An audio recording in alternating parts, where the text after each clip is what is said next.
Let's go, chat. We are back. Welcome back to the stream. Day 134. Today's gonna be a good one. This is BridgeSpace that we're using right here. It's in production, and I've got 12 Codex terminals. We're gonna go crazy today, chat. OG Tessie, what's up? Claude, what's up? Eric, what's up? Chad, what's up? Daniel, how's it going? I did fix the terminal lag. Let's go, chat. It's gonna be a good one. Check out the goals on the list, chat. I've got an entire Clawbot setup that I want to show you guys. I was working on this weekend. It's pretty sick. Check this out. We've got Dario, Elon, and Sam. These are my Clawbots. Today we're going to be setting these up. We got the, I call this the BridgeMind agent Discord. We've got Dario. We've got Sam. We've got Elon. These are all my Clawbots. I got 3 Mac Minis. Let me turn down the music a little bit. Alright, let's turn it down a little bit, chat. Alright. Welcome back, everybody. But yeah, a lot happened this weekend. A lot happened. We've got 3 Mac Minis that are running Clawbots. You guys know that basically my setup over here. I'll show you guys in a second. But we've got 3 Clawbots, and I finally have gone through the process of actually getting these set up. And in this stream, we are going to be getting these configured and actually giving them real-world tasks, right? I think that there's a lot of AI influencers that are like hyping up OpenClaw right now. And I don't want to do that. I want to be able to set this up and set up this technology and this new way of using AI in a way that's actually going to be useful, right? And show you guys, hey, what does it actually look like when you're not just, making content and hyping things up, but how do you actually put Clawbots to use? I'm going to be showing you guys that in this stream. So another couple things on the board today, the BridgeMind MCP setup. So BridgeMind is actually like kind of taken off. We've got over 100 paying subscribers now for the BridgeMind Pro plan, and this is just the beginning. I expect that by the end of this week we'll have 200, because what you guys are going to get to see this week and even in this stream is that I am going to be setting up the BridgeMind MCP with these Clawbots. So as you guys know, the BridgeMind MCP is a task management MCP. So for example, if we go over to, let's just go over BridgeMind real quick. I want to show this to you guys so you understand kind of like my strategy here. So the BridgeMind MCP is a task management MCP where agents are able to collaborate as teammates, right? So for example, if I actually pull up BridgeSpace here and I go to, let's just go over to the Kanban board here, okay? And we still have some performance issues inside of BridgeSpace that we're gonna need to fix. But let's go over to the Kanban board because I think this is a great opportunity to be able to show this to you guys. DSAD Drew, what's up, man? How's it going? So this, for example, this is our Kanban board, and this is how our AI agents are able to collaborate with one another, okay? So what's gonna happen here, and let me get some chill music on so we can start grinding. Hold up here. All right, there we go. So basically what you guys are gonna get to see today is we are gonna be grinding this here, because once I start marketing this and showing people, okay, this is how you actually use the BridgeMind MCP, and once I start actually integrating it into my own personal workflow, I think that we're gonna see BridgeMind Pro subscriptions really take off. DSAD Drew said day 134, welcome back to the arena, guys. Let's go, Drew. Yeah, I hope everybody's weekend was great. Happy Valentine's Day. I had a great Valentine's Day, had a great weekend. Yeah, BridgeSpace is looking pretty good, but the biggest issue that we have is the performance, and we're going to be working on that today and really taking a look at, okay, like, why is this happening? And something that people have been talking about on X, I don't know if you guys have seen this, but people are really starting to say that Codex is like better than Claude Code. I don't know what you guys think about that, but I did buy the ChatGPT Pro subscription, and I do think it's pretty good. It thinks longer, it thinks harder, and it does give you a pretty good result. So for a while I've been hating on Codex, but I will say I've gotten some pretty good results out of it recently. So all right, let's see here, chat. Daniel said BridgeSpace be looking insane. Thank you, man. Jasper said it has charm. Let's go. Aditya, what's up? How's it going? Eric said, Yeah, I mean, Bridge MCP is specialized for agent-to-agent task management, okay? So, you know, if you actually go into, I don't have a great example to be able to show you, but with each of these tasks, it actually is creating instructions and knowledge specific to that particular task. So once you create the task, you can basically just leave it and hand it off to other agents, and that's what we're gonna be using our Clawdbots for, because agents get a whole lot bigger than just like vibe coding, right? And I think that a lot of people are short-sighted when they think, okay, AI agents are just specific to vibe coding. And I've been saying this for a while now, but it's like, hey, the skill that we are all learning in the BridgeMind community is the skill of agent orchestration, and all of us are agent orchestrators. So, for example, you know, I use AI in all of my workflows, right? Not just for vibe coding, but also for things like content creation, also for things like just everything, right? Writing, all these things I'm using AI in my workflows, and you know, I think that that's like a big skill. So with that being said, let me do a couple things on my end to actually get this up and running, and then we'll get the stream started. Somebody said Grok 4.2 is expected this week. I think it is expected soon. OG Testy said, they said Codex Spark is good, but I can't use it because I don't have a Mac. Codex Spark is not that good, just in my opinion. I was able to try it on the last stream, and it was just hallucinating all over. I gave it a very simple task, and it just hallucinated all over. So even though they got the speed up is very, very impressive, so I don't want to bash the model because the speed up is impressive. I mean, 1,000 tokens per second at the level of intelligence that it is able to achieve is like pretty impressive, right? So.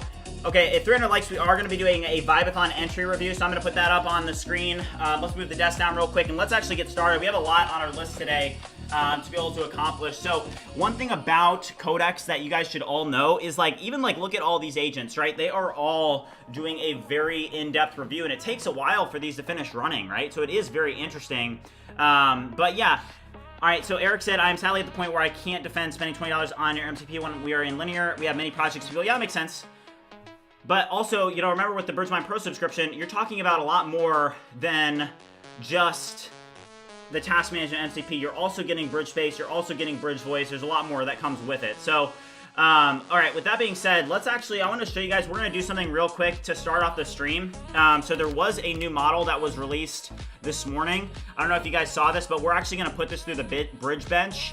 So this is a new model, Qwen 3.5 Plus. It released today. So look at this, February 16th, 2026. I did see some of the benchmarks. Let's actually take a look at the benchmarks. So Qwen 3 Plus, which one is actually better? So this one is, I mean, it is the context on this is impressive. 1 million tokens in context, that's a lot. Also, pricing is really good. But Qwen models, a lot of people use this. Which one is better? So this one's a 397 billion, and then what is this one?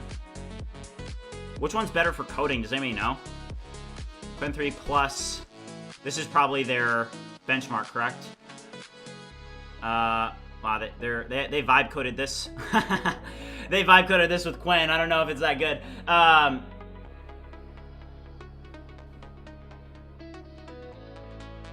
Okay.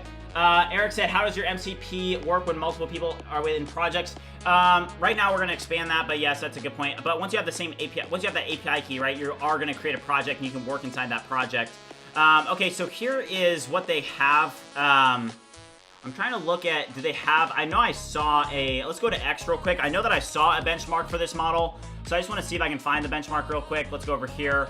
Let's go to Qwen.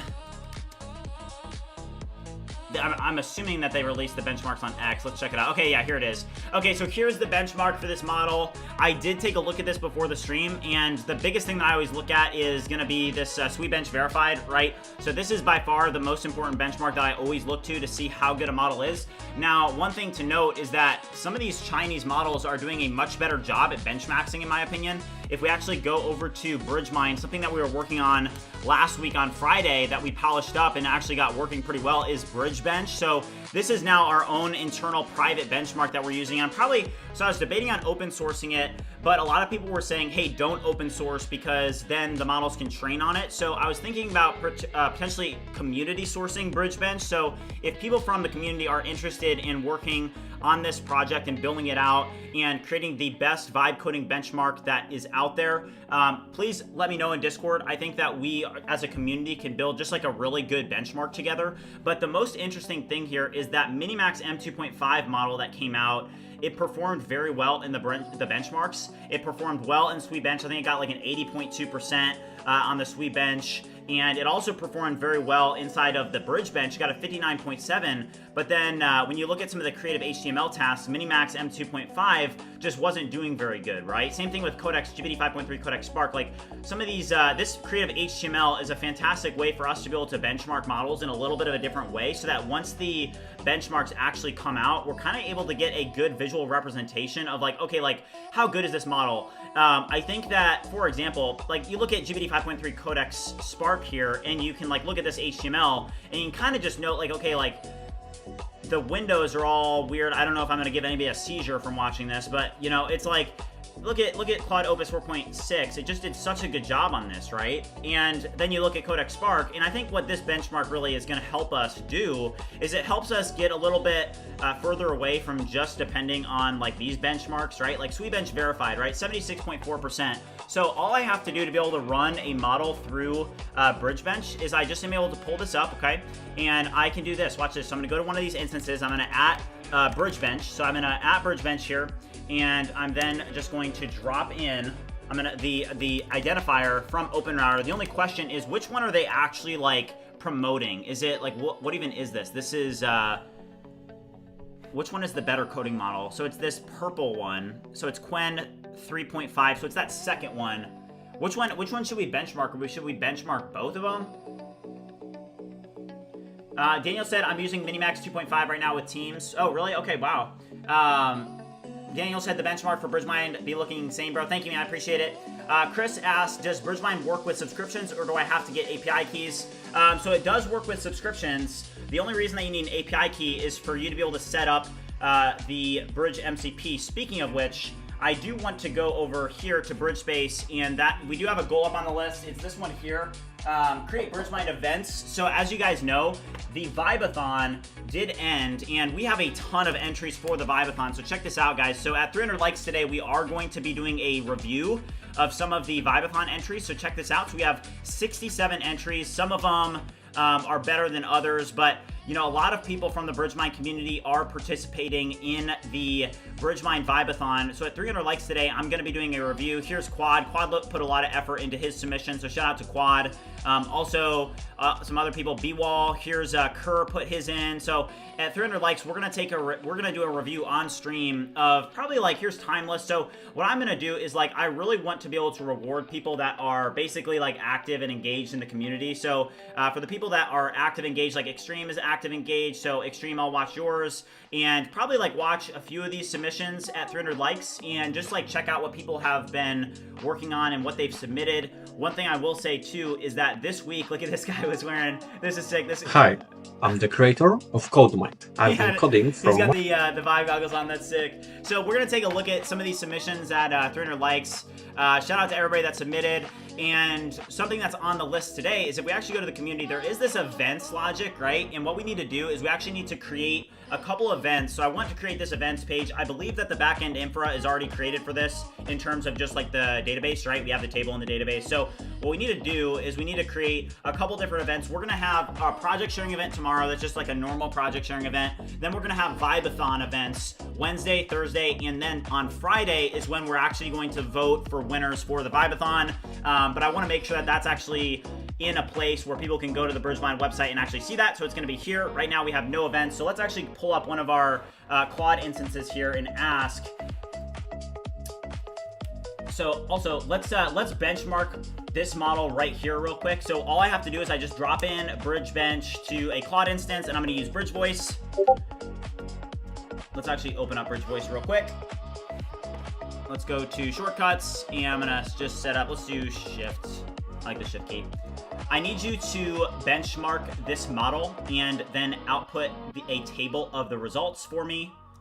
So we're gonna do this one, and then I'm also going to have this instance. I'm gonna do the other. So we're gonna do BridgeBench again, So bridge bench, and then I'm gonna drop in this other Qwen model, which was this is the million in context model. So I'm just gonna paste in the same thing. I need you to benchmark this. And this is what's so great about it is that, hey, I can just drop these models in and we have an immediate benchmark. So what's your MRR? It's going up very, very quickly. So we do have over 100 active subscribers for BridgeMind Pro. So shout out to everybody that's been subscribing and supporting in that way and being basically a beta tester, because, you know, it is our goal by March 1st to get to stable deployments of both Bridge Voice and BridgeSpace. And then Bridge Code is coming. We have a couple other things in the pipeline. But shout out to just everybody that's, taking advantage of the 50% off for the first 3 months and signed up for BridgeMind. It's really encouraging to see that. But let's see, chat. So have you tried using my open code? What do you mean? What's that? All right, Eric, I'll see you later. Also, shout out to OG Tessie, appreciate you. So yeah, so today's gonna be a really good day. We're gonna make a lot of progress. Let me ask another instance, just a quick question. I'm gonna pass in BridgeMind UI and then also the database here. And I do notice a little bit of a performance issue still.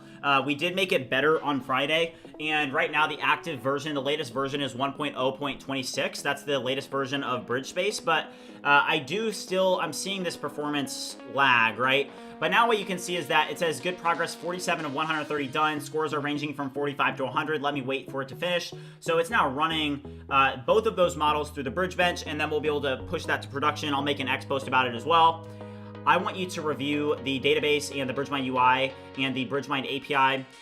Is our events table and the API routes for that functionality set up correctly? All right, and then I'm gonna also add the BridgeMind API. The one thing I will say is that, hey, once you get the terminals open, it's good, right? But the problem is, like, I'll even show you guys will notice it right away. This is the problem we have with BridgeSpace. Like, I clicked it, right? And there's just like a 1 second delay for me when I click things, right? Like, let's click settings, right? 1, 2, right? You know what I mean? It's not immediate. So I just need to figure out what's causing that. You know, if we do a Command Shift Option here, and we actually, let's go to performance. First of all, when I do Command Shift I, right, and I open up DevTools, look at like just even the lag here and how long it takes to open up DevTools. Like, I don't know what's causing this, right? And I'm interested what you guys think could potentially be the issue. Let's go over to performance. Like, here's what I'm seeing in performance, and this is so annoying, right? Because it's like, hey, like, you know, performance is a big deal, and especially as a developer, it's like, hey, I do notice, I mean, largest contentful paint is 5.94 seconds, so your local LCP value of 5.94 seconds is poor. So there's something in how we're doing the styling that is just off, right? So there's an issue here. Also, Tanthian said, is fast command good on Claude Code? I actually didn't even know that was a thing. The fast command, is that something new? I didn't know. Let's check it out. So let's go here and let's do, somebody said that there's a fast command now. Oh, wow, there is. Okay, toggle fast mode. Oh, wow. Okay, that's new, I guess. How new is that? When did that, does anybody know when that actually came out? Daniel said, I think it's a memory leak. With memory leaks, those things could be happening too. Can you not just ask Claude Code to debug it with Teams to find the issue? Well, that's what we were working on. Let's like just pull up Activity Monitor real quick, right? And let's pull up BridgeSpace. First of all, I'm using 72 gigs. I probably need to get a bigger computer soon, just with more RAM. But like, hey, let's look at how BridgeSpace is. Let's just do BridgeSpace, right?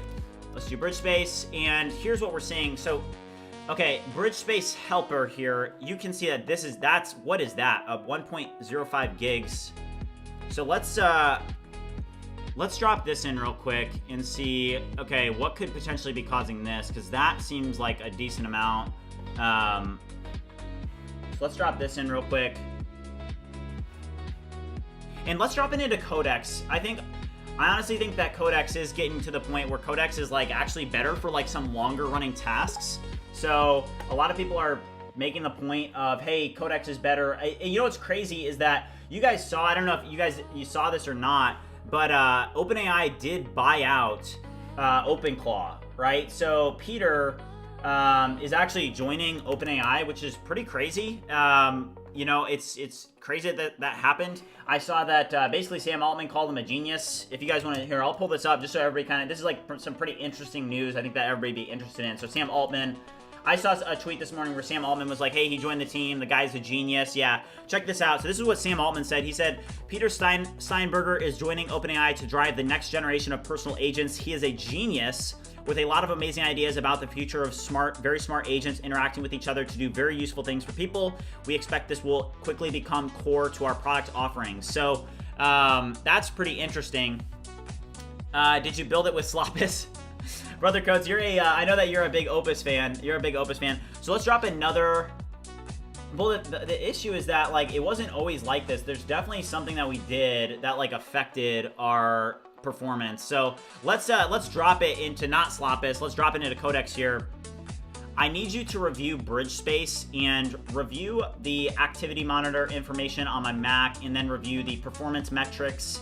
When I'm running this locally, it's running just fine, but in production, the performance on BridgeSpace is very slow. I want you to do an in-depth deep dive and identify the findings of what is causing the performance to be so poor, and to create a robust README file with all of your findings. Launch as many subagents as you need to completely review the project and pinpoint exactly what the cause of our performance issues actually are. So that's my prompt. I used BridgeVoice for it. BridgeVoice is great. BridgeSpace. So I'm going to drop this in now. So we have a Codex instance running here. All right, so I'm gonna close this, and then let's go back over to Claude here and see, did we finish this here? Okay, this is still running. Oh, wow. Oh my gosh, chat, look at this. Wow. Okay, so this Qwen 3.5 actually performed very well in BridgeBench. So check this out. Wow, it performed very well in BridgeBench. Look at this, notable results, algo binary search 100%, algo maximum subarray 100%. It performed very, very well. Wow. Okay, so let's pull up Cursor real quick so we can pass this in. So this was the newly released model, Qwen 3.5. I think this is a model that is actually very easy to run locally. Let's do OpenRouter real quick. And so that was the Qwen 3.5 Plus. So that was this model here. So how many parameters? Is there a way for me to see how many parameters this model actually is? So this model released today. How do I know? How can you tell how many parameters are in this model? Does anybody know? EM, what's up? Yash said change name from Clawbot to OpenClaw, gets acquired by OpenClaw. Yeah. Claude missed the biggest thing. SMH, what do you mean? Max said Codex is just too good for being only $20 a month. Well, it depends on how much you actually use it, right? But I will say you do get a lot of usage out of Codex, but we just put this through the bridge bench and it did perform very, very well. But now what we can do is we're also going to put it through the creative HTML as well. Great work. I now need you to put this model through the creative HTML tasks and to respectively follow the tasks and create the creative HTML respectively. Put this model now through the creative HTML, review this in depth, and then put it through. Okay, so we're gonna now put this through the HTML. So let me pull up Cursor real quick and I'll show you guys how this works. So again, we were working on this on Friday, and it was just something that I thought of because, hey, at the end of the day, you know, I think that BridgeMind is becoming a very a place that people can look to in the space to not get to get actual information on new models as they release, right? I think that everybody knows that, like, hey, I don't really want to be a content creator. I just have a true passion for vibe coding, a true passion for AI and this revolution that's occurring, and I want to help pioneer it, right? So I want to be able to provide an authentic benchmark where we're able to basically put these models through genuine vibe coding benchmarks that are not, you know, altered, if that makes sense. Something that we can trust and that gives us a really good visual representation of what to expect when you're using the model. Can we bypass permissions on by default in Claude instead of passing it dangerously skip permissions? Yeah, so that's a great question from Zeesh. So Zeesh, there's a very easy way to do that. All you have to do is tell Claude to literally basically put what you just put in chat into Claude. And there is a setting in Claude Code where if you just ask Claude Code, I want you to update my Claude settings. Literally just say this, I want you to update my Claude settings so that I am bypassing permissions by default in Claude Code. Literally just say that and it will be able to update the settings on its own and you don't have to do anything. So very nice from Claude there. But I want to show you guys this BridgeSpace here now. So check this out. So if we go over to BridgeBench, and I'm going to show you guys what this looks like. So BridgeBench right here. So this is our creative HTML benchmark. So here we have 10 prompts that range from, you know, creating a lava lamp to creating a what's this one? Like hot air balloon, retro space invaders. And if you go here, you can actually see the outputs, right? So you can see that that Claude Code instance just followed the directions perfectly, and now we have a Qwen 3.5 plus 215 directory in here, right? And all of its outputs are gonna go in there, and then we're gonna be able to put them on the site. So that's one thing that we were working on during our Friday stream. And another thing that we're working on that's still like really important and critical is we have to figure out how to optimize performance for BridgeSpace. Oh shoot, my headphones just disconnected. Hold on here. Somebody just asked what IDE is that? Yeah, this is BridgeSpace. This is our own IDE, but give me 1 second because I just, my headphones just got disconnected. They died. So the music probably stopped. Give me 1 second here. All right. All right. What Tanthian say? Tanthian said, okay, EM said, I'm 16 and starting college soon. With AI getting powerful, is learning coding deeply still worth it? Or will ideas plus AI be enough to build real SaaS? Yeah, so I think like the core concepts are now the important thing to learn. You know, a lot of people, I think that coding line by line is kind of on the way out. And in 3 years, the models that we're using right now are like dinosaurs in reality of what we're going to be getting. You know, I think that if anybody has been in this space, you guys have seen how it's kind of just evolved over time, right? And it's like, hey, in a couple of years, we're gonna have models that are so capable that, you know, doing anything yourself in terms of like coding is just gonna be basically like not smart. So that's definitely one thing to note. So these are running these now here. So I do want to check the architecture. So the event type enum currently only has project sharing as a value. If you're planning more event types, workshops, AMAs, hackathons, the schema supports it. You just need to extend the enum and add type-specific sign-up tables or generalize the sign-up flow. So it looks like right here we do have to add something. So I'm going to use Bridge Voice. I need you to wait. Hold up. Let's launch Bridge Voice. Okay, there we go.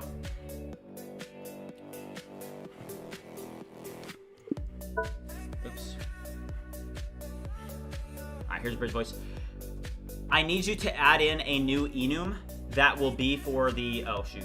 Alright, hold on, guys.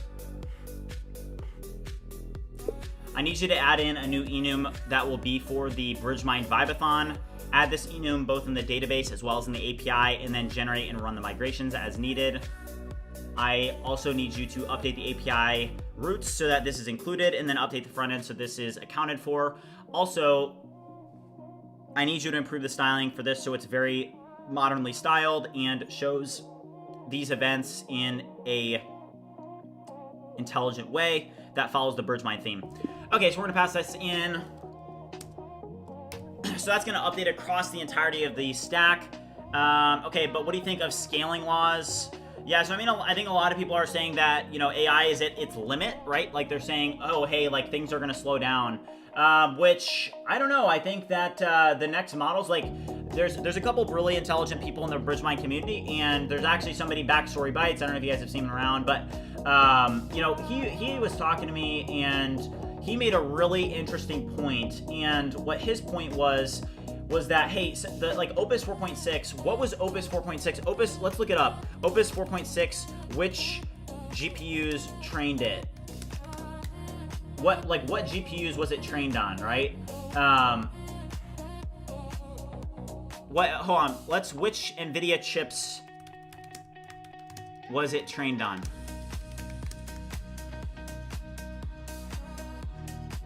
Does anybody know the answer to this? So obviously they were trained on NVIDIA hardware, but what I'm trying to figure out is, oh wow, they're using Google TPUs as well. But you know, here's the thing, is that some of the models that you guys are seeing, we haven't even started using like the latest NVIDIA chips to train these like models, right? I mean, Grok 5 has not come out. I think that we're gonna be very surprised at what the, you know, Opus 5 is gonna look like, or Sonnet 5, or GPT-6. I think that people are going to be very surprised when that comes out because it's going to be very good. Okay, let's see here. So, BridgeSpace performance. Okay, there is a page on the site here. It's this one here. Okay. So it's BridgeMind, and it's the BridgeMind MCP, and there is some incorrect ways of us being able to configure this, okay? So you guys see this here.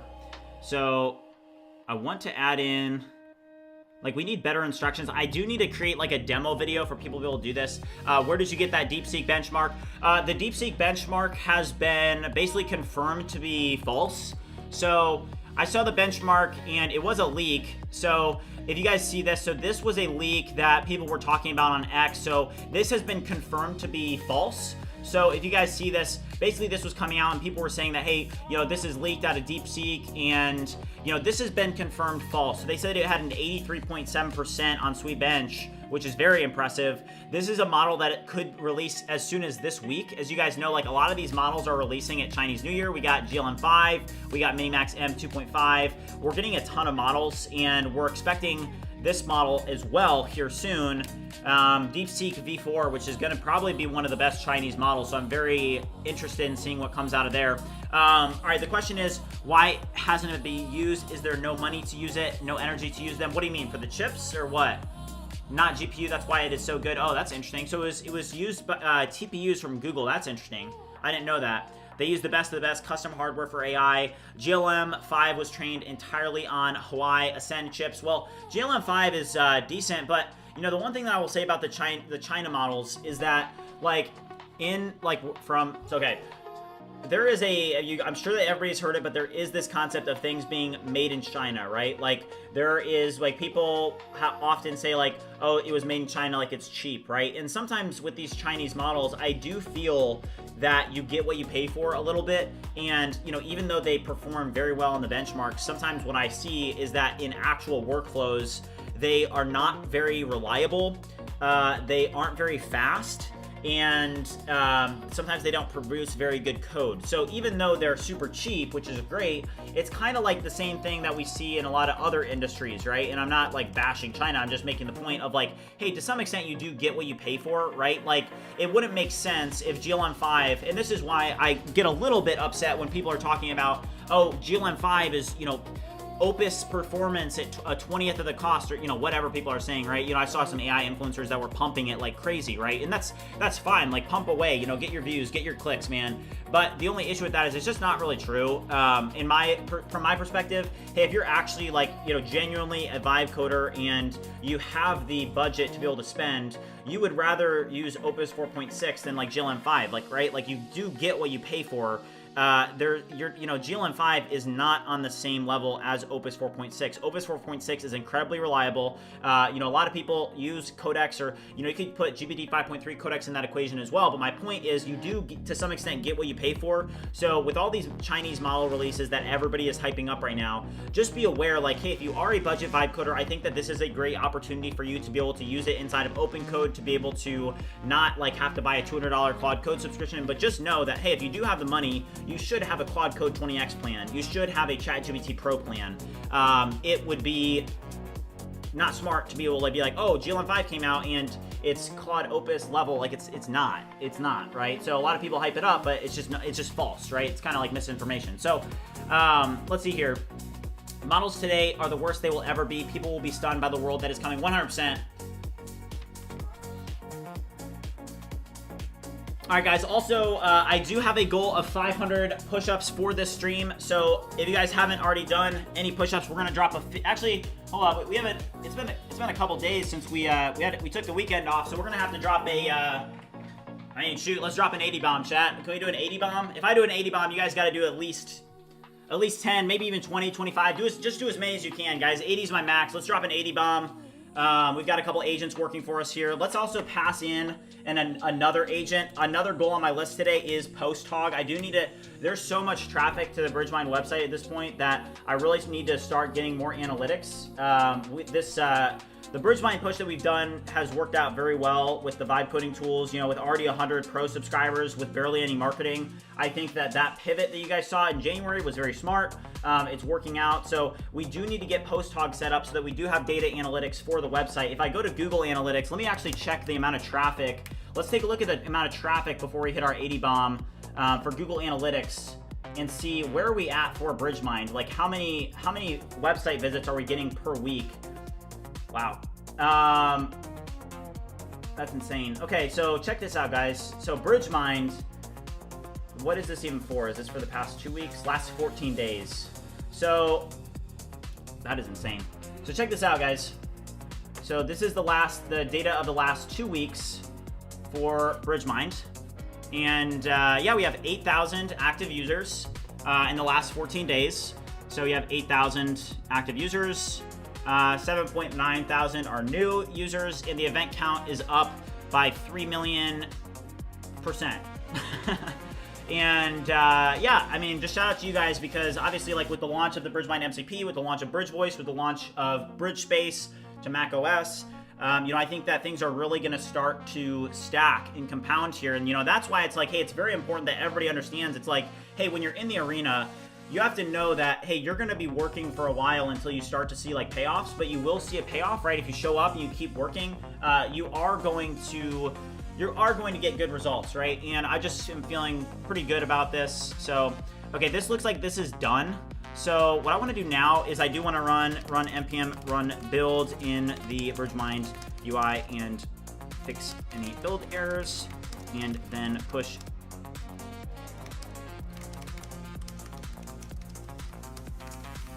Okay. All right, so we're going to push to dev and prod, and then we're going to create these events. Apple new event March 5th.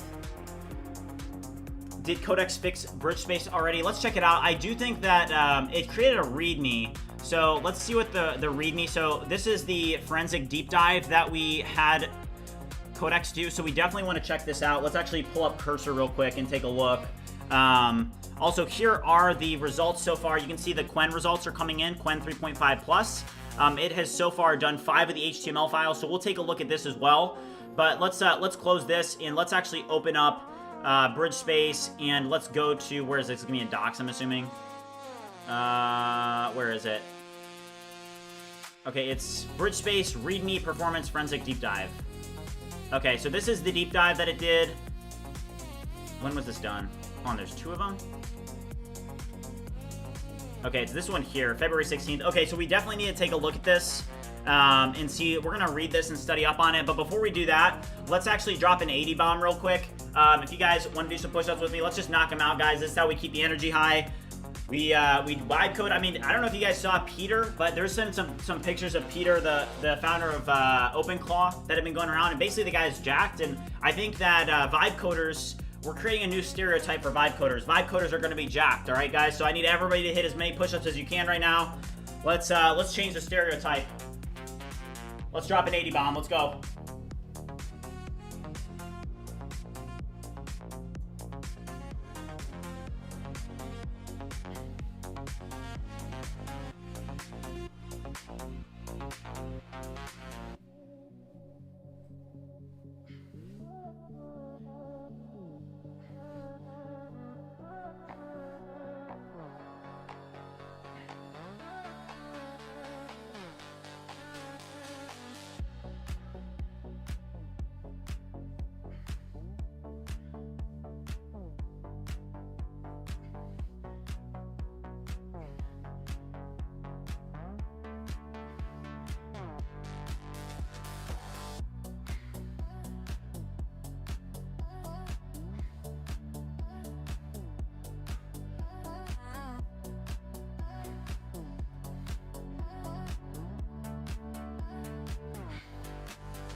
Let's go, chat. 80 bomb. Those are actually pretty hard. The 80 bombs were difficult. All right, we're at 105. I had 25 at the start of the stream. Let's go. Woo! Okay.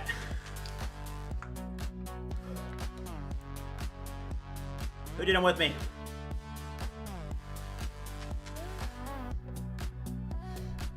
Sierra said I did 10. Let's go, Sierra. Woo! OG Tessie, yeah, I think I heard something. I don't know if you guys have heard of BridgeBoss, but yeah, I heard he was talking about getting jacked and making racks. BridgeBoss, new up and coming rapper. Okay. I'm so out of breath. All right, so let's check this performance deep dive out.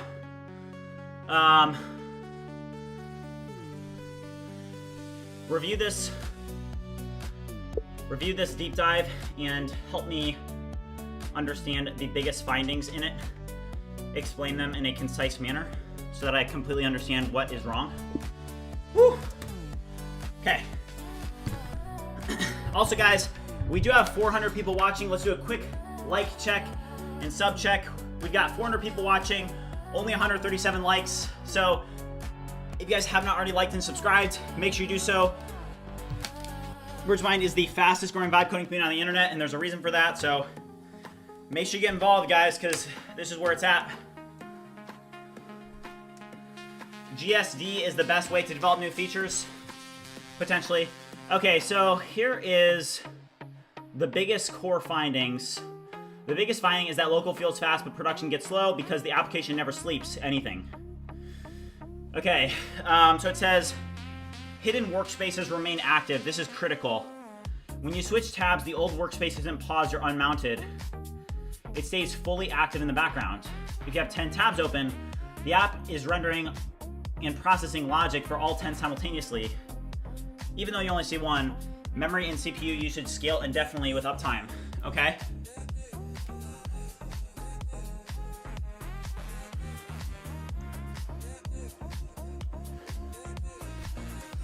Jacob said, great progress, man. I've been watching you for some time, and the results are coming crazy fast. How old are you? Keep up the work and keep inspiring us. Thank you, man. Yeah, so I'm 23.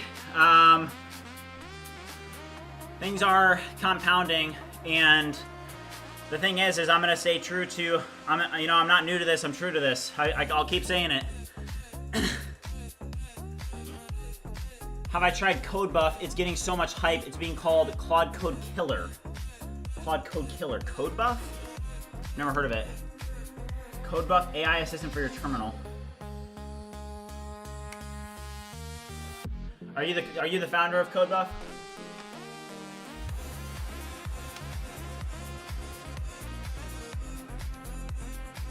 Interesting.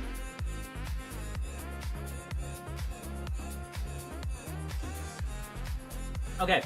So event, fan out, terminal events, and listeners are broadcasting to every open terminal instances, not just the focused one. Okay. So what I'm gonna do is I'm gonna go back to BridgeSpace here.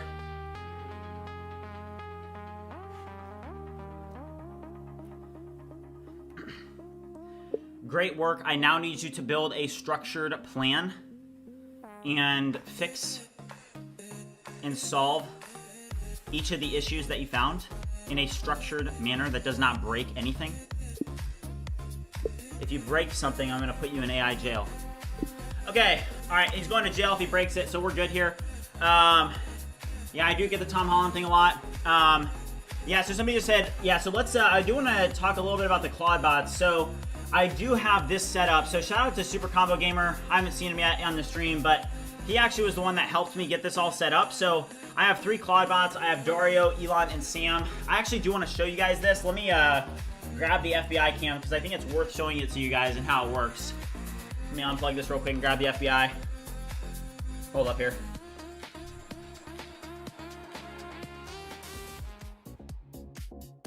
All right, check this out, guys. So this is pretty cool. All right, give me 1 second.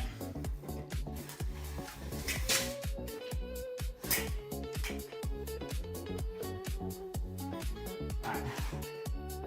Oh, I need to turn the lights on in here. There you go. All right, give me 1 second. There's some sensitive stuff on the screen. But I'm gonna show you guys this Clawbot setup. It's pretty cool. 1 second now. Okay. 1 second. Almost there. Okay. So yeah, so check this out. So this is my setup here. And this is my Clawbot setup. So I have just these 3 Clawbots, right? And then this is my computer setup. So I have these 3 Clawbots. We have Dario, Elon, and Sam. And these Clawbots are running in my Discord. And the big shout out to Super Combo Gamer because he was the one that actually recommended. He said, hey, it's actually smarter if you set it up in Discord rather than Telegram, because if it's in Discord, then they can actually like this is a BridgeMind agents Discord community or server that is set up with these agents, right? So we have Dario, Elon, and Sam, and this is how I'm going to be doing my Clawbots. And the thing is that there's a lot of hype around this, and I think that you have to get through the hype and you have to figure out, okay, well, how do you actually like use these things, right? And we're going to figure out how to put them into practice in a useful way. We're not going to just be like, oh, like these things are going to be like a ChatGPT instance. But, you know, another thing is that, you know, Sam Altman they did buy this. So they did buy OpenClaw, and basically what I need to do now is I need to actually set up each of these with their memories and what they're going to be doing. And big shout out to OpenAI for actually buying them. You know, it's pretty impressive. All right, hold up. My headphones just turned off. Give me 1 second. But yeah, what do you guys think of this setup? Because I think what we'll be able to do is we'll be able to get a really good setup with these OpenClaw bots.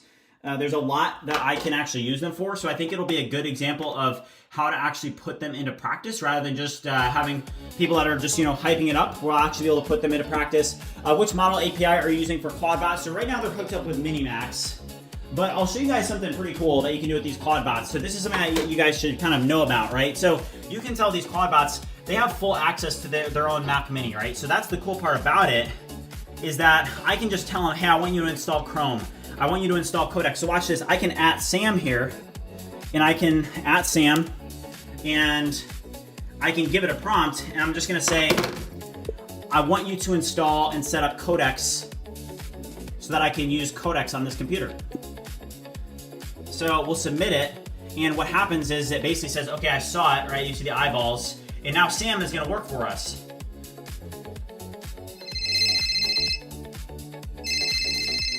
Hold on, guys, I'm getting a call. Hold on. I'm gonna mute my mic. Hey, Sam. Yeah, you got my message in Discord? No, listen, it's just good cover to basically say that it's the Clawbot and not actually you, okay? Listen, I know. Listen, slow down.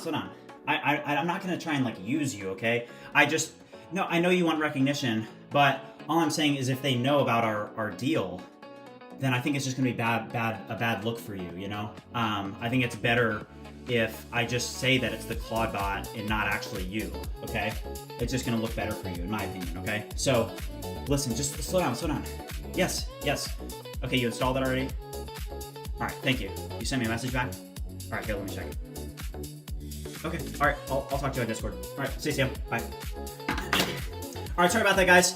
All right, yeah, so it looks like we do have Codex set up. So, you know, this Clawbot was able to set this up on the Mac. So you can see Codex CLI is now installed, version 101, and then it basically now says to set up your OpenAI key. So one thing that you guys need to understand about these Clawbots is that they're able to have access to their own environment so that they can install stuff on the actual machine rather than it just being like a ChatGPT actually is able to take action and stuff. So we're going to be working with these. We're going to be getting them set up because for my use case, there's so much I can use them for. So give me 1 second. I'm going to put this back up.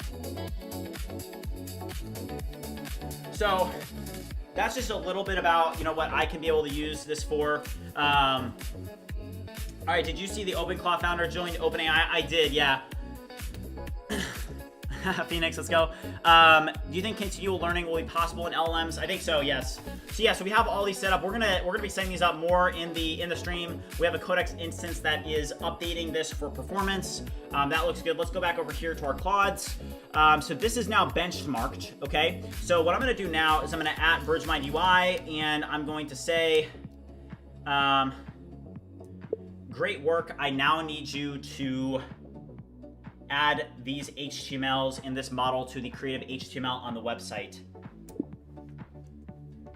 Review the BridgeBench page in the creative HTML section, and then add this model and its results to this creative HTML section inside of BridgeMind UI. All right, Eric, what's up, man? How's it going? Did your Codex already finish updating it for performance? What do you mean? What do you mean? OG Tessie, I don't know what you're talking about. All right, so let's give this one that same prompt that we had earlier too. If we go here, Oh, that's interesting. It even did a review of that. That's cool. Okay. All right. So we're going to go back up here. I'm just going to add, I'm going to do the same prompt, and we're going to benchmark this other Qwen model that came out today. So let's copy this, bridge bench, paste it in here. So these are two models that came out today. So we'll benchmark both of them. Also, this did ship. So I want to now go over to Cursor, and something really cool inside of Cursor, I don't know if you guys know about this, but it is definitely something that you guys want to take note of, is that you can actually access your BridgeMind, or sorry, your AWS account from using Cursor, and I even have Cursor access my database.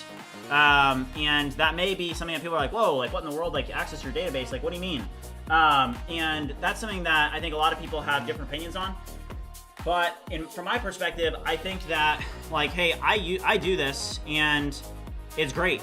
So watch this. So all I do is I go here, and I can just drag and drop my, hold on, that's the dev. That's the dev key. So I'm going to add these events. And hold on here.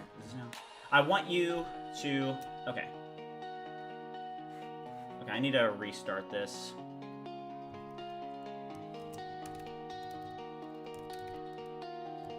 Okay.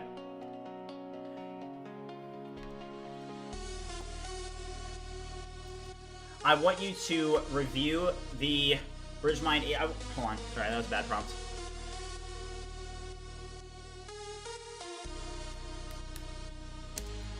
Want you to use the BridgeMind CLI AWS profile, and I want you to access the production database, and I want you to create 4 new events.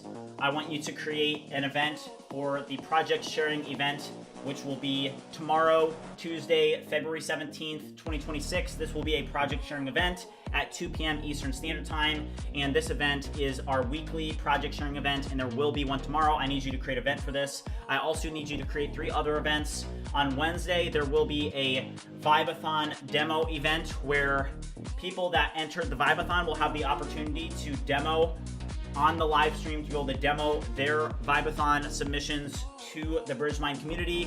Same thing on Thursday. We will have another event for the Vibathon entries. Both of these events will take place at 2 p.m. Eastern Standard Time. And then on Friday at 2 p.m. Eastern Standard Time will be when we actually vote for the winners of the BridgeMind Vibathon.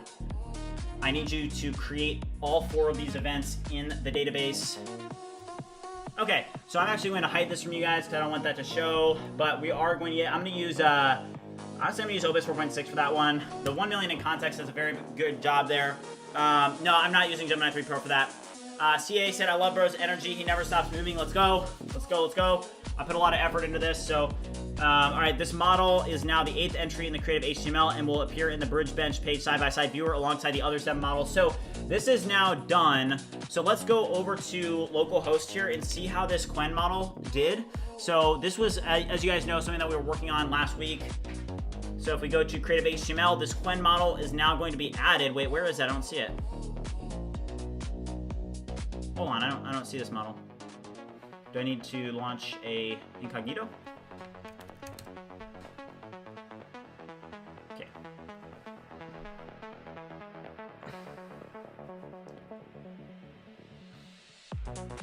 It's not there. Let's see. Why am I not seeing it in this page? I don't see it.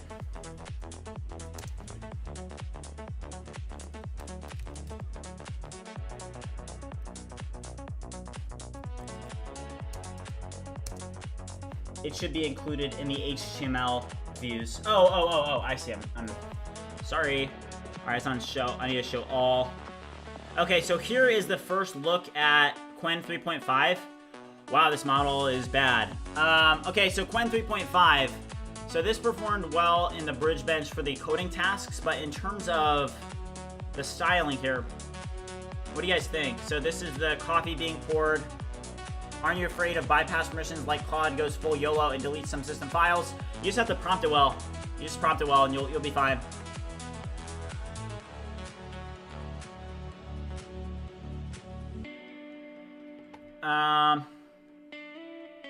All right, let's update this because I wanted to show all of them.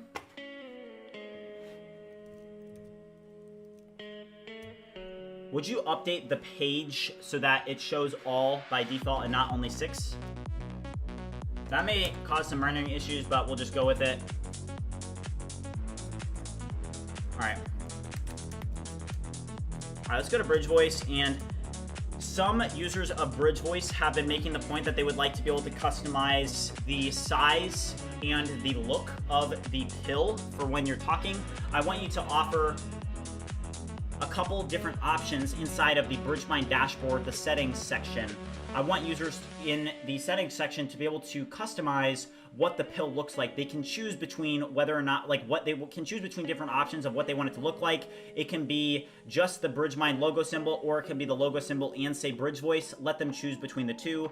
Obviously, if it's just the logo symbol, it will be a little bit smaller, but by default, it should be the logo symbol and Bridge Voice. But review this and build out the logic and styling for this in the pill as well as in the settings, and build the entirety of this functionality out. All right, so that's going to be a quick update for Bridge Voice there for Opus 4.6. Let's go back over to Codex here. Would you update the README and have a section of what updates you made so that we have reference to them? All right. Call Me Bucky said, Control-Shift-R does a hard reset on the web page. Had that happen way too many times. Yeah. Did Codex already fix the performance issues of BridgeSpace? Yes, it did. So that's finished. But the thing is, we're going to have to test this out in production. So I'm going to finish up these tasks, and we're going to use Warp a little bit because we're going to have to make some changes to all of this, right? So that's important. Also, note that this one here is updating this here. All right, I do want to make a quick X post of our results so far with those 8,000 active users on BridgeMind. I think that's something that everybody should be, basically be aware of, is that, you have 8,000 users. I mean, that's, you guys can see that what we're doing is working. So shout out again to everybody. Do Gemini Deep for that coffee SVG. So it's actually not an SVG, it's a HTML. But hold on, let me do one thing real quick.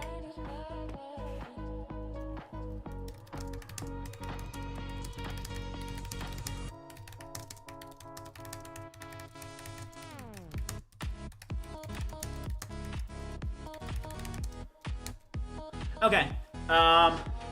Yeah, I think I'll be able to get it done. It's the most frustrating thing that I'm dealing with right now for me is that BridgeSpace is so great, but the performance is poor, right? So I'm not going to sugarcoat it. We need to figure out this performance. All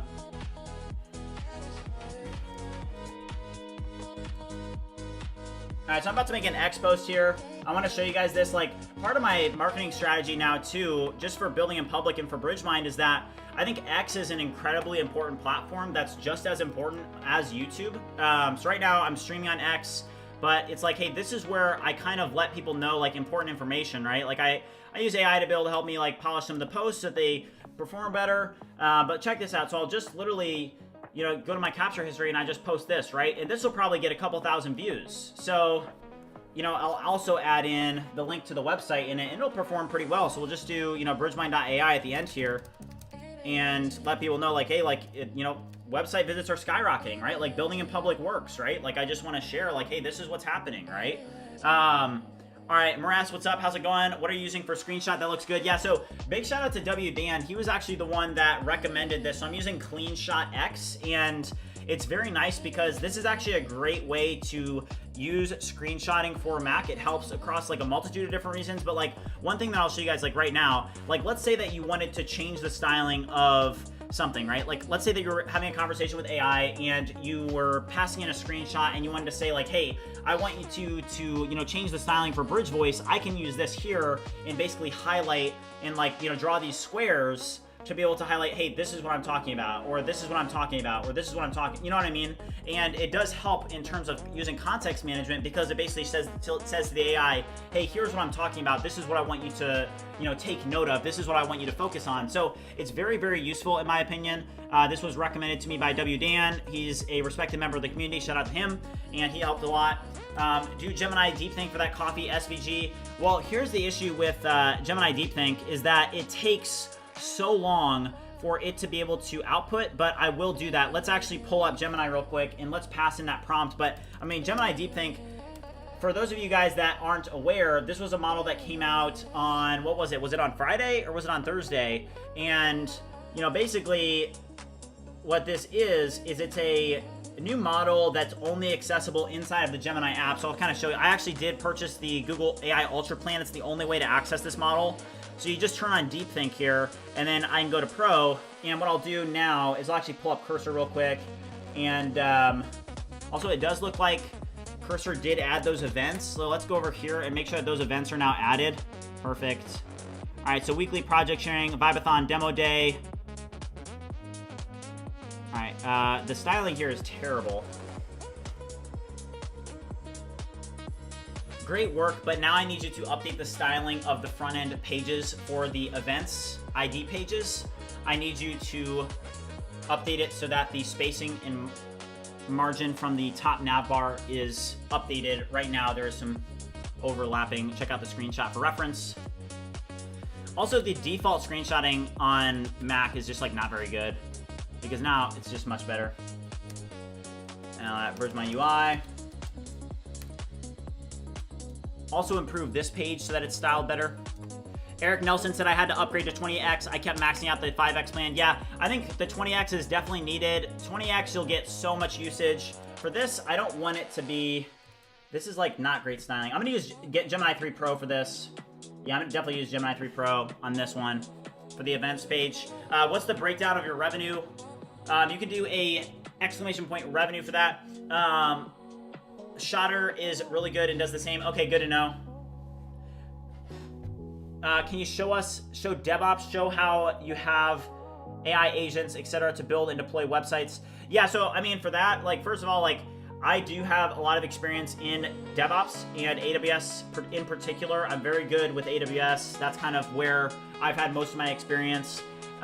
In terms of being able to show it to you guys, like, really, it's like incredible. You can just use CloudFormation, and you can pass most of this stuff to AI to be able to do it for you, and just say, hey, I need you to go set up a VPC, and I need you to go set up the AWS infra to be able to do this. Also, but like, look at this, for example, like, X is an incredible platform where you can really, really perform well at scale. Like, you know, even this one, like that post I did with, you know, the OpenClaw bots, that one's at 1.5K. This one's at 9.4K. This one's at 6.5K. This one got 228K. And I think that, like, from my perspective, the point that I try and make to you guys about just using AI in general is that, for me, I'm not just using AI to build products, right? I'm using it in everything that I do. And as you guys know, like, I do not want to be a influencer and, like, hype stuff up and become, like, somebody that's just going to be, like, the hype train, right? Like, there's people that, for example, like, a lot of these influencers, they'll just, like, follow the hype, right? And they're not very authentic or genuine, right? Like, they're, like, selling some goofy course, and they'll be like,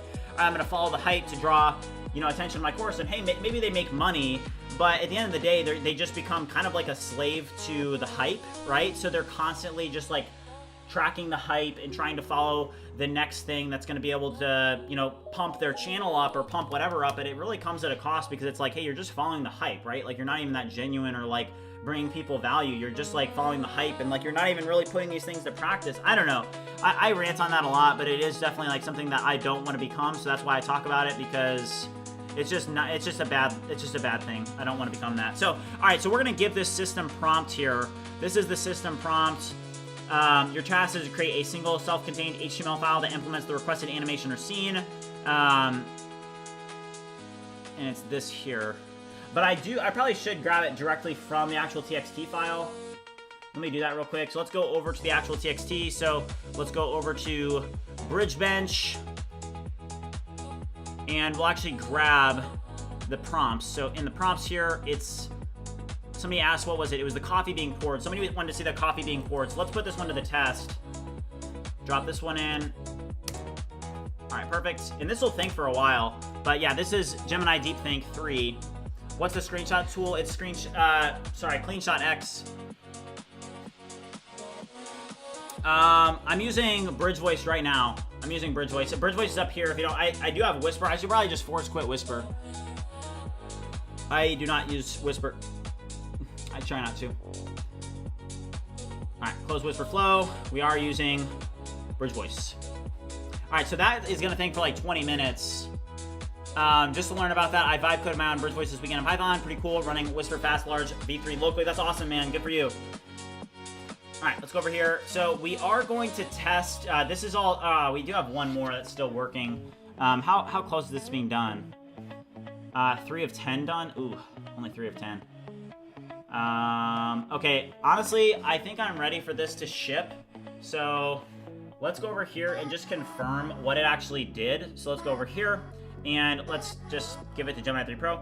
I want you to review that file again. We did have another AI that made a bunch of updates, and I want you to review the updates that it made by looking at the README file once again, and I want you to summarize to me what changes it made, and then give me your analysis of them, and if you think that this is ready to be shipped, and if we solve their issues. Okay. Coding Console, how's it going, man? What's up? I see Windsurf 2. Are you using that? I don't really use Windsurf. Windsurf is like, I don't know many people that use it. It's not as good as Cursor. Also, a lot of people really are into the CLI tools at this point. Jeff, no, let's go, man. I appreciate it. You don't have to drag the screenshot to input. You can use Command V to copy the screenshots in text box. Oh, that's interesting. Command V to copy the screenshots in text box. Okay, good to know. Thank you. Also, guys, we have 386 people watching, only 194 likes. If you guys have not already liked and subscribed, make sure you do so. Also, I was like pretty shocked. The Discord community is just absolutely there's so many people in it now. I mean, let's just do a quick check and give a shout out to newly joined members. Shout out to Said Moha, shout out to Call Me Bucky, shout out to ATX, shout out to Goodman, shout out to Andy, take the L, okay? Shout out to J3. Some of these profiles are so funny. Shout out to Amen, shout out to Mess. We're up to 5,472 members, which is just insane. I think that we'll be able to break 5,500 members today. So if you guys haven't already joined the Discord, I'm going to drop a quick, there's a link pinned in the chat, but there's also one in the description down below. I'm going to go set up the FBI cam real quick, but let's update this. We do need to have this one here actually deploy the updates that it made. So let's pull up BridgeSpace and let's go over here and let's see what Gemini 3 Pro said. So it says that it's ready to ship. So it said, based on the updated README performance forensic deep dive file, here's the summary. So the AI implemented 8 specific optimizations targeting the bottlenecks identified in the report. So visual optimization, inactive workspaces are now hidden with display none. This stops the GPU from painting them, though they still exist in the DOM memory. Quick open rewrite, completely refactored the file search to use a bounded iterative scan instead of a recursive one. It now has a max files cap and debouncing to prevent freezing on large repos. Reducing memory footprint, cut the terminal scroll back buffer in half, 10,000 lines to 5,000 lines, wow, to lower the memory cost per open terminal. Capped background noise, file watchers added a hard limit on how many file watchers can be active, preventing them from accumulating indefinitely. System probes, adding caching for expensive checks like get status, node version, CWD, so that they don't spawn new process constantly. Render loop fix, optimize how the app counts panes using caching to stop expensive recalculations on every frame. And then production controls, adding environment variables, disable auto updater to allow testing production builds without the network overhead. Okay. Okay.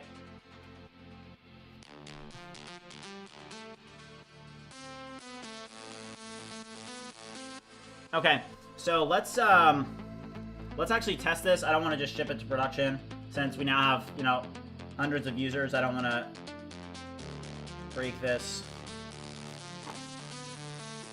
All right. All right, what is this? BridgeSpace? Okay, it's this here. Okay, so let's quit BridgeSpace real quick.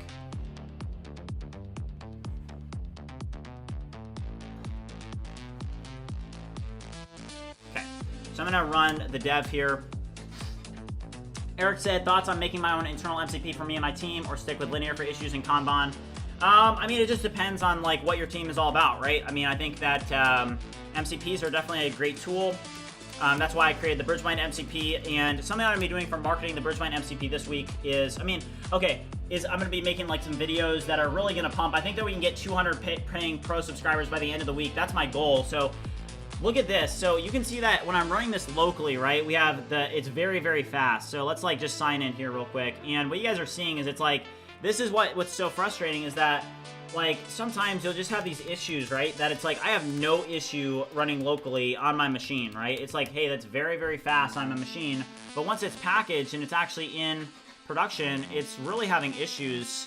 So where can I find your first videos? I mean, you can go to the channel. Okay, so I mean, it's fast, it works, we didn't break anything. Let's go here. But like, look at how fast this is locally, right? Like, open this, go here, go to, let's just open up BridgeMind.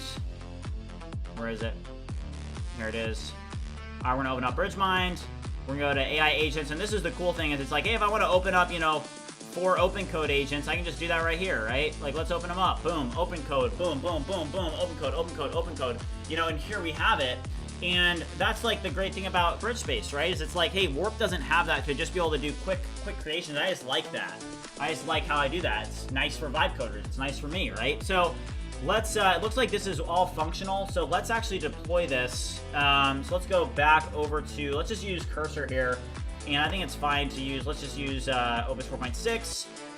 I now want you to version this one version to 1.0.27, and I want you to deploy this to all the changes to the main branch in GitHub with a label on it so that it kicks off the GitHub action workflow and deploys this latest version to production.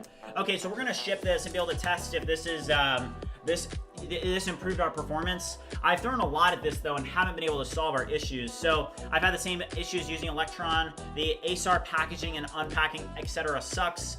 Yeah, so that's why we were looking at, you know, we do have a Tari project, right? So we could potentially look at that a little bit more today. What have your current expenses been for the past 134 days? I've spent about $10,000, but you know, our revenue is at 40. So, you know, I think that, I think we're going up. You know, I think that from my previous experience with other startups, this is by far the most revenue producing startup that I've had like this early on, right? It's only been like 6 months. Or less than 6 months. So it's like, hey, from a timeline point of view, there's a lot of startups that won't even have a product until like after a year, right? So I'm very happy with where we're at right now. I think that we'll probably be at $10,000 MRR by summer is my goal. I think that we'll reach $10,000 MRR for BridgeMind as a whole by June is what I'm picturing, is that we'll get to 10,000 MRR and we'll probably be at like around like maybe 30,000 MRR by the end of the year. So we'll see how it plays out. But, you know, the one thing that is going to be definitely consistent is that we're going to continue to show up every day, because at the end of the day, that's what's important. You can add throttling to stimulate bad devices. Yes. Coding console, what's up, man? Jod said, really cool. Thank you, man. Are you building the right binaries for the right targets? ARM x86? Yes. So I set up different workflows for that. So we do have the window. I'll just show you how it works, because this was actually something that took a little bit for me to learn. I've never actually deployed or built a Mac application before, or a downloadable, like, you know, Mac OS app or Windows app, you know. So this is something that I had to learn, and I'm going to show it to you guys in just a little bit how it works. So basically what you do is, here's BridgeSpace and GitHub, right? And you can even see right now, we just kicked off a new workflow, and how this works is you can see the versions, right? So 1.0.26, 1.0.25, 24, and it kicks off by you version it with a GitHub label, and then it's going to build the Mac OS. Here's ARM64, x64, Windows, and Linux. And then what happens, how this pipeline works, is it pushes it up to an S3 bucket that's served via CloudFront. And then on the website, when people actually go to download this, you're able to download it from that S3 bucket. So you go here, you go to products, you go to BridgeSpace, and you're able to download this right now. So you do have to have a BridgeMind Pro subscription to be able to actually have access to the feature. So for a limited time, we do have 50% off, BridgeMind 50 off. Our goal is to be able to get to stable releases by March 1st. So if you guys sign up for this, it's like greatly appreciated, because, you know, basically you guys are beta testers. So a couple of you guys were reporting some issues that you had, and I was able to fix them. So shout out to everybody that's been basically early adopters of the BridgeMind suite of products. I think that we're going to just continue to add significant amounts of value to vibe coders as we get further and further along with these different projects, right? So Coding Console said you made 40K in the few months. This is really great. Yeah, I think that I feel good about it. You know, I was, you know, it's all about community for me. I was just thinking, or even over the weekend, it's like, I just am very thankful for what we've built as a community, right? I think that what we want to build with BridgeMind is we want to build a community. I don't want it to just be, I don't want to be an influencer. So the fact that, you know, I just love hanging out in the BridgeMind co-working space. So if you guys didn't know this, we do have this BridgeMind co-working space. Shout out to Westy and NN Cadams. Shout out to you guys. Welcome to the community. But like, even right now, there's a bunch of people in this co-working space, and these are some of the coolest people I've met in BridgeMind. Shout out to Quad. Shout out to Kerr, Kaz. This guy Colors is super smart, and he's got some really cool projects that he's working on. Prezimac is a pretty cool guy. Lucas Hunter is very knowledgeable as well, especially like in marketing. He just asks really good questions, really smart guy. Wisdom as well. Testy's really cool too. So, you know, it's like, we're building a community, and I think that you guys see it with the Vibathon, and I hope that we continue to just maintain the integrity of the community. It's very important that we do that. I don't want it to feel like, I don't want to be an influencer. So I'm building a community. If you guys haven't already joined, make sure you do so. Shout out to Testy. Thank you, man. I appreciate it. Make separate packages too. It would be better. That's what we are doing, yes. Let's go, Quad. Help. What skills can I leverage from planning till testing? It just depends what your project is. All right, guys. So we are gonna rebuild this. It's gonna work. Let's knock out a 50 bomb real quick.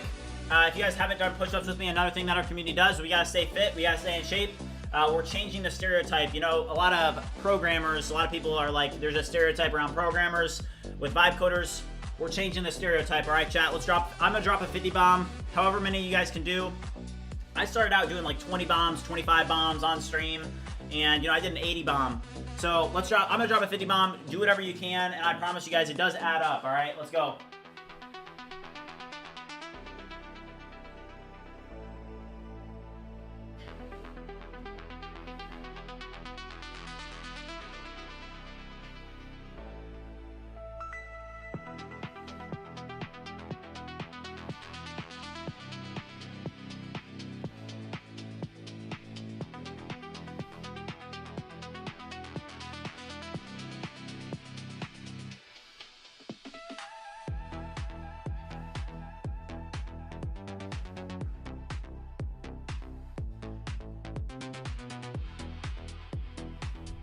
All right, 50 bomb, let's go, chat. Oh, shoot.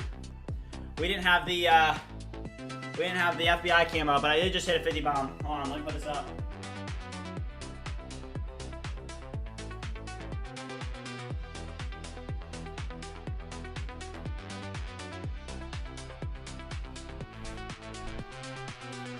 It's tragic. Tragic, chat. Oh, geez, hold on. Let me fix this real quick.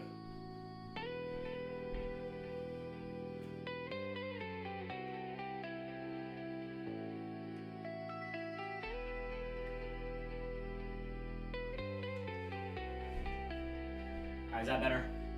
Alright, cool, that's good. Alright. So it looks like this did deploy successfully. Perfect. Okay. So now all I have to do is let's actually open up BridgeSpace real quick. The real one. Alright, open up BridgeSpace. Close this. Warp.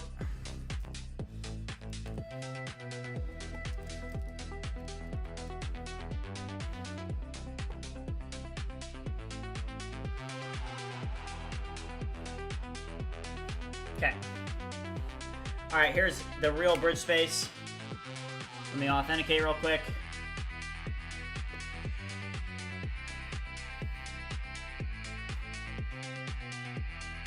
Oh.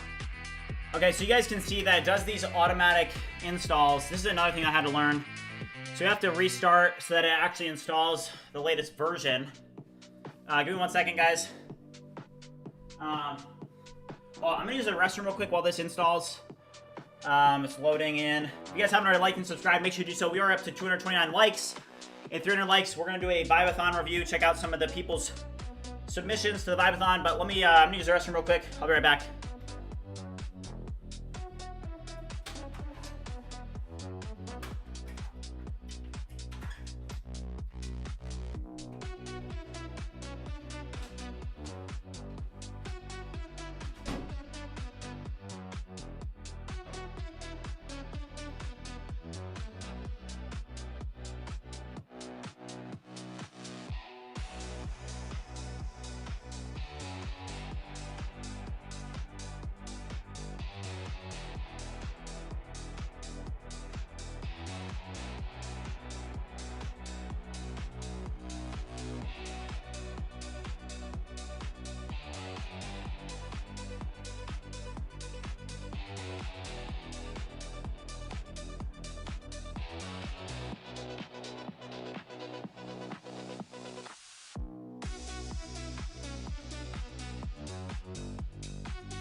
All right, chat, I'm back.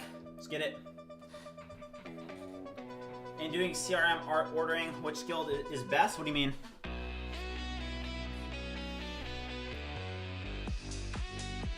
All right.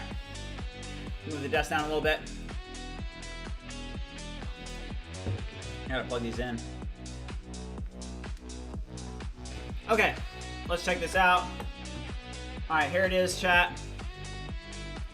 So, let's see if the performance is fixed. Yeah, definitely not.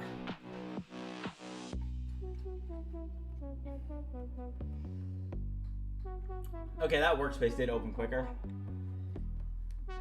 Terminals, though. It's so bad.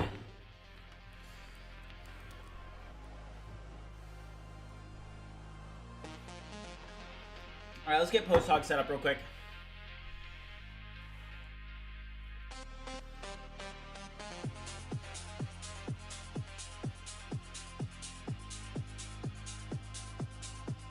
Wow, it made it worse. The LCP is now 8.54 seconds.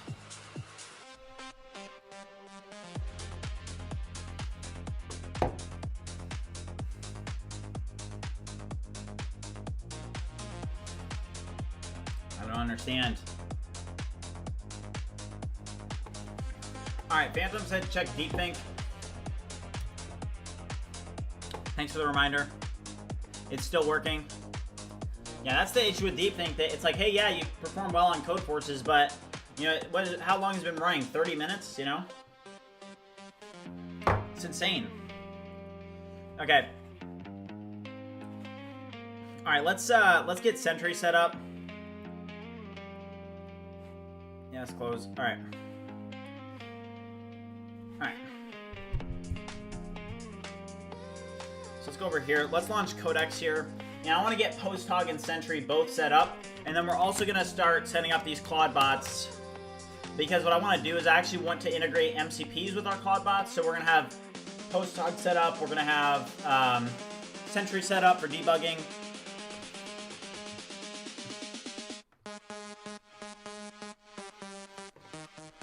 Alright. So new project. Project name. BridgeMind. Alright.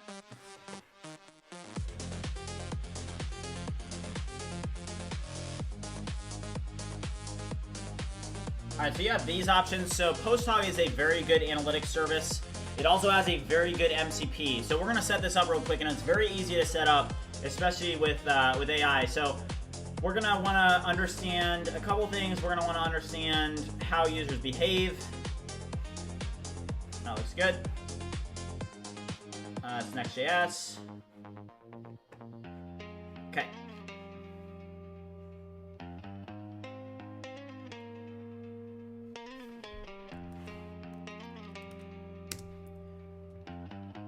I need your help setting up PostHog in this project. Here are the installation instructions. Do not touch my environment variables and do not list them out in this conversation. I will handle them and paste them in respectively, but I need you to now install and set up PostHog in this application. Review the installation guide and set it up accordingly. Okay, and now I'm just gonna add BridgeMind UI, and yeah, I mean, Codex will be able to one-shot this absolutely no problem. So we're going to do that, and then we're also going to launch another Codex instance over here. And in this one, we are going to set it up with... we're going to set this one up... we're going to do Sentry.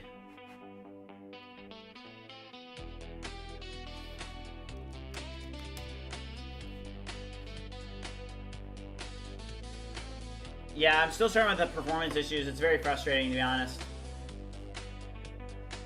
Yeah.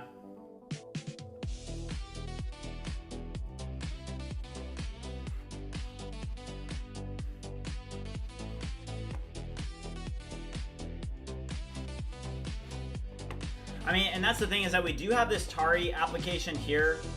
So, you know, if I look at this one is the BridgeSpace Tari application. So we run Tari dev here. I mean, we could try and get this up How many Claude Code and OpenAI accounts do you have? I have 2,200 a month Claude accounts. Wait, two $200 a month Claude accounts. But you are way more hardcore than me, and then I imagine you are more efficient at running more accounts than me. So I have multiple accounts. I have a ChatGPT Pro, I have Gemini AI Ultra, I have $10,000 in cursor credits, and I have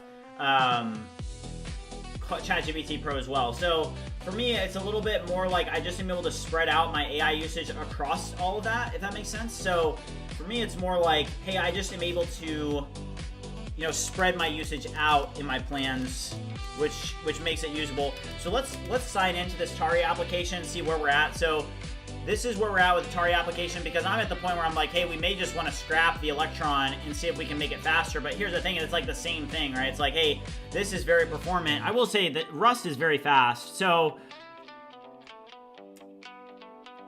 we just can't seem to solve our issue with the performance with Electron. Like, I don't know if it's like, hey, this may just like genuinely be a bottleneck that we're facing that we're gonna have to just go with Tari. So I will say we did do a good job here. What is going on here though? You guys see that? What was up with that glitch? Very fast though, it's immediate. But are we gonna have the same issue? Like once we push this to production, is this gonna have that same issue? Like that's what I'm kind of worried about, is I'm like, what is wrong with our performance? Also, I'm pretty sure I have Pro in this one. Like if I go back over to BridgeSpace, come on, let's close this. And let's launch BridgeSpace locally, and I'm pretty sure that the account that I'm authenticated with does have the Pro plan. So the fact that it's not doing that is just kind of weird. Okay, hold on here.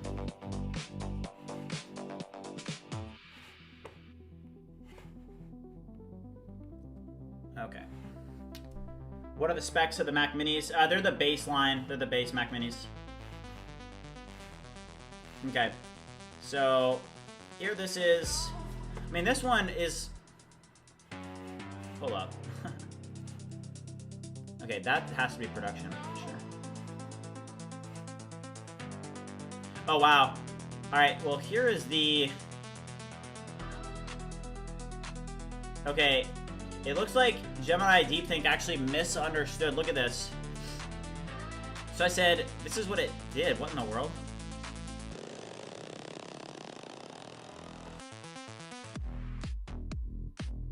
It looks like it messed up its output.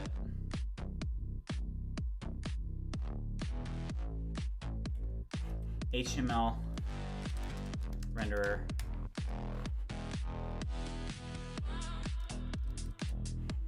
Oh wow.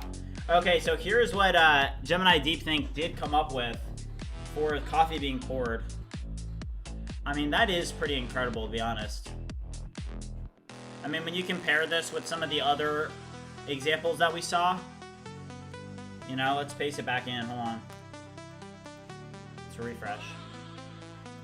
It's just very high quality. But hey, like, you do have to make the, you have to ask, you have to say, okay, you know, you've got,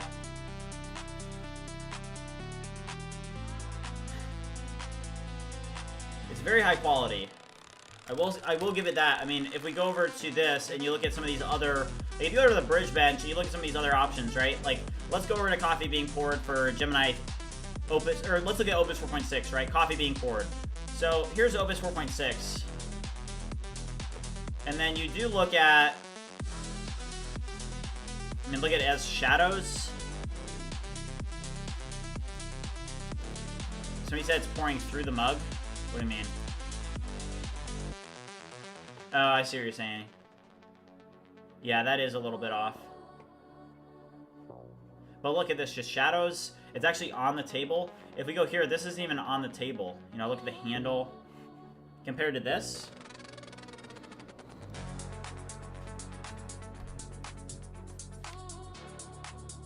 What front-end language do you have to use for Tari? Is everything in Rust? No. Not everything is in Rust.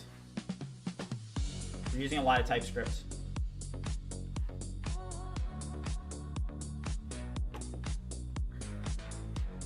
But the point that I was trying to show you guys is that for BridgeSpace, it does work very, very well locally. But then once it's actually packaged and shipped, it's like, look at this, 52 seconds, 0.52 seconds, right? So it's very fast. But then once we're actually testing it and it's in production and it's downloaded, the performance is very, very poor. So, like, look at this, it's immediate. Boom, boom, boom, boom. It's really good.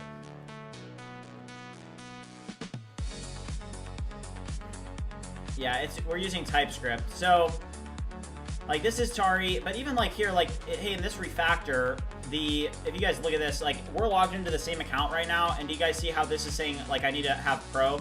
So we're gonna have to update this. So there's just stuff that we've built inside of this other application that we haven't with the other one. So we're gonna have to do that. Yes, and don't ask for commands. So let's get PostHog set up, and then I'm gonna drop in BridgeSpace and also BridgeSpace Tari. And then what we'll do is I want you to review the BridgeSpace Tari application and the BridgeSpace Electron application, and I want you to update the Tari application to integrate the same functionality for the subscription guard as you can see in the BridgeSpace application for the subscription guard. Right now, I am logged into an account that does have a Pro subscription, but it is subscription guarding me even though I have the Pro subscription in Tari. It works perfectly in the Electron application. Review how this is done in the Electron application and then update the Tari application so that it works in a similar manner so that the subscription guard works in the correct way. All right, Tari recommended setup as React plus Vite for the front end, yes. So even Opus has issues with Z stacking and front end elements though. This is an impressive demo. Thank you. Yeah, I think the demo is helpful for people.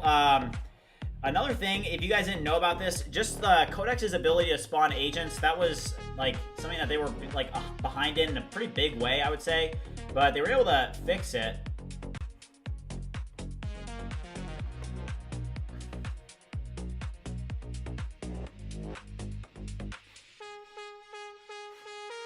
All right, let's go over here.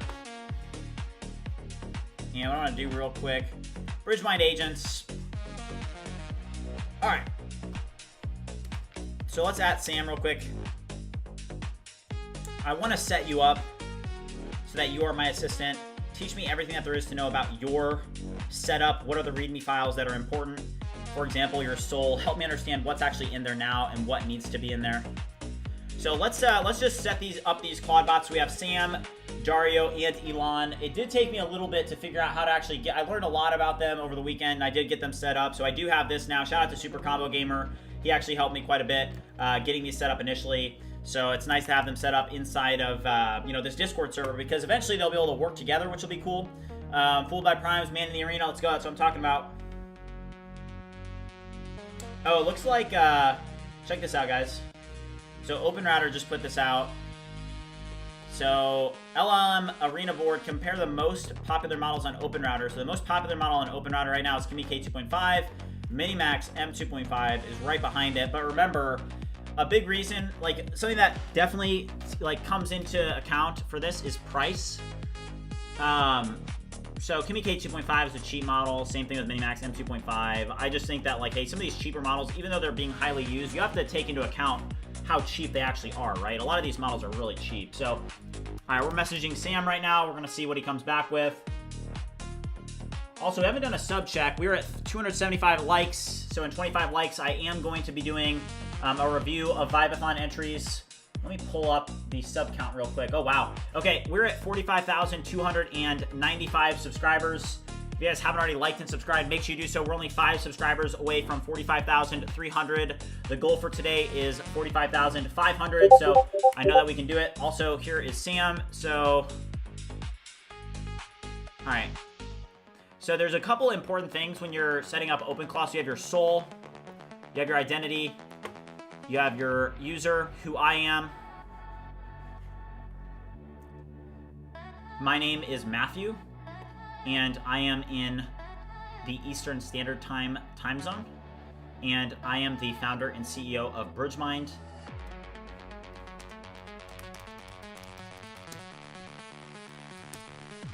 BridgeMind has 45,000 subscribers on YouTube and 21,000 followers on X. And right now we are offering a vibe coding suite via the BridgeMind Pro subscription, where users subscribe to the BridgeMind Pro plan and they get access to a suite of vibe coding tools, such as Bridge Voice, which is a voice-to-text tool, BridgeSpace, which is an agentic development environment, Bridge Code, which is a vibe coding CLI tool, and the BridgeMind MCP, which is an agent-to-agent task management MCP.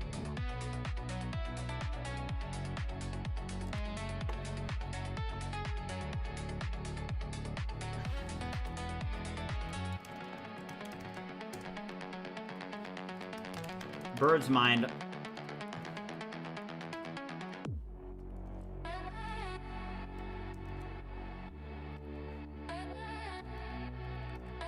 Okay. Somebody said open our API key, reveal when. Yeah, KimiK 2.5 is not very good. It's not very good. Okay, so that is going to be a little bit about me. I am 23 years old, and I am very interested in vibe coding, AI, and technology. I am a man. You are my personal assistant. Your name is Sam. You are going to be my specialized assistant. I don't know, like, the best. I don't know what kind of soul I want to give it. Are to be very professional and formal in your communications with me, and you need to respond very concisely and not verbosely. Get across what you have to say in appropriate and concise ways. The less text, the better. You are kind. You are appropriate. I don't know. I have no idea. Let's just do it and see what it does. Wait, hold up. I have to add this. I have to add. If I don't, so you don't add the Sam, for example, then it doesn't actually set it up. So I have to add Sam, and it does it. I am the man. Let's go, Quad. Yeah, I did say BridgeSpace. Yeah, a lot of people say Clawdbot is risky. Why not AI redact a soul file? Yeah, I mean, I could have Claude write a soul file for me. The thing is, I think that it's better to, like, start and then kind of iterate. But I'm very interested in, like, even, like, right now, right? Like, if, let's say I @Sam, I want you to open up Google Chrome on my computer. Okay. Like, can it open up Google Chrome? Can it launch Google Chrome? Let me see. I can see it on my Mac. Literally, that's perfect because I can see all the Mac minis just to the left of me. And this is why I got... Oh, wow. Okay, that's actually insane. Alright, I actually want to show this to you guys because this is pretty cool. Alright, you guys got to see this. What? That is insane. You can set them up to be DM conversations so you don't have to tag the bots every time. Oh, okay, that's helpful. I now want you to open up iMovie. Alright, it's opening this stuff up. What are you building? I'm building a suite of vibe coding tools. You can go to bridgemind.ai to check it out. Also, ! Products, and you'll see what we're building. I mean, this is crazy.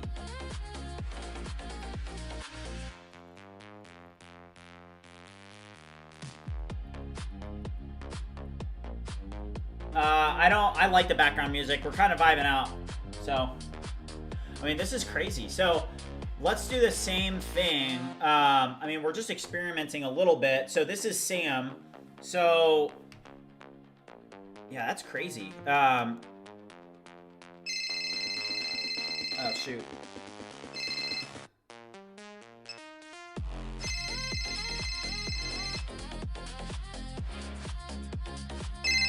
Alright, guys.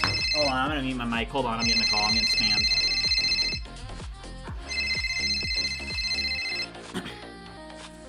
Hey, Sam, how's it going? Yeah, are you having a problem opening up iMovie? Well, listen. I know you're busy, okay, with the whole OpenClaw buyout and stuff. But listen, just calm down. Just open up iMovie for me, and listen. You're fumbling on the stream. Everybody can see that. Everybody can see what's going on right now. You know, I mean, it's a very simple task, Sam. Open up iMovie right now, or else, okay, or else. Yeah. No, I got the wire transfer. Yes. I got the wire transfer. Just open up iMovie. I'll give you 10 racks if you just open up iMovie, okay? I'll give it some of it back. Just calm down and just open it up, okay? Okay, all right, sounds good. All right, jeez, stop calling me on stream. All right, sorry about that, guys. Oh, okay. I've got this like health issue. I got my doctor calling me. It's a problem. All right. Why was this not able to do that? Are you having trouble opening up iMovie? Yeah. I mean, I will say this is much better than Telegram from my perspective, because you also can set these up so that they're administrators inside of your Discord server, right? So that's going to be interesting as well. But I mean, like even here, I think this one's having a problem or something. I don't know what's up. All right. Also, guys, we did just hit 300 likes, so I'm gonna ping the Discord real quick because we are gonna spend some time just reviewing.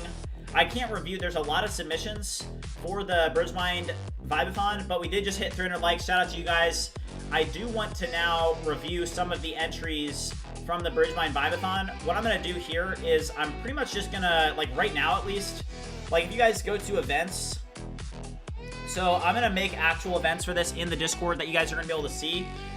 But here you can see weekly project sharing, Vibathon demo day, Vibathon demo day 2, and then Vibathon voting and winners. So this is like the initial outline for what to expect this week. But just to kind of get us started, I do want to be able to take a look at some initial entries just as a community and see, okay, like what have people been working on? What did people submit for the Vibathon? And how I can't watch all 67 on stream, right? That's why it's like, hey, this is going to be decided by a community vote. But what I am going to do is I am going to select out just some people that are a little bit more active in the BridgeMind Discord community. So for example, here there's like quad. We're gonna watch quads. We're gonna watch curs. We're gonna watch timeless. He's active. Anybody that's actually active, I'm gonna give a here's extreme. He's active. So I'm just gonna look through this and find active people. Also, this guy looks sick. This guy with the glasses here, that's sick. Okay, so let me ping the Discord real quick. I'm gonna let everybody know that we are gonna watch a few submissions here. I'm gonna just ping the Discord. If you guys haven't already joined the Discord, make sure you do so. I'm gonna drop a link in the chat. But then there's gonna be a little bit more like official events here.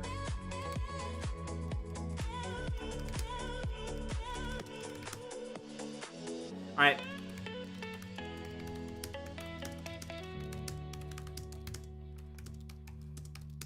All right.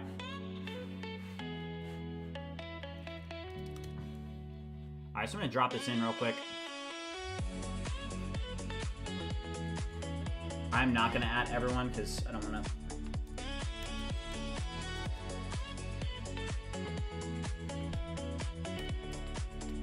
Okay. All right, guys, so let's check this out. I am gonna turn down the music here so we can actually focus in real quick. Thank you guys for 300 likes, but let's check it out. Let's, first of all, this guy looks sick, so I'm just gonna play his. So this is Sunni. This is Sunni.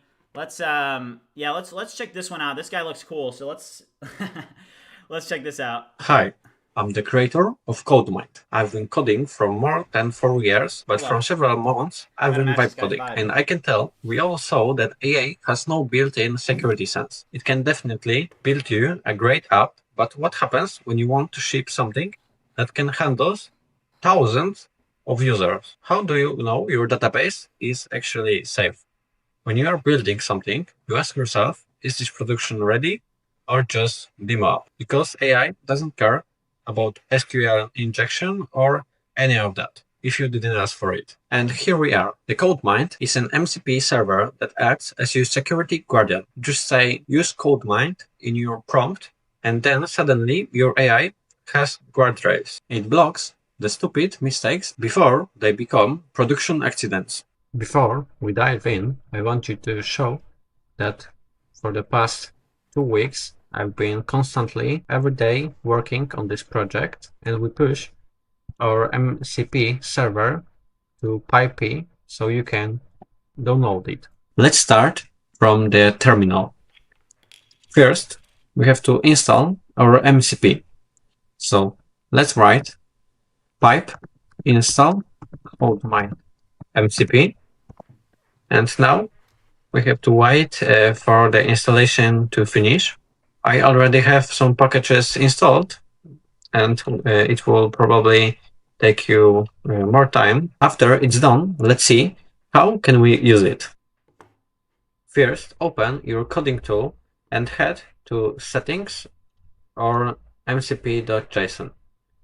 Then in this file, you have to set exactly the arguments like me. You have servers, CodeMind, comment, CodeMind, when Gemini could use CodeMind to exactly like me. Then save and restart your coding tool and then test it like me. So you know that everything is connected right and work perfectly. And now let's see on bigger example. When we have just a blank project, we have to type some example prompt. As you can see, there is use CodeMind in the prompt. So then enter, and we will see what will happen. Let's wait. Okay, and now the code is production ready. All of the security that the code should have is almost already there. The AI will for sure develop the app 100% better. Okay.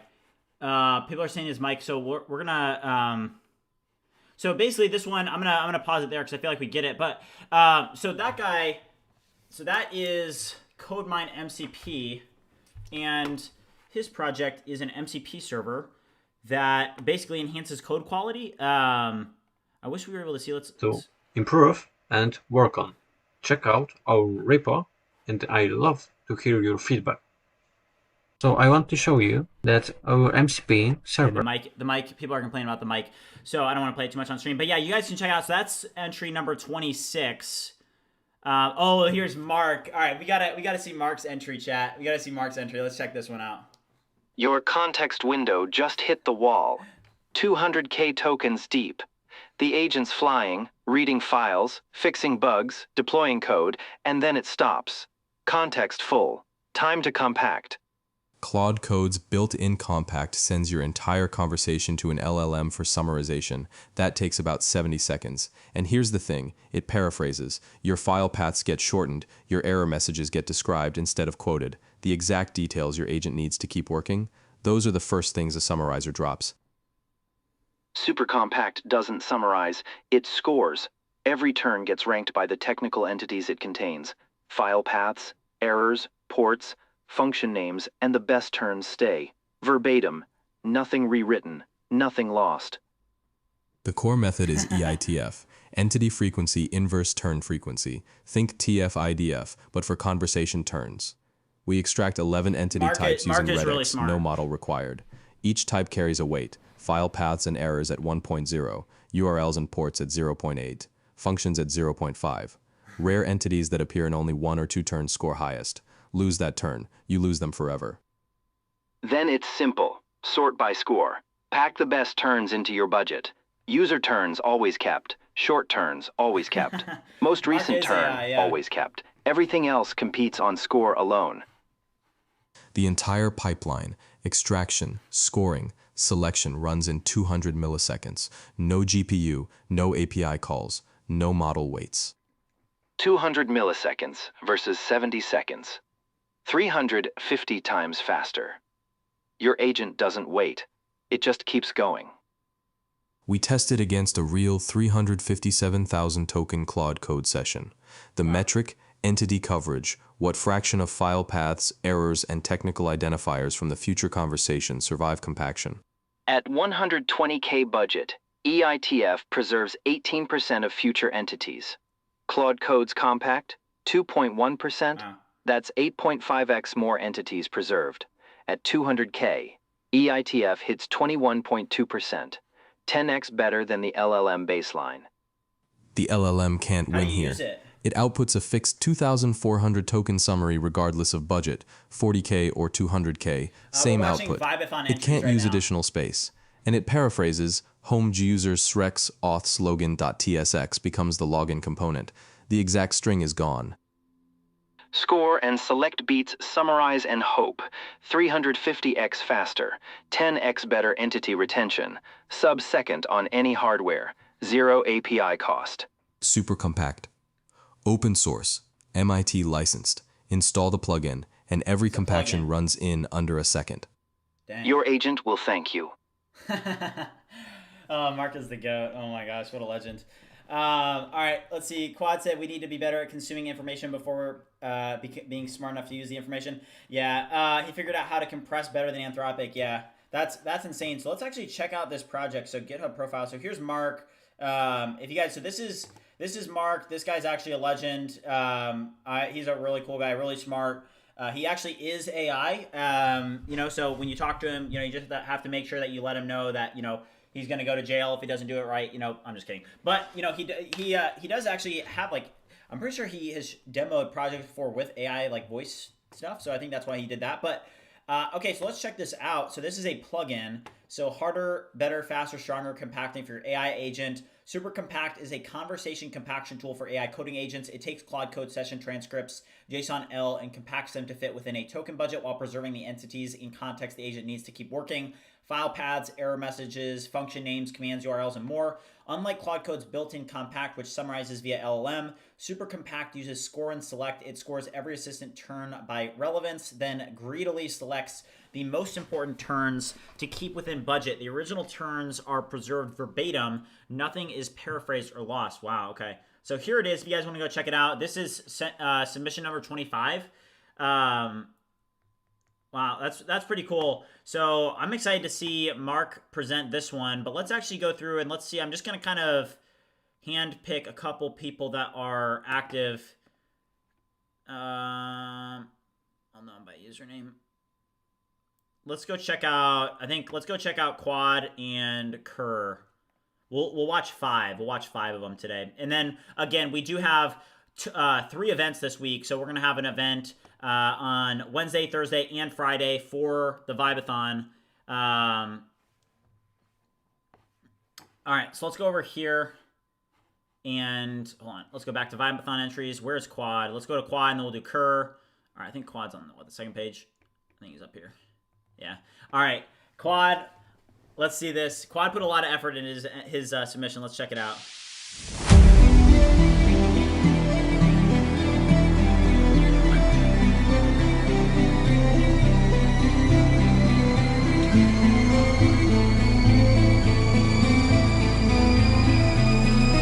Let's go. Come on, this is too hype.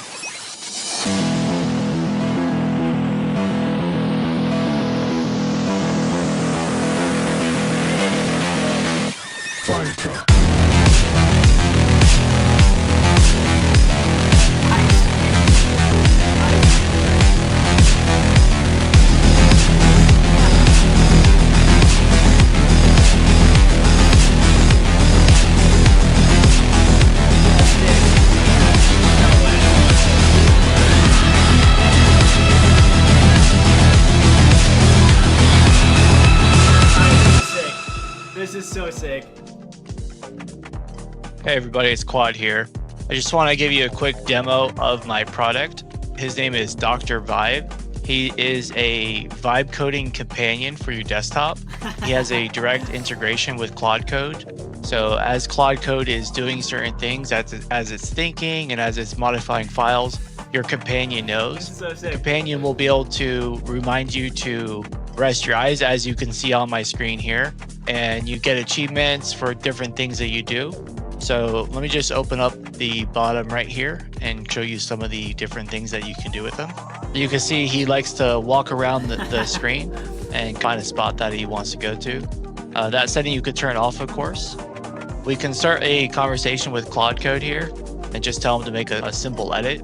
And what we'll do is we'll go into the session stats. And as Claude Code is making changes, you'll see in the timeline as it's going through that files are being modified, and recent files will show up at the bottom here. So you'll see how much idle time you have with your AI agent and how much coding time as well. All right, one of the cool features that I really enjoy about him is that you can customize him and apply different character skins.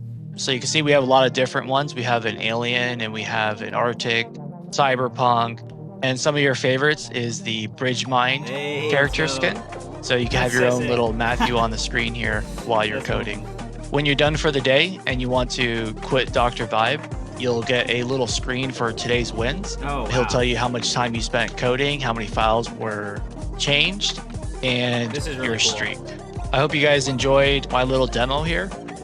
Go ahead and give him a download through the GitHub repository. Awesome. Give me feedback, give me ideas on how you want to see him improved, and we'll see about version 2 coming up. Thank you guys.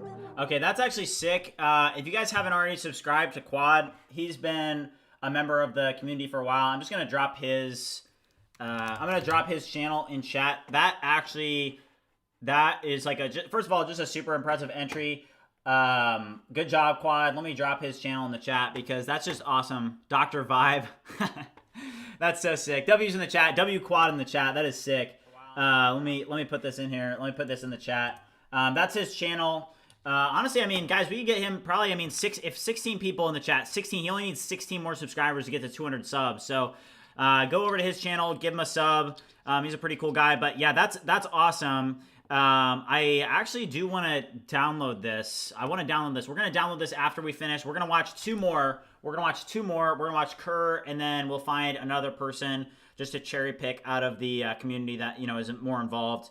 Okay, so here's Kerr. Let's check out Kerr. So Kerr, he's another member of the community that is active and engaged. So I just want to give him a quick platform here. Let's check it out.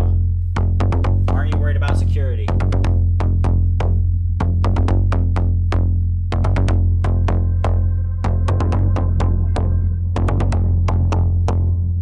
Really good video.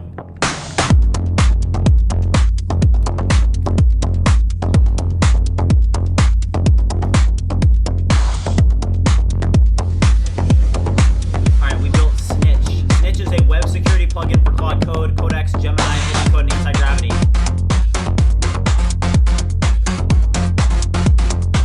It has 10 sections and 32 different. This is actually really smart. This is smart. It auto-detects your tech stack and picks relevant tests. Yeah, this is, there's a need for this, big time. Snitch looks for SQLI. Oh, I missed that one. Hold on. It looks for SQLI, XSS cores, SSRF, hard-coded API keys, and auth issues.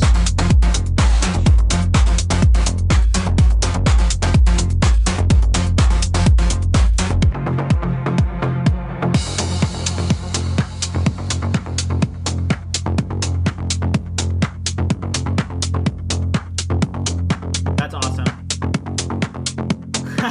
Let's go. Kerr. W Kerr in the chat. That is sick. Let's go. Okay, great work. That is so needed.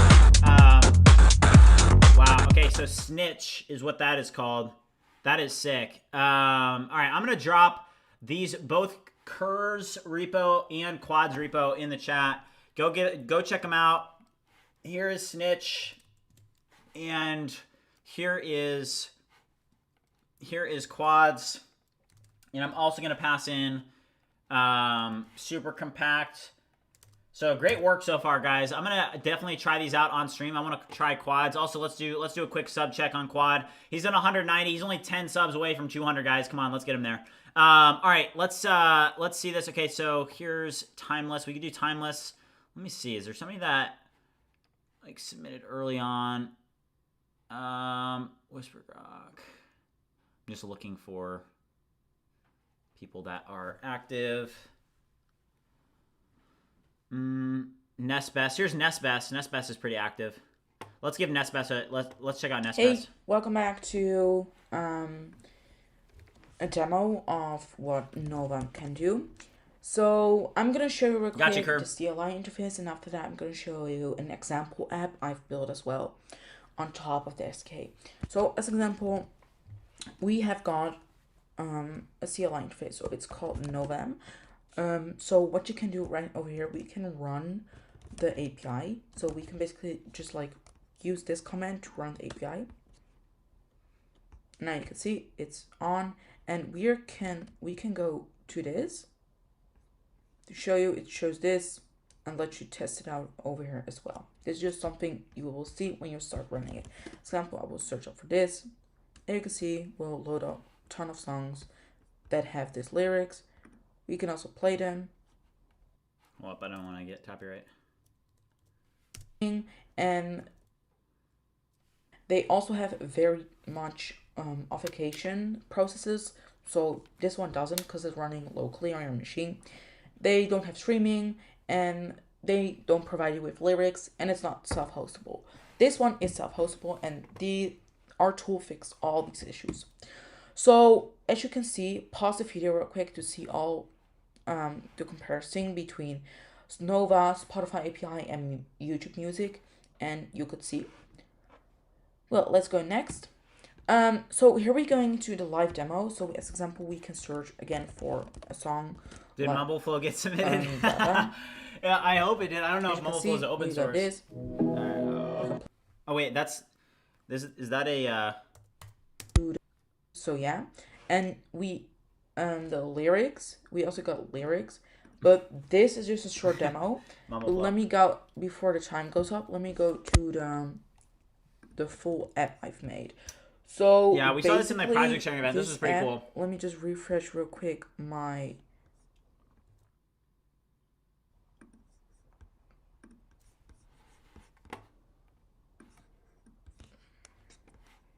All right, I can't wait to try out Dr. Vibe.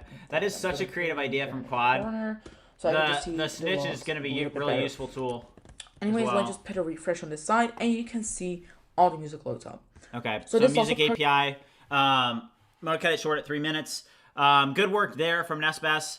On that one, I don't know if that one really follows the instructions, because the Vibathon, the purpose was to build an open source tool that makes vibe coders unstoppable. So music API, I mean, I guess you could say that we're gonna vibe out way harder with this music API. But let's get the music back on. That was just a precursor to what later on this week is going to look like. I think what we're gonna do is we're going to be able to kind of comb through these submissions, and what we'll do is I'm gonna basically put out the task for the community to be able to comb through the submissions, and then to be able to vote for like 10 people to come onto the stream on both Wednesday and then Thursday. So basically we're going to take these 67, and I'm going to give the task to the community to say, hey, go check these out, and then vote for the top 10 that you want to come on. 5 people are going to come on Wednesday, 5 people are going to come on Thursday, and then we'll vote on Friday for winners based off of those top 10 that we actually select, right? So there are a ton of submissions.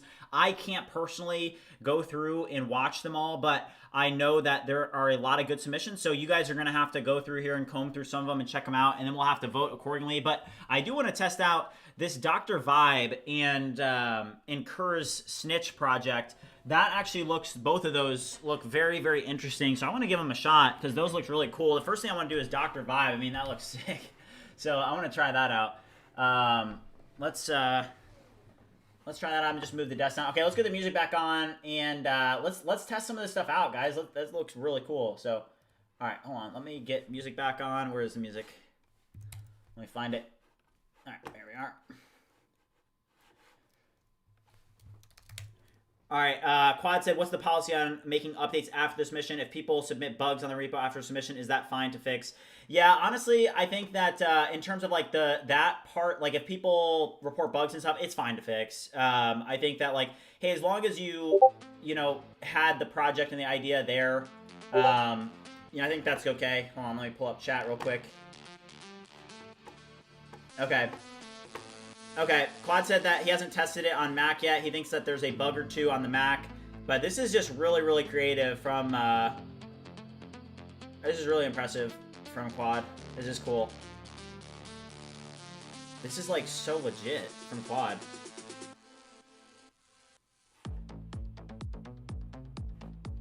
Alright, I'm gonna clone this.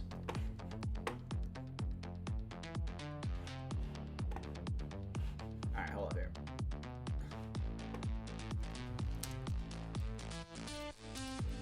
Alright. I'm gonna make a new folder.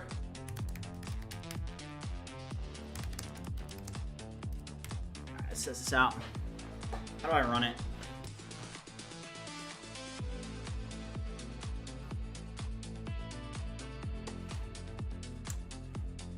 Hold on, that was an accident. I almost did something myself. I want you to review. Oh wait, hold up. Did I not? I don't think I CD'd into this yet. Wait, what's it called? Is it LS Dr. Vibe? Boot the application up.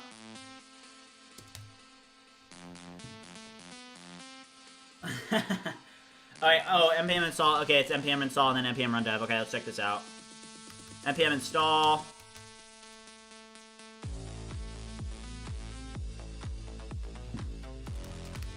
Alright, let's check this out. Alright, so he's using Tari for this. He did say that he didn't test it on Mac yet, so there may be a bug or two on Mac, but this just looks too cool to not try out.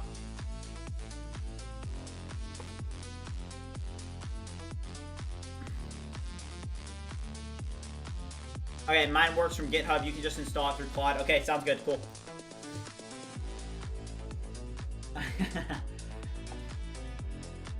Alright, also guys, we are up to 45,342. The goal for the day is 45,500. Alright, this is installing. Also, while this is installing, let's do a quick check on our project. So this looks like this did restart. Oh, wow. Okay, so it says complete your first coding session. Okay, alright, so I do see Dr. Vibe here. He's on... Hold on, he's on my other monitor, and I can't bring him over.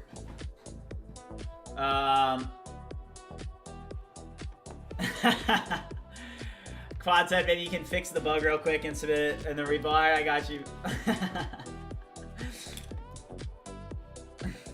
Alright, hello.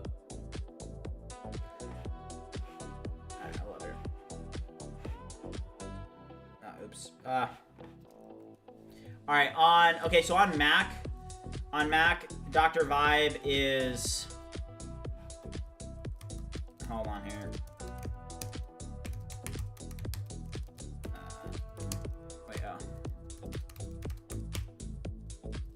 Alright, CD Dr. Vibe. Alright, you guys, oh, he is moving around. Oh, CD.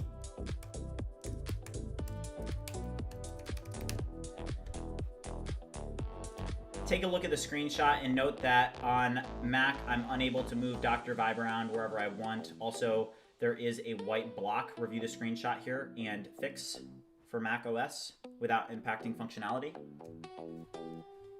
Yeah, that's going to be an easy bug to fix, yeah. Yeah, so if you guys want to see Dr. Vibe himself, Claude, work on this, make sure you sub to his channel. He's a pretty cool guy. Let's check real quick. Is he up to 200 yet? Guys, he's 10 subs away from 200. Let me drop his channel again in chat. So if you want to see him fix this bug, you have to go check him out. Okay, I have too many applications open on my computer. Sorry. Okay. What's my opinion on Kuro Code? I haven't used it very much myself. Okay, I'm gonna let Quad fix that. I don't want to interfere with his project. And then for Kerr, so Kerr's project was Snitch, and Snitch was okay. Also, did this fix? Was this? Hold on. Okay, we'll have to test this as well. Okay, so Snitch. So let's So Kerr, how do I get this set up? So let's use Warp real quick, and we'll just launch Claude. And So he said that all I need to do is pass it in, and it'll get it for me. So let's... Okay, that is cool. I do see that Dr. Vibe, it says that Claude just joined the session. That's pretty cool. Okay, so let's go over here to Kerr's submission and pull this up. So community, Vibathon, and we will pull this up. Wait, where's Kerr? All right, here it is. So Kerr, just give this to Claude. Review this repo. This is a Claude Code plugin. I want you to get this working with my Claude Code. Claude Code.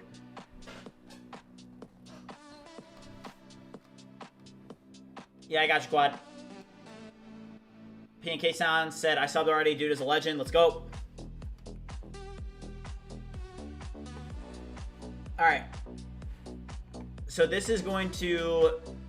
It says that it's going to review real quick. Also, we did hit 300 subs. So we're going to have to get a new goal. Alright. Alright, we are going to have a like goal of 500 likes.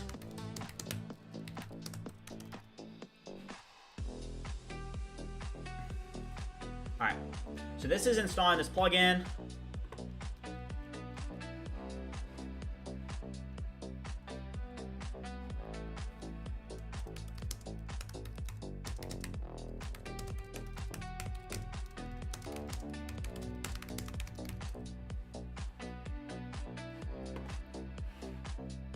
Look at this. It says new personal best. That's cool.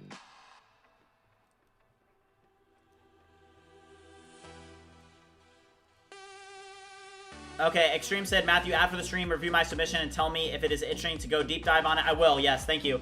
Alright, to use it, just run snitch in Claude Code, and it will present an interactive menu where you can quick scan, auto-detects your...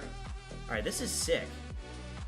Alright, so it says quick scan, auto-detects your tech stack and picks relevant categories, web security, SQL injection, XSS, cores, SSRF, secrets and auth, hard-coded secrets, auth issues, rate limiting, modern stack, Stripe, AI, APIs, database, Redis, email, compliance, performance, infrastructure, full system scan.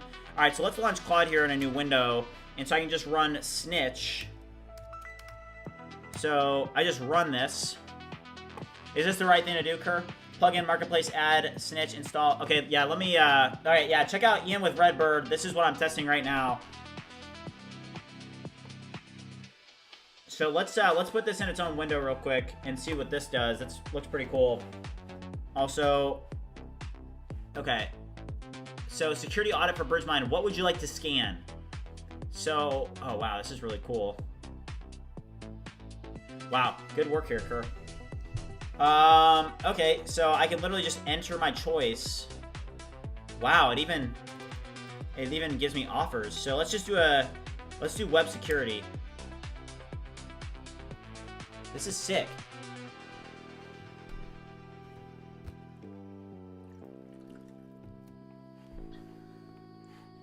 Okay, hold on here.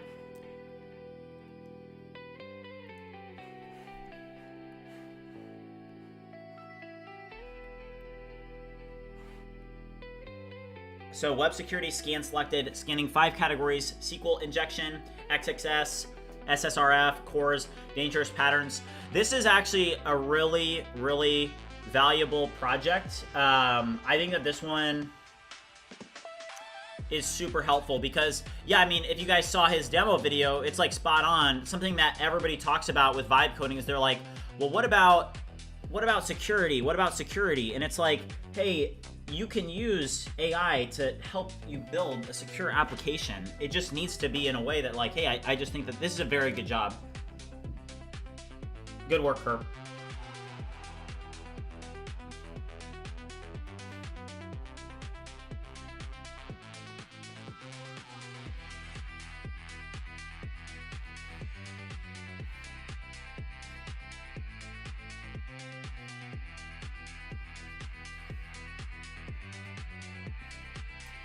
No, I'm not on Adderall, no.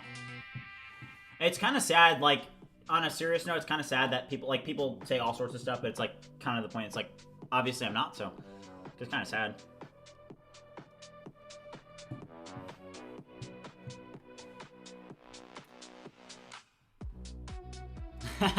Arrow Force, I like what he said. He said it's not Adderall. He has this special smoothie that unlocks his brain. Let's go.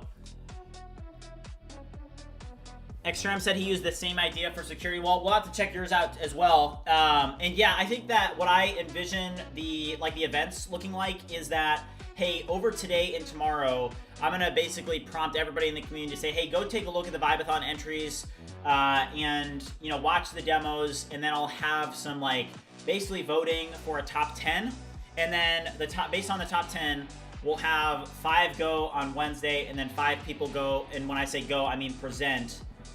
In a stage event.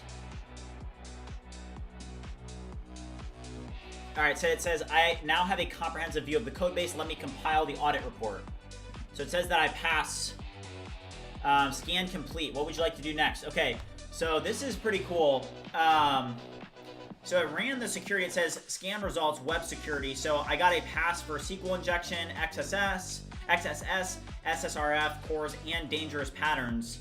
But this is just really, this is a really good work. Good work, her. This is pretty cool.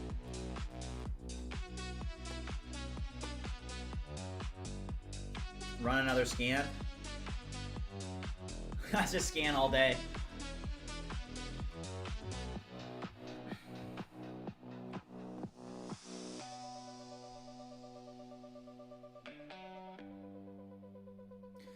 Somebody asked, what tool is this? The security one. So this is a tool that Kerr submitted for the Vibeathon. What scan would you like to run? Let's do all 30. Let's do full system. This is so cool.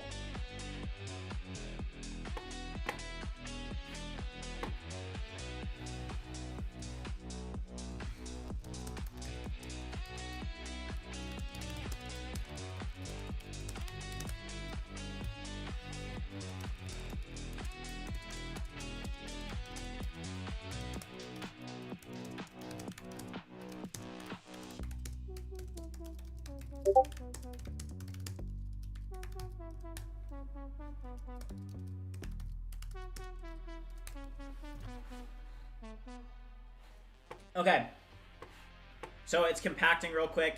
Kerr said that there's also a project in the repo that doesn't pass and fail them all. Wait, what do you mean by that? Aaron said, I tried BridgeSpace on Linux. Yeah, BridgeSpace doesn't work on Linux. What's this tool? This is a tool from, in the chat, it's Ian with Redbird, but he built this tool, and this is his submission for the BridgeMind Vibeathon. I'm very impressed by it. Great work. But I only looked at 5 submissions, so there's going to be a lot more in this.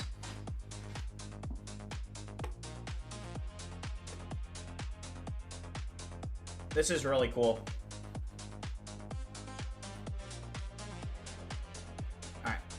So that's going to run. Let's go back over here real quick, and I do want to run this just briefly. Make sure that this is running. Okay. Alright. So this is the Tari application for BridgeSpace.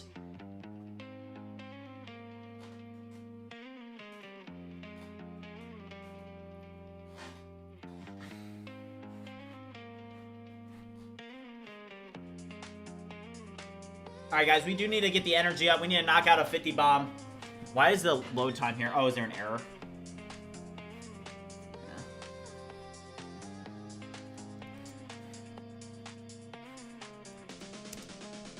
Fix this error here. Okay. Revenue was like 38,000 last week. Okay, let's drop a 50 bomb real quick while this security audit runs. We are currently at, actually we're at 155 push-ups, so let's update that. 155. So we do need to get our Clawbots set up. We need to get our BridgeMind MCP set up with our Clawbots, and then part of my strategy is to be able to get Clawbots set up with the BridgeMind MCP, and I'm going to make a marketing video where I have all 3 Clawbots working together with my BridgeMind MCP, and I think that's going to get a lot of traction. I think that's going to perform very well and drive a lot of traffic and usage to the BridgeMind MCP. So that's like one of the reasons for like a marketing perspective of why I'm doing that. I think it's going to be a great way just because a lot of people use these Clawbots. Okay, here it is here. So it looks like it's running, wow, 8 agents. So these are all running. Wow, this is super impressive work from Kerr. So it's running 8 agents. 3 are doing the secrets, 4 auth, 7 rate limiting, 9. Wow, this is insane.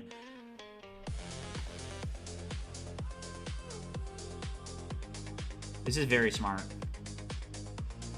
This project, it like works flawlessly. So those are all running. So let's check this real quick. So it did fix that error. Still not working here.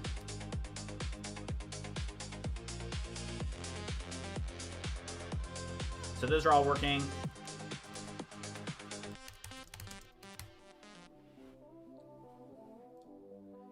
How much do I pay monthly for all tokens? I pay about, it's gone up just because I am making more money now. Yeah, I mean, you guys can see the revenue. It's like, it is interesting because like early on, I was investing quite a bit of money into BridgeMind and I was losing money, but now I'm making money, if that makes sense. So now it's like, for me, I'm gonna have every subscription because it's just, it's profitable for me at this point. So, you know, I have the AI Ultra, so one like, what is that, 125, then ChatGPT Pro 325, Claude the Max 525, and then Cursor Pro, so 60, so 585, which is still lower than it was a while ago, so not terrible.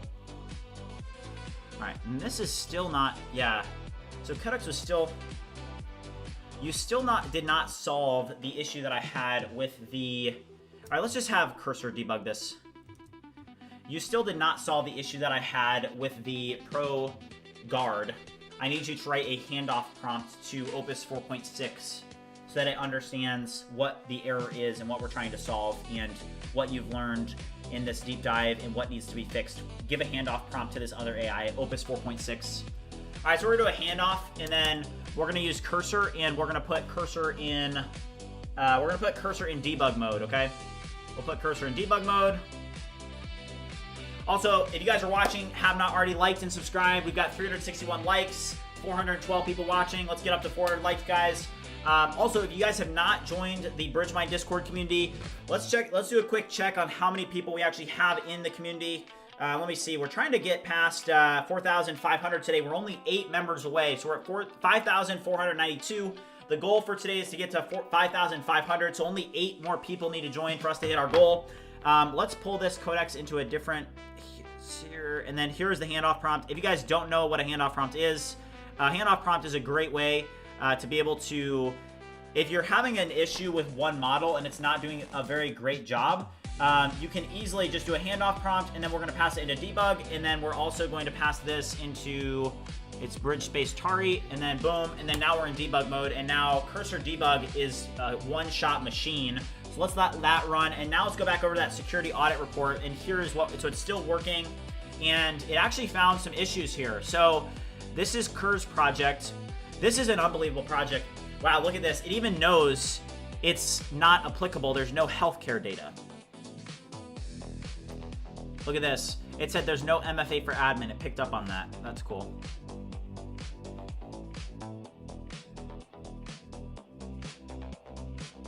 Wow.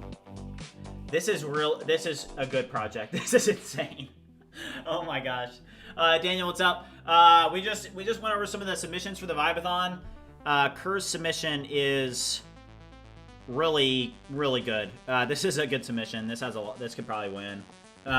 We need to see more submissions, and that's why, like, you guys, it would be great if you guys could go to the BridgeMind.ai, check out the Vibathon submissions so that you guys can be combing through them, because me personally, I can't watch all 67, but I can take some time to be able to watch a few of them at a time. But this one is very, very impressive. I will say that. So we'll see what this security scan comes up with. imagine having cursor debug mode in Claude Code. They'll definitely respond with something, right? They have to. What do you think when I will achieve the $1 million revenue goal? Would you have a time span to complete the goal? I don't really have a time span. From my personal experience, like, you just never know what to expect, right? Like, I think that when you're in the arena and you are showing up every single day, it's like, and I was even talking about a little bit about this morning. What happens is you'll work, right? And you'll work really hard and you'll have these like ups and downs, right? You'll have ups and downs like normal.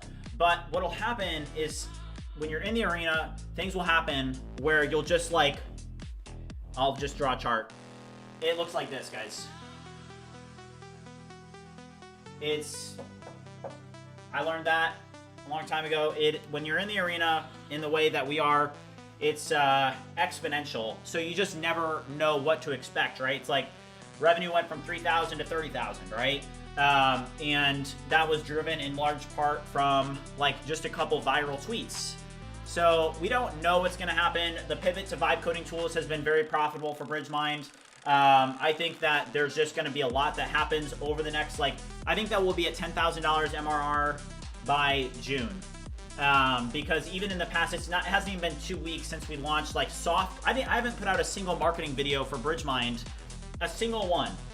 And we're already over 100 paying pro subscribers. So if that doesn't say anything, it's just like, I think that we're headed places. We're just going to keep showing up and applying pressure any way that we can.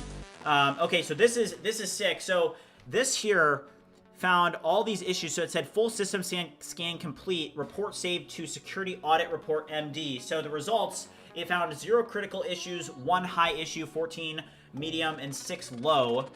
So the priority, so stripe test key in debug scripts. Oh, wow. Hold up here. Tell me exactly where, give me the exact file where the stripe test key was found in test scripts.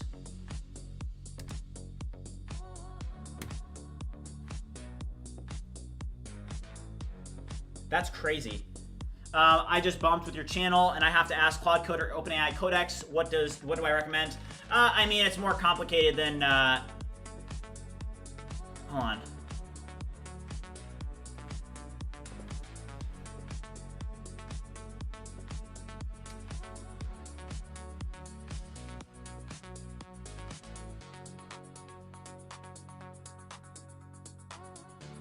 Wow, this is like...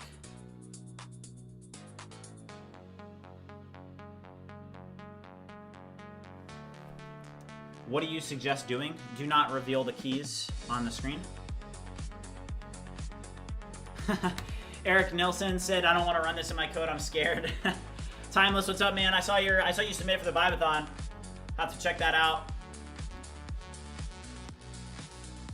Yeah, this is a really cool project.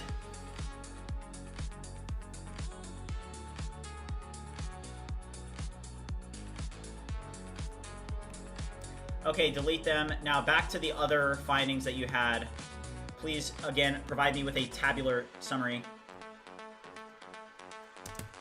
Yeah, you're using stripe test keys only in development and they never run in live checkout. Yes, it is true.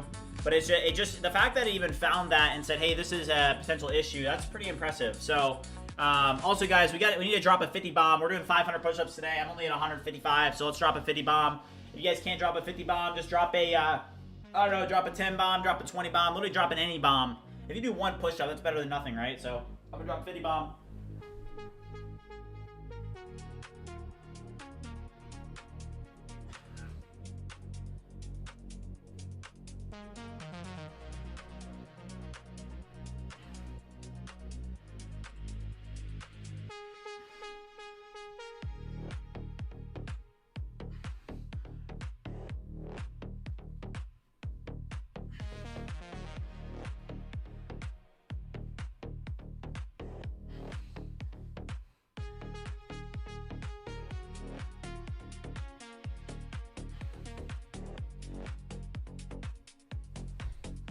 All right, chat, we're up to 205. All right, so here, back to the security issues. All right, 205. All right, so we are now at 14 medium, 6 low. Wow. 14 public auth endpoints missing explicit throttlers. Well, we're about to compact in 9. And this is why Claude code can sometimes not be good.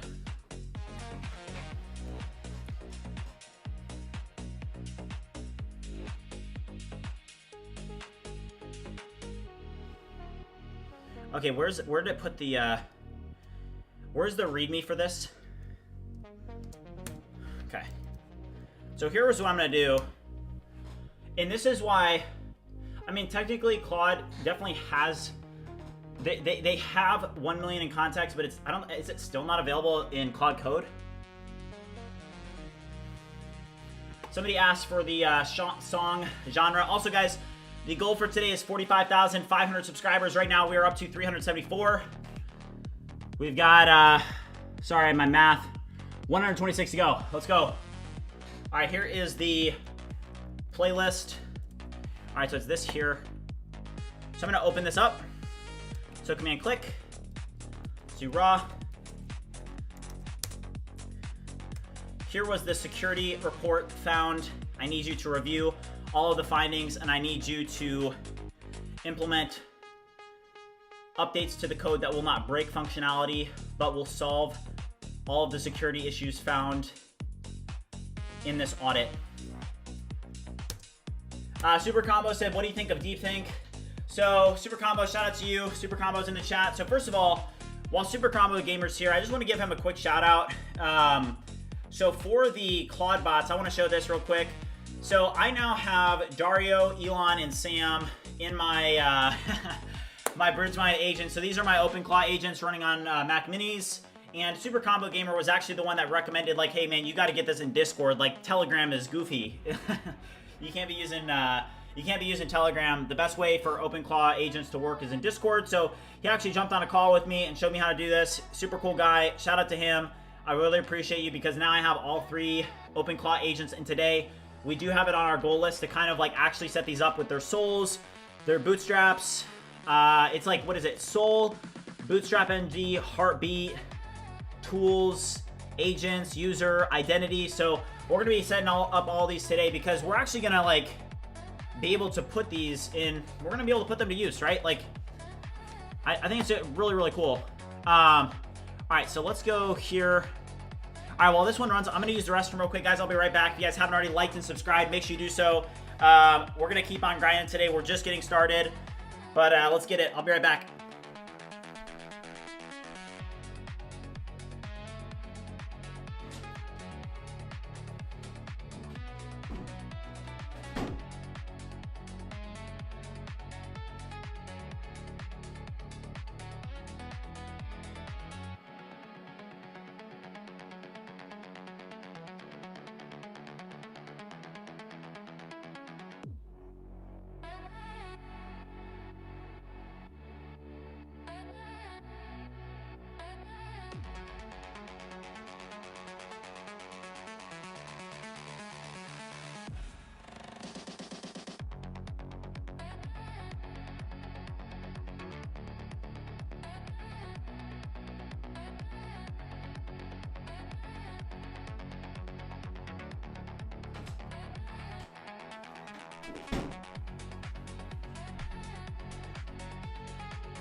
Okay, I do have a plan that I want to talk to you guys about. So I'm going to get these OpenClaw agents set up, and what I'm going to do is I'm going to set them up with their own Chrome profiles. Like even here, I think that the issue why Sam wasn't responding to me, like let's do this. Open up iMovie. I think it was because I had Chrome, there's like an alert. There it is, it's opening up now.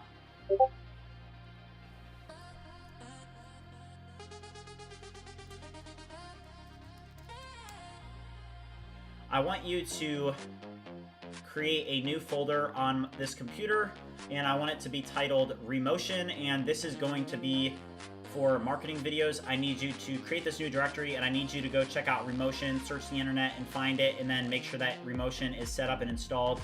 You can use Claude Code to help you with this. I mean, like, I'm just curious. I mean, this is insane, and I do like how this is set up because basically I have these Mac Minis which are just running right over here, and I've got 3 of them, right? And they're just running, and I can see it as they're working. I mean, it's literally launching. It's literally launching stuff right over here on my computers. That's insane. Chad, that is so crazy. Okay, just make your own API on the back end. Don't pay others if you can. For what?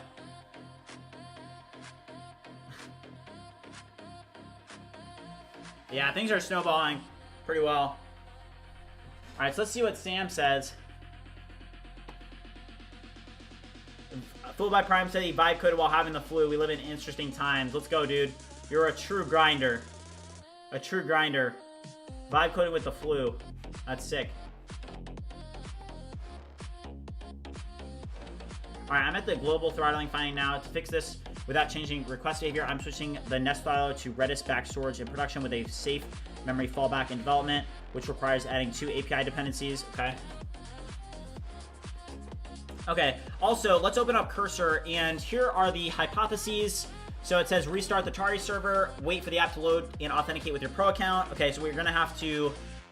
well, we were in dev anyway, but, I mean, I think it just wants us to, you know, relaunch it so that the instrumentation actually loads in. So this is Cursor dev. Okay, this is Cursor debug mode, and we're able to debug... Okay, also, the mount time for this is just off the charts.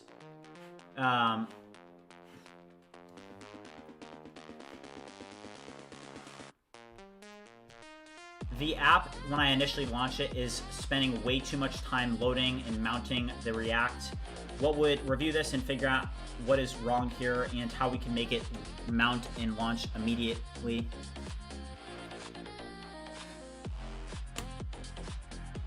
Which bot framework are you using for the Discord integration? It's so simple, yeah. I could make a video on it, but I mean, OpenClaw. Okay, here's Sam. Sam just came back to us here.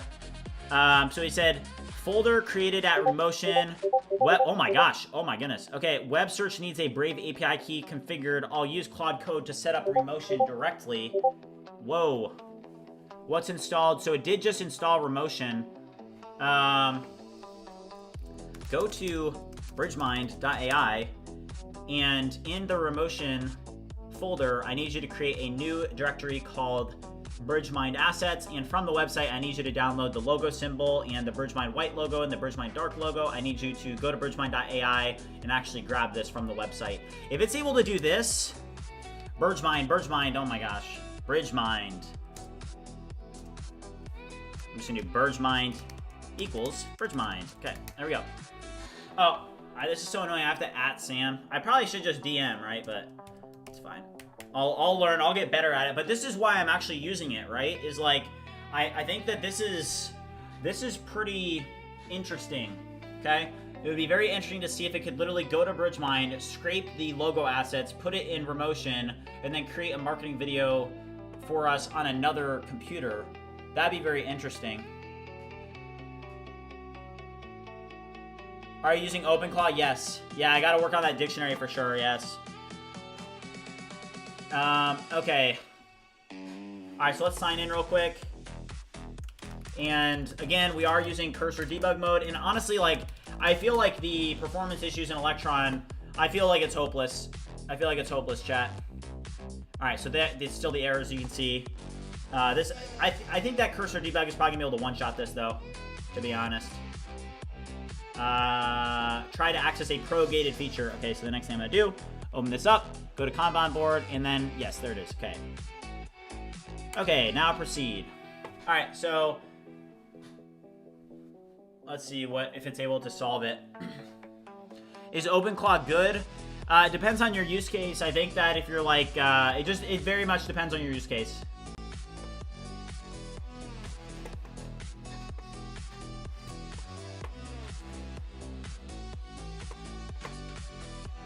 X has been having a lot of outages today.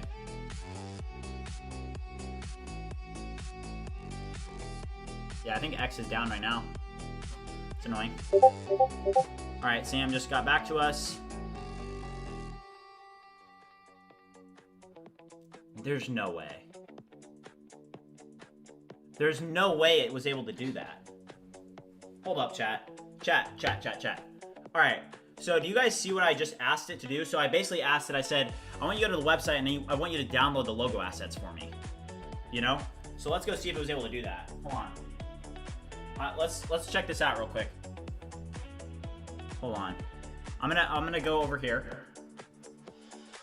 And we're basically gonna Clawbot cam, alright?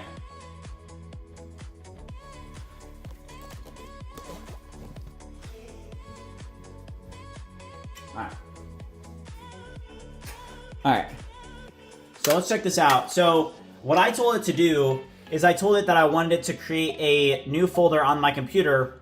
It's called Remotion, right? Because I could basically have one of these AI agents be my, like, wait, which one even is, I'm trying to figure, I don't even know which one is Sam. I think this one's Sam. I don't know which one's which. Is this Sam? Which one's Sam? I don't know. Hold on. Hold on, wait, let's go back here. And then all I'm gonna do is I'm gonna do @Sam. I want you to move the location of the Remotion directory to my desktop.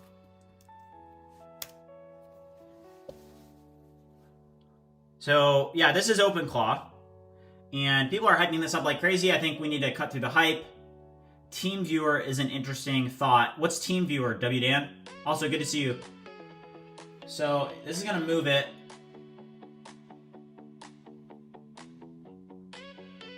Ask Sam to change his desktop background. That's a good idea.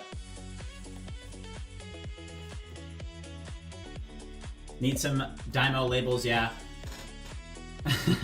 Yeah, I definitely need a label better, yes. I was just working on this morning though, but yes, so we have Dario, Elon, and Sam. Done, Remotion moved. Okay, that took, we need to use a better model. Okay, here it is. I did think it was this one. Okay, so you can see here's Remotion, right? And what I wanted to show you guys is that, look at this. There's BridgeMind assets, right? This is a directory. And I told OpenClaw, go rip the BridgeMind logo symbol off the website. Like, just go to the website and get the BridgeMind logo, right? And it was able to do that. Now, this one's labeled incorrectly, so it got the wrong one there. But you can see that it was able to get that. Now, like, one thing we could do to test this out even more so is I could say, great work. I now want you to go to BridgeMind.ai and check out the BridgeMind MCP and everything that it talks about in the BridgeMind MCP and how it is an agent-to-agent task management MCP. I now want you to create a marketing video using the BridgeMind logo and following the theme that you see in the website to create a marketing video for the BridgeMind MCP. It should be 15 seconds long and be very modern and professional and get across the main points of what the BridgeMind MCP is. You need to study the BridgeMind.ai website before you create anything. Let me know when you're finished. Okay. So let's see. This is a crazy task for it. But yes, that is going to be an interesting one. That's for sure. But that's going to work for a minute. So we'll come back to that. Hold on. Okay. We'll come back to that. I'm going to go put the FBI. Actually, I'll just leave the FBI cam here because we'll use it again. But that's going to be an interesting task to see if it's able to do it. Let's now bring this back up. So the API call Stripe subscription status fails with network error despite having a valid token. This is not a token issue or a response shape mismatch. It's a transfer level failure. In Electron, API calls run in the Node.js main process, no cores. In Tari, they run in the web view, subject to cores CSP restrictions. Let me check the Tari security config and investigate why this request fails. So, all right, now this here, all right, so same thing. Cursor debug mode. Tell it to use subagents. Okay. Oh, I think TeamViewer. Okay, gotcha. Oh, remote desktop. Yes. Okay. So let's go back over here. And the issue is that it just takes a little bit too long for it to mount. All right. So let's go check this out. All Alright, is this Codex instance done? Okay, this is still working on those security issues.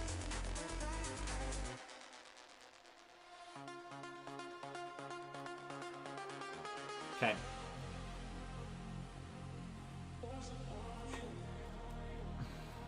Okay, so let's restart this. Alright, so we have to restart, wait for the app to finish loading. Alright, so this is it here. It's loading.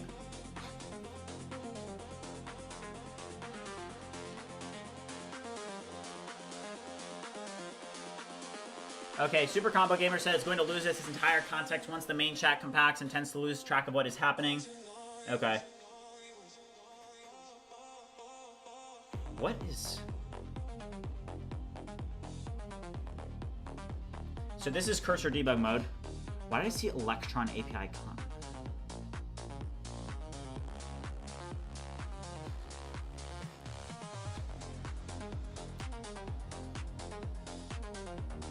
I do use Codex, yes.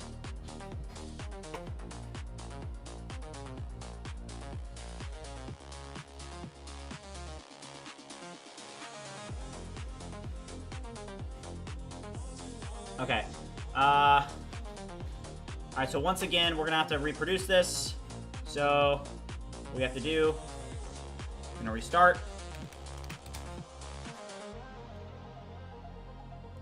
I also realized that the model actually starts freaking out literally when the context is close to being full. It's actually stressing out.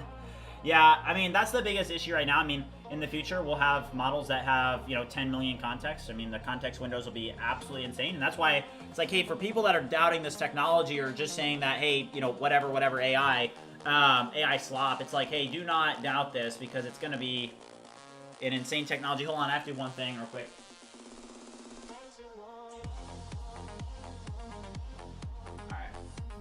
Alright, so now I can go here, go here. Okay, so I just reproduced.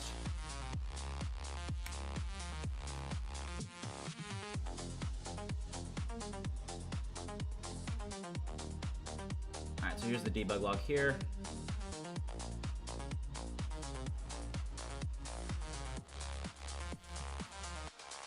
Okay. Hey, Backstory Bites is in the chat. How's it going, man? Good to see you. Maymet, yeah, I can add you, yes. What AI do I love the most? I think that there's just a lot of... I don't know, there's probably Claude Code, honestly. Claude Code. Codex is good as well. But it's just changing so rapidly that, you know, it's, I mean, a lot of people want to know, like, hey, what do you, like, what is the best, right? And it's just hard. It's like, hey, they're different, they're better in different workflows. Like right now, I'm using Cursor in debug mode because Cursor is really good. Oh, Backstory Byte said Grok 4.2 this week.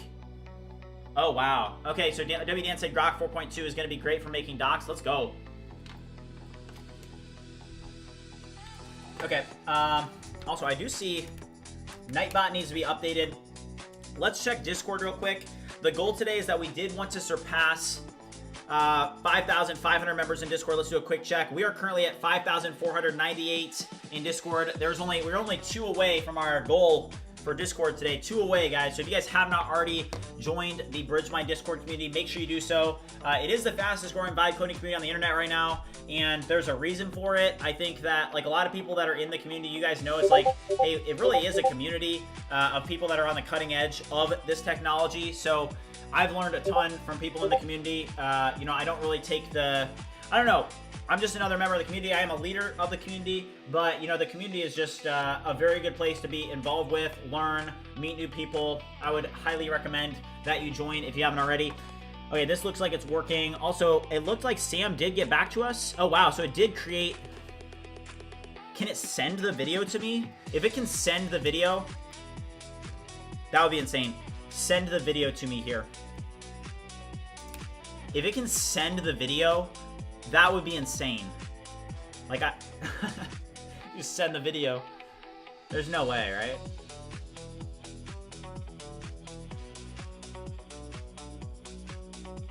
This is a really interesting test. Super combo, great mind, things alike. There's like probably like a 15 to 20 second delay in the stream. Oh my gosh, chat! There's no way! Oh my gosh! So this is the video that my Clawbot made. It sent it to me. What? That's crazy. I don't really like the video, but I mean, that is insane. That is crazy. What the heck? It literally sent me the video. Oh my gosh. What the heck?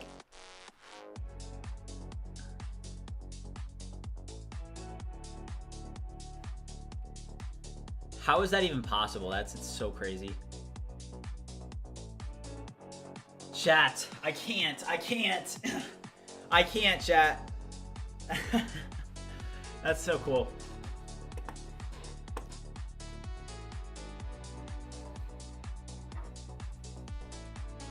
I can't. Hold on, guys. Sorry, I'm wrapping my head around this still. Alright, this one's updating still. What the heck? Crazy. Great mind, thanks to like, super combo. Are you having any issues with X? Yes, X is down for me. I think there's a ton of outages today.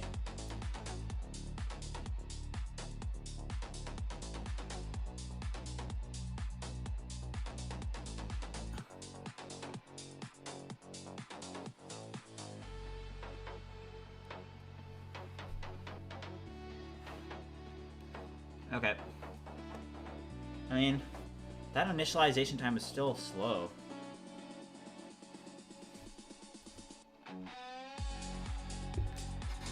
Okay. All right, let's put the FBI cam back up. We still have 300 push-ups to go, right? Yeah, 300. So we're just getting started. We're only 2 hours into the stream, guys. This is gonna be a longer one. I'm just having a good time today, so.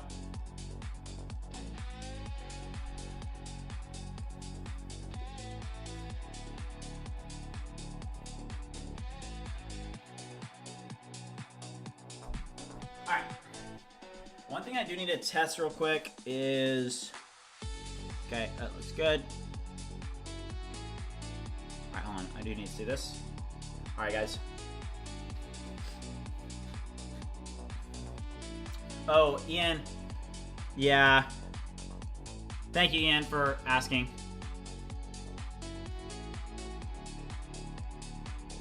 Spotify Spiffy Nightmares.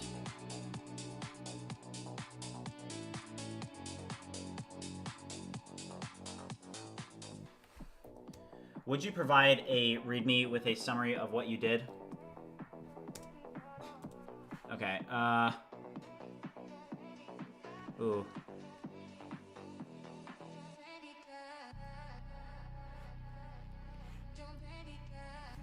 Hold on, chat. Ooh, okay.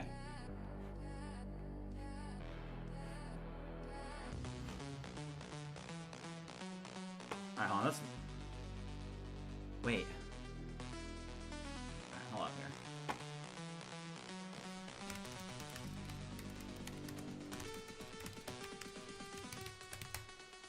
here. Ooh. That's not good. Okay. Alright, we just let this run.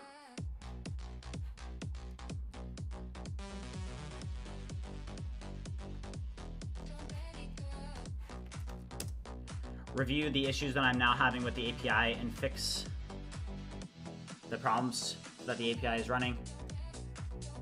Bridge, can we connect your OpenClaw agents to the black market? I don't know about that.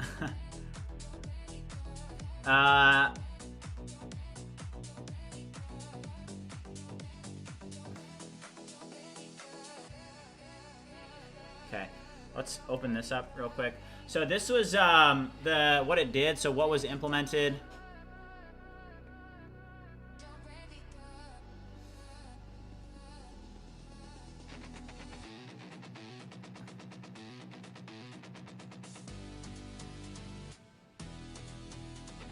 All right, so basically we put Kerr's security tool, the ultimate test. I let it run with it.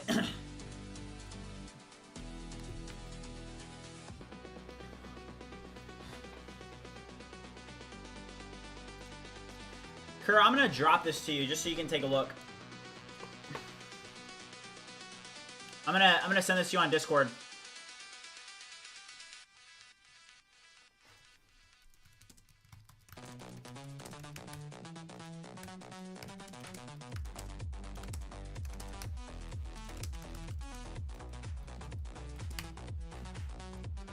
All right, so if you guys missed that, what we did... All right, it looks like it already fixed it. Okay, Codex fixed that quick.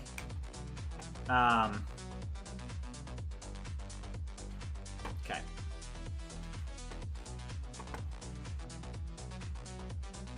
Okay, so let's now go here. Open browser again.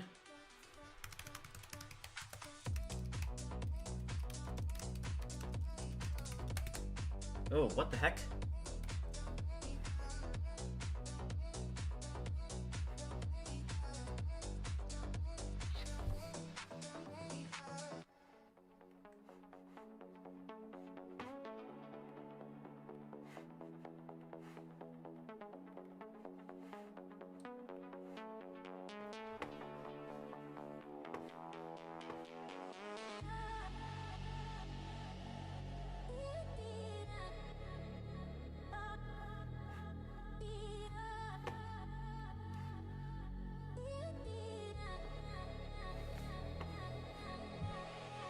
Okay, hold on, chat. Sorry. I got an issue. Rent Tovin said, good to see you today, brother. Been coding alongside you for the last 2 weeks. Let's go, man. We're all grinding together. Building the future. Let's go. Alright, there is like a... Is everything down? Hold up here, chat. Alright, hold up.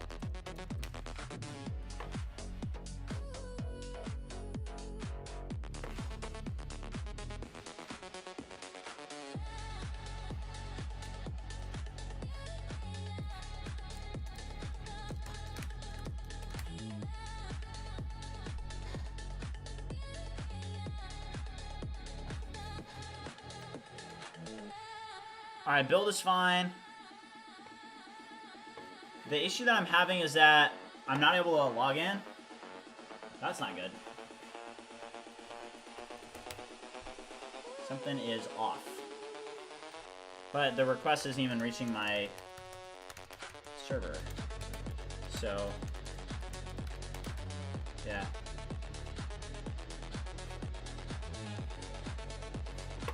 Okay, so it just says...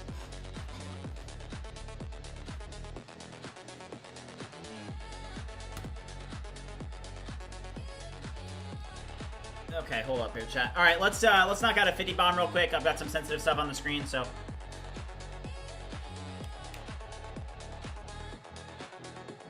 Oh, interesting. Okay. All right, let's knock out a 50 bomb, guys. We're at 200 push-ups, 205. So let's drop a 50 bomb.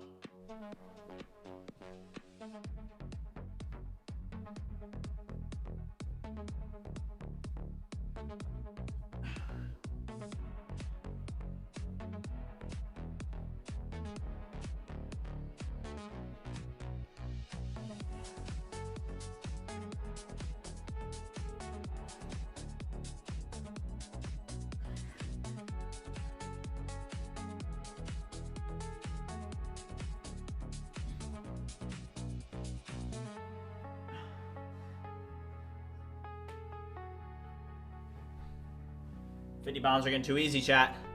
Alright, hold up. This is still a little bit sensitive. Alright, 250. Let's go. Alright, let's check how that PostHog setup was working. Which one was doing that? Who was... Oh, let's find it real quick. Okay. Okay.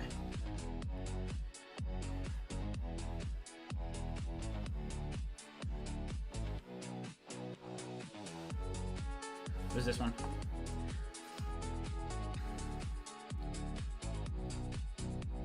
Okay, so let me add this PostHog config real quick and we'll test if this is working.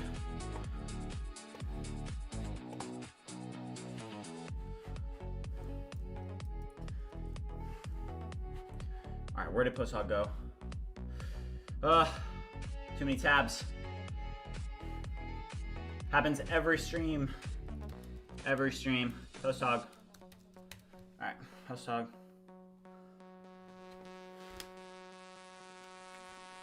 As Star said, I do feel better after 20 push-ups. That's what I'm saying, guys. That's what I'm saying.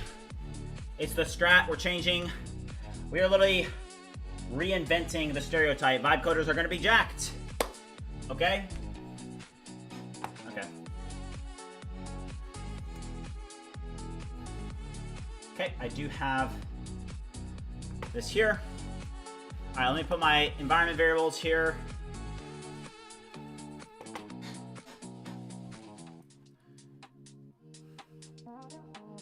All right, also let me give a quick prompt to Claude. BridgeMind UI. I need you to launch 3 deep dive agents. 1 that will search the internet and identify how to set up MCPs with OpenClaw. And in my BridgeMind MCP setup instructions, I need you to add OpenClaw as an option.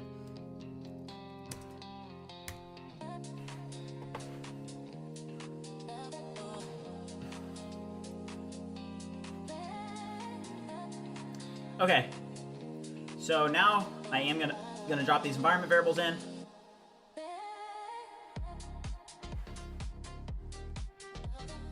Okay, let's see if this works.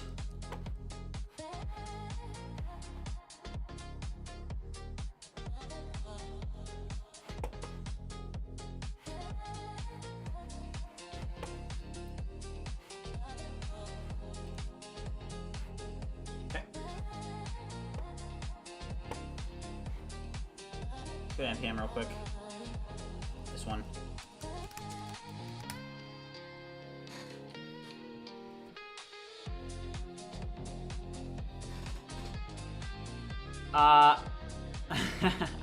PNK sounds, I don't know. What do you think? 20 points. 20 points. Okay. That is absolutely amazing. Okay.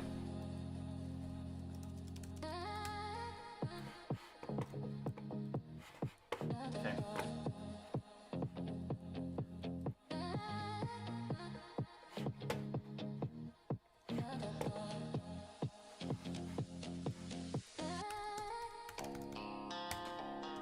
These are my PostHog keys. I need you to access my AWS account via the AWS CLI, and I need you to go to the production BridgeMind UI server in Amplify, and I need you to add these keys, and I then need you to rebuild the Amplify build so that these keys are set properly. Okay, so I'm gonna add those. Let's go over to PostHog. It says it's still waiting for events. Not sure why. Ooh, we got definitely an issue here. Hold on, chat. Ugh.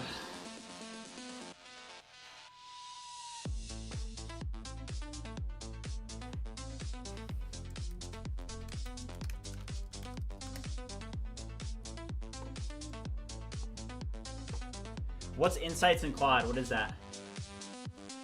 Okay, give me 1 second, guys. I'm doing some sensitive stuff real quick.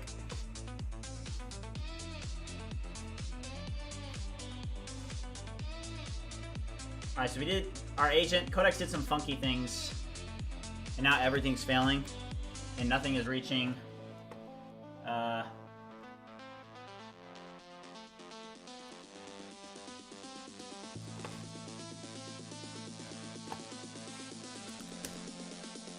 Fix the issues that you see. Fix the issues that you see here with our PostHog configuration.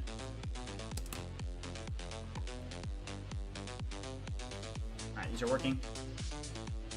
Yeah, what's insights? I don't know what that is. Saw you at $800 a month. Now you're at 40K. God bless. Thank you, man. I appreciate it. Yeah, it's been a journey, that's for sure.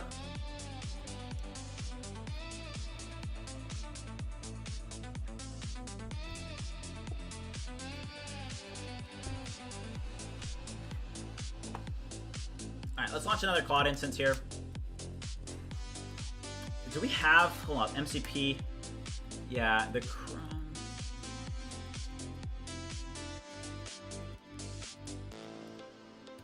What's the MCP for,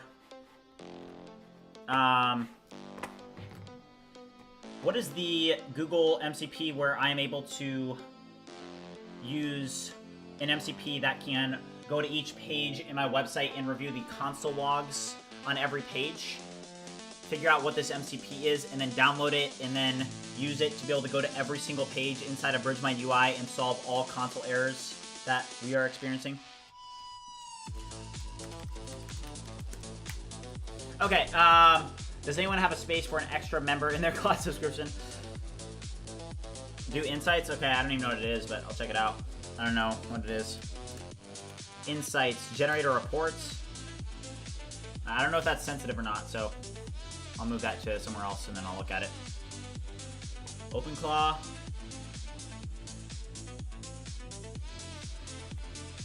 The instructions for the Claude code installation are not correct. Would you review this in complete depth and launch a deep dive agent that will review and identify the correct way to configure a Claude MCP with the BridgeMind MCP? Or not Claude. Just integrate Claude code. Cloud code. Stop saying cloud. All right, Chrome DevTools. Yes, that is it. Yes, thank you. Did it find it? No, it didn't. Already found it. Thank you. Shout out to the Time Traveler. No, that was incorrect. It is the Chrome DevTools MCP. Search the internet to find this MCP and download it and then use it respectively. Tell me when it is downloaded successfully. All right, yeah, thank you, man. I knew that it was out there. I just didn't know what it's called. All right, Quad said insights can be cool, but I find it only looks at the recent sessions. All right, I'll take a look at it. I don't know anything about it, so I'll just kind of learn about it. Use Playwright for browser testing. Well, I'm using it for particularly in the Chrome DevTools MCP, there is I know that there's like a feature where you can literally like have it go to the console logs to see the console logs. So I'm going to do that and see. Also, it does look like this. Okay. Getting frustrated.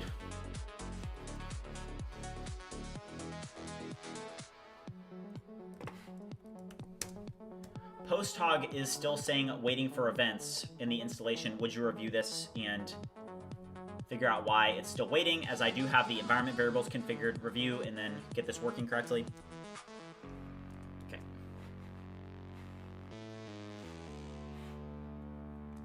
Okay. Okay, Ian with Redbird, thank you. All right, check this out.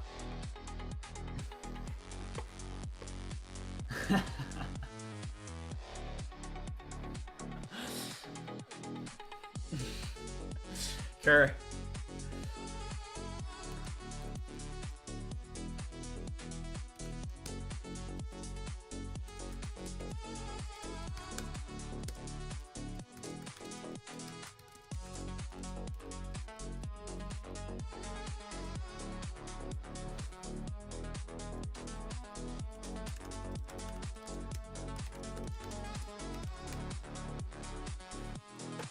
Yeah, fixing something now. Something is a little bit off. I don't know what it is yet.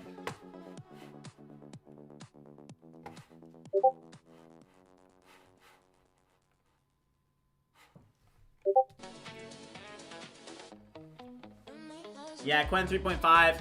Yeah, I did put Qwen 3.5 through the bridge bench, and initial results from the bridge bench are available. So if you guys don't know what the bridge bench is, this is our internal benchmark.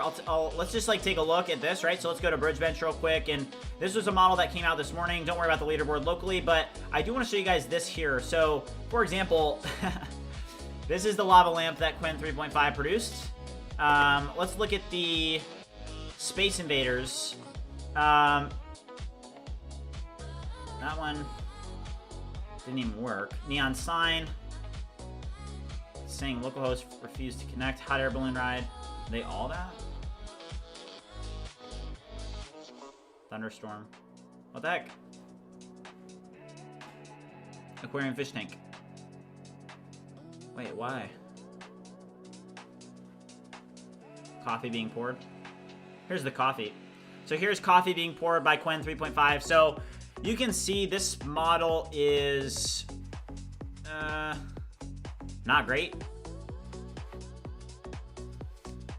I think the so you did Patel in the chat. You know, I think the most interesting thing that you guys like should really understand is that one of the biggest ways that BridgeMind is progressing is in marketing.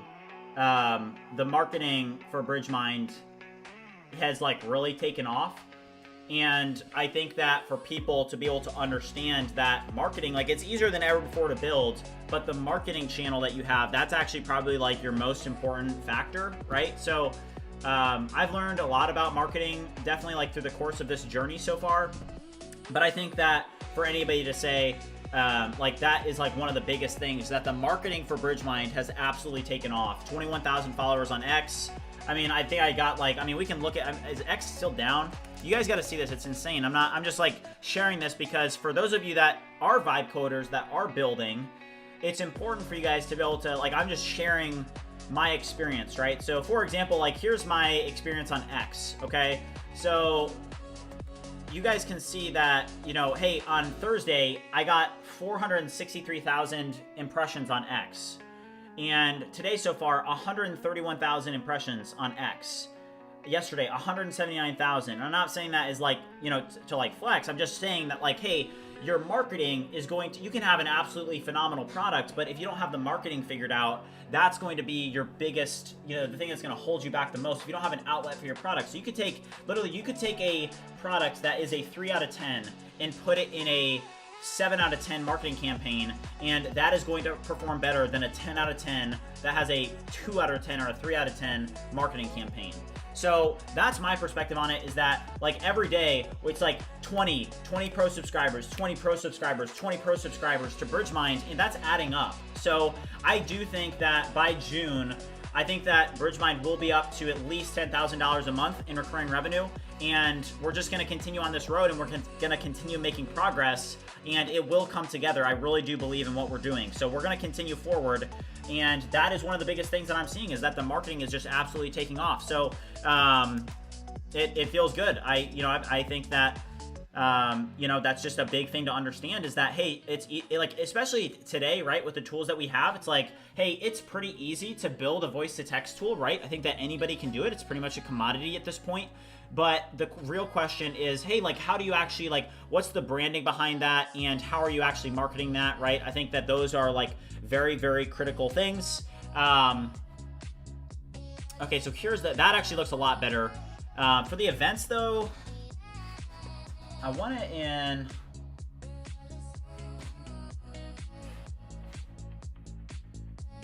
for the events page, would you make it so that they are stacked instead of it being a flex box? I want it to be event over event, one on each line, instead of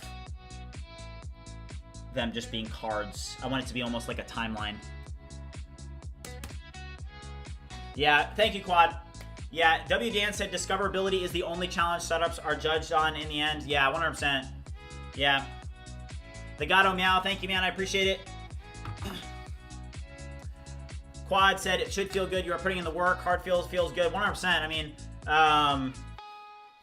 and that's why it's like, for me, I just want to stay true to the community and just continue to just stay on this track record of, hey, I don't want to become a content creator, but this is a massive way. I think that this is the way of the future, right? Like, I can use View Creator to generate, it's like 75,000 views. Like, oh, that's nice. That looks much better. Thank you. That was Gemini 3 Pro that just updated that. Also, did we just get a message from Sam?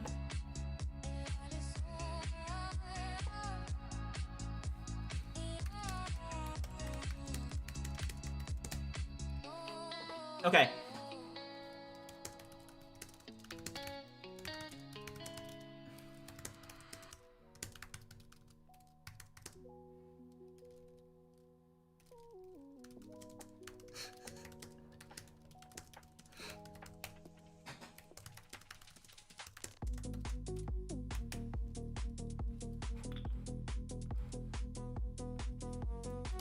Okay. All right, so that does look better. Gemini 3 Pro is insane at design. Yeah, it is really good. It's much better than any other model.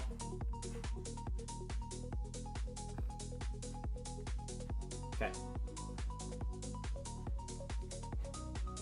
One of the biggest things I'm going to do this week is set up the BridgeMind MCP for... I'm going to do a big marketing video for the BridgeMind MCP, because that's really like the BridgeMind MCP is definitely... I mean, like, even like now, I think that we could probably improve the...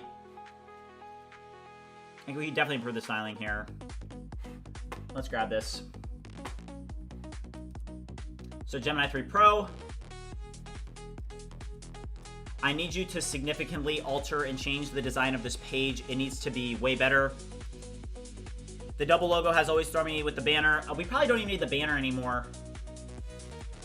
You can remove the Vibathon banner double logo, remove the logo in the Vibathon banner.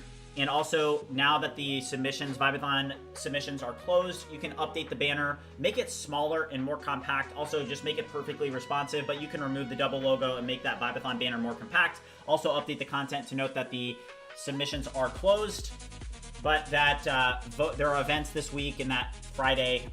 That's such a bad prompt. L prompt. I need you to significantly alter and change the design of this page. It needs to be way better.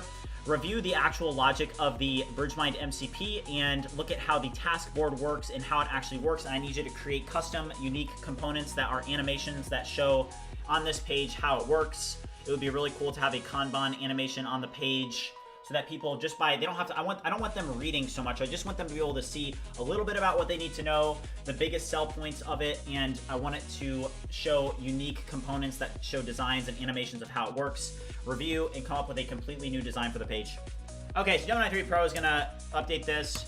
Yeah, they do share vertical space, yeah.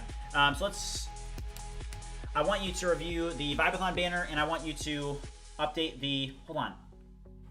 Okay.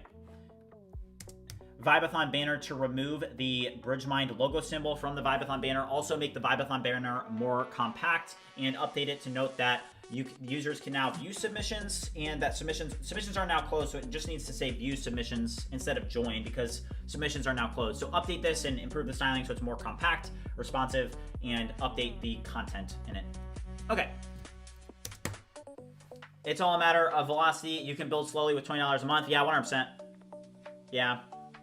It will take a while with the $20 plan because of limits. I mean, it just depends. Like, I remember using the cursor. I mean, I will never forget.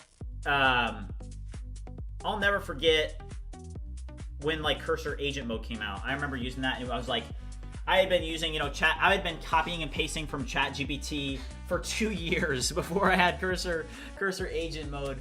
Oh my gosh, what a life-changing experience.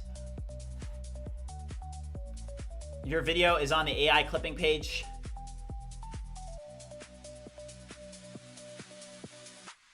What do you mean? Let's go. Oh, guys, it looks like our, okay, this is great. Check this out. So our PostHog is now complete. So PostHog is set up. You guys can see the installation is complete. So I'm just gonna go next, enable session replay. Link sources like Stripe and HubSpot so you can compare them multi. So I can link Stripe. I don't want to do that yet. Skip for now.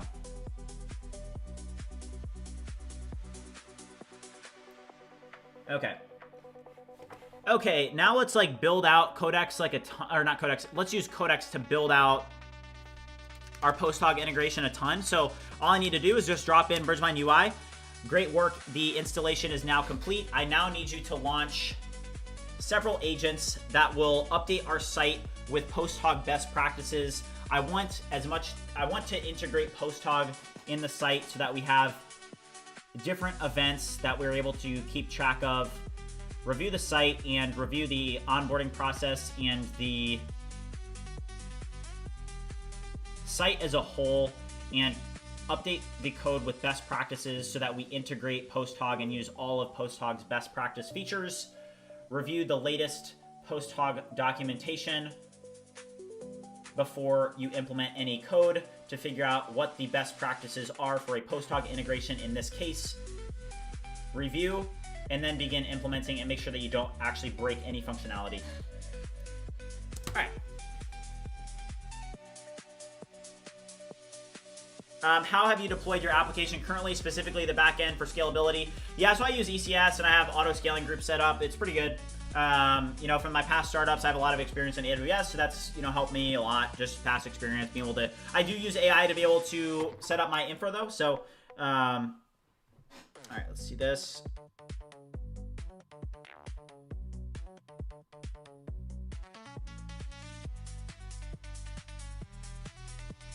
Okay. All right, also, guys, we have 428 people watching. We just passed our like goal of 500 likes. And you know what happens when you break a goal, guys? You set a new one, all right? We're not stopping anytime soon. The stream goes on. We're grinding today, guys. We're grinding.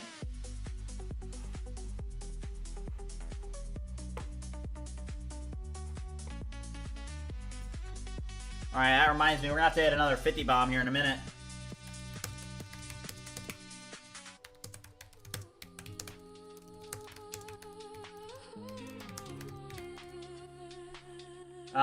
I am not Tom Holland, but I do get that a lot, yes.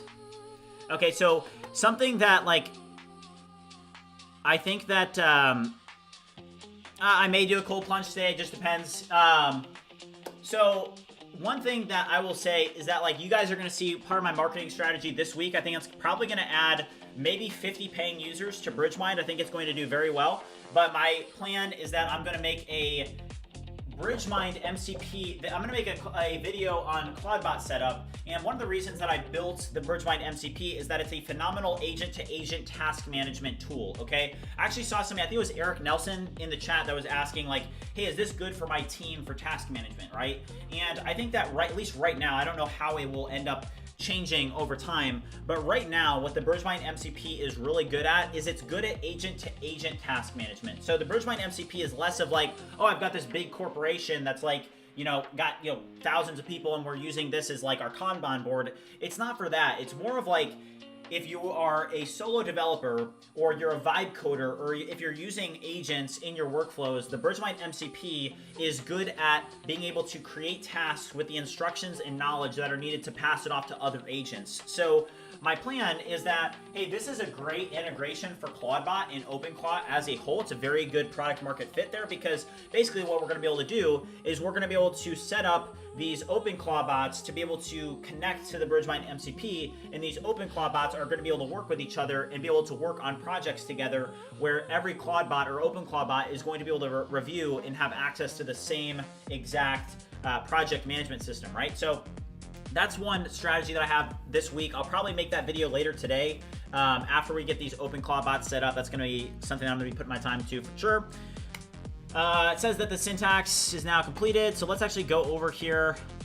Okay, so this is what Gemini came up with. So check this out.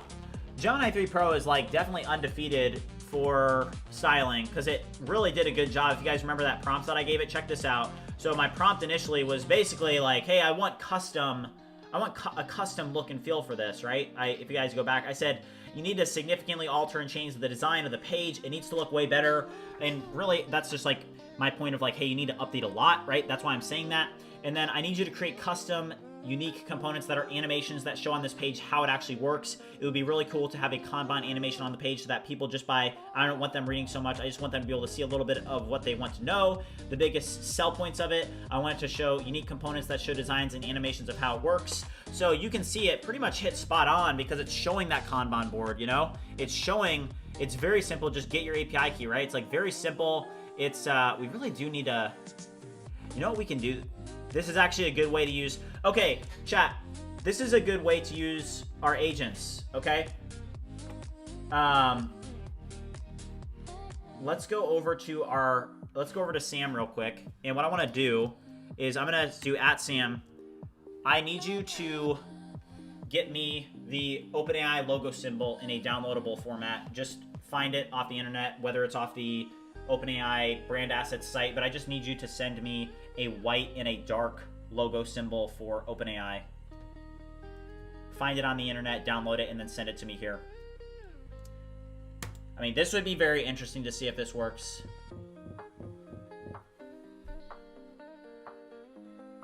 All right, Yield said there are a lot of free models on OpenRouter and is OpenClaw is popular now. I think it's a good idea to create a benchmark for free models. of OpenRouter that users can choose model for OpenClaw. That's an interesting thing. Yeah, the value is the skill set, 100%. Yeah, I think that a lot of people, if you're not familiar with this space, right?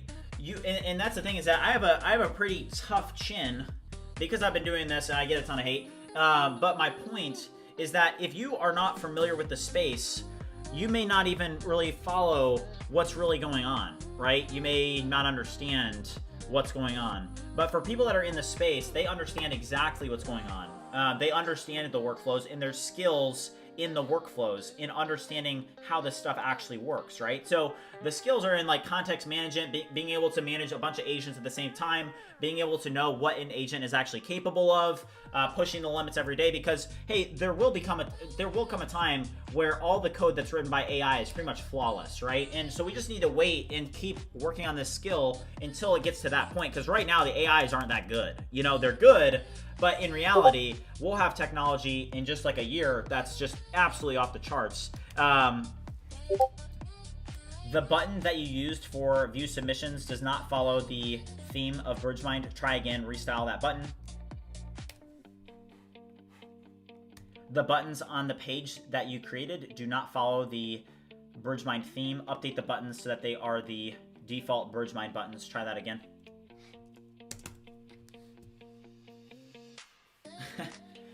Did I use Chinese models? No, I'm not a big Chinese models person. What are my max specs? I've got 96 gigs of RAM. Also, guys, we got 421 people watching. If you guys have not already liked and subscribed, make sure you do so. Let's do a quick sub check. Our goal was 45,500. Let's see where we're at. I'm gonna use the restroom real quick. We'll see where this is at when I get back.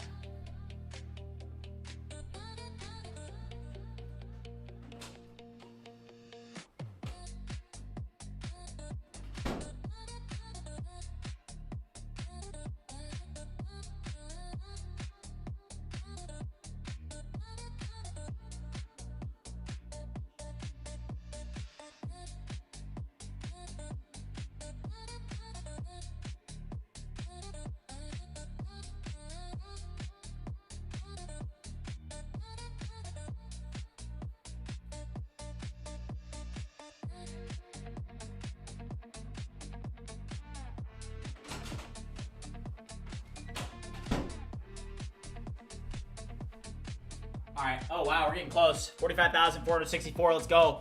Let's go, chat.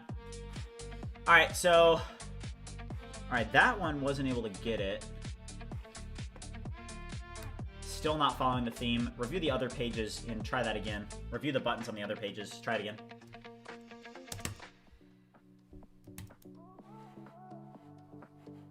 Okay. All right. Did grab the SVGs.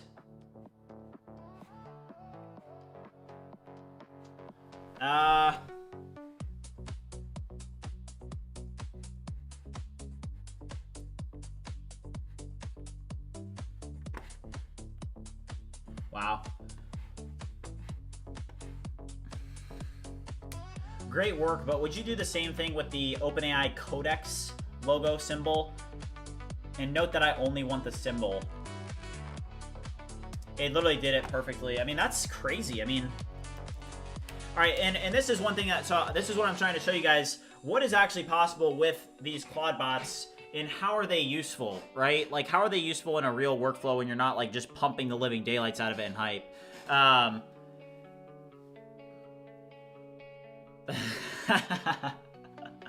That's funny, I just saw what you said. There's a whole vibe on this channel that's not found on other vibe coding channels. Let's go, man. I appreciate that.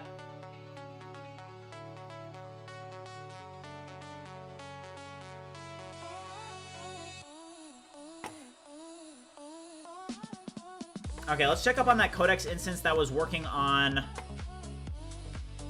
the PostHog configuration.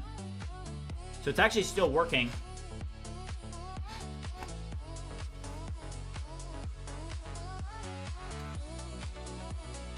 Okay. Okay, there. I hate the that star logo. That is typical Gemma slop. Remove the star icon in the view submissions button. Gemma slop. Right there. That star icon. Like, why? Like, why does it need to have a goofy, like, star icon? It makes no sense. Do you use models besides Opus 4.6 or Codex 5.3? I do, yes. Like, I'm using Gemini 3 for styling right now. Alright, products. Go to BridgeMind MCP. Alright, so I'm using my OpenClaw agent, and what I want to do is I want to get all the SVGs for this, right? So, now it just removed it. Gemini is a terrible model. I mean... And this is the thing. So if you guys didn't know this, I want to show you guys something because I think it's important for you guys to understand. So look at this. So let's go to artificial analysis, okay? And the reason that you're seeing, like, I just gave it a prompt. I said remove the view submission star icon button, right? Remove the star icon. Oh, okay. Okay. That's actually my fault.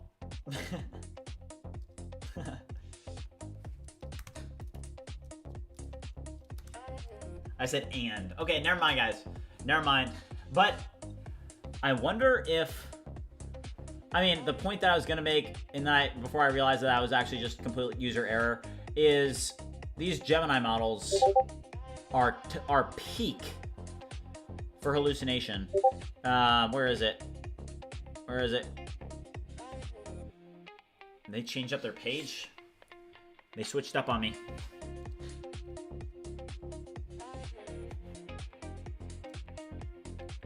Where's the hallucination? There it is. Okay, yeah, check this out, guys. So, Gemini 3 Pro, 87.99% hallucination rate. I mean, that is off the charts. How can a company like Google create an AI model that has this high of a hallucination rate? Opus 4.6 is at 75. I don't understand how Haiku has 26%. That doesn't make any sense to me. Wouldn't Haiku be hallucinating more? That's where the benchmarks confuse me a little bit. I'm like, 26% on Haiku. Doesn't that model hallucinate like crazy? Somebody said, Squid said, I want to create an app. I have the idea, but where can I make an app and publish it? I would check out React Native and Expo. That's the first place to look. Okay. Let's go to cursor here and event creation. Okay. All right, we have to reproduce this. What is it? These two, right? Okay. All right, we had 2 bugs that we need to reproduce again. So let's go over to Warp real quick and let's go to this and let's just, what is this? It's this one here. Okay. All right, Dory Dev. Yeah, Google is behind, but they'll be back. I think that they'll release this Gemini 3.1 model. I think that I mean, I would say that from my perspective, I think that Gemini was probably one of the most hyped up models that like when it came out, I just remember people were so hyped for that. And it really did not do a good job. Kind of flopped.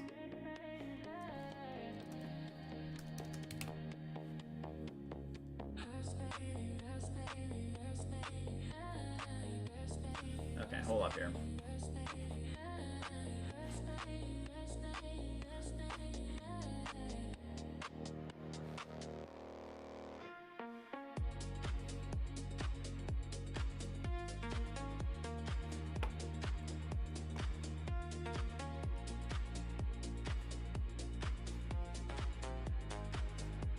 Alright, there we go. What's the best nowadays for vibe coding? Claude Code's pretty good. Codex is also up there. Those are peak. Yeah, Gemini 3, I mean, people were hyping up the UI. It's still decent for UI, but that hallucination rate makes it like almost unusable. Okay, here is the... no, the Codex symbol.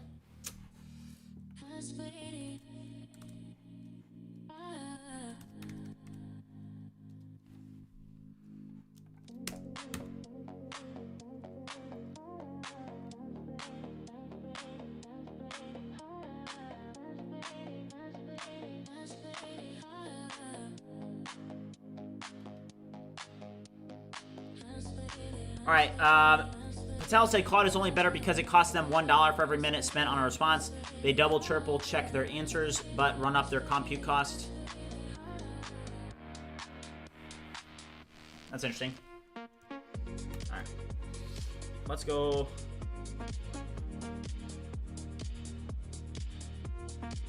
All right, it says that this is done. It sped it up by 67%.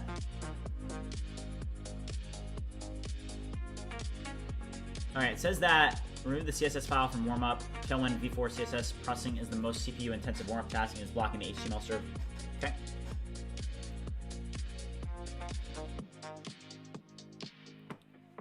Okay, you know what I need to do here? Is just pass in bridge voice.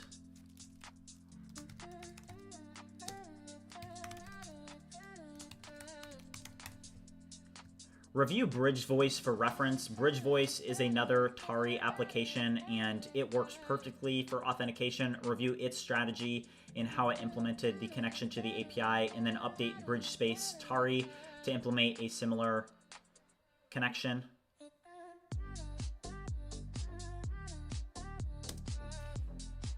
Okay.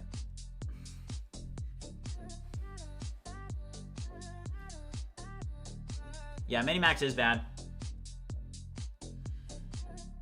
I want to submit this.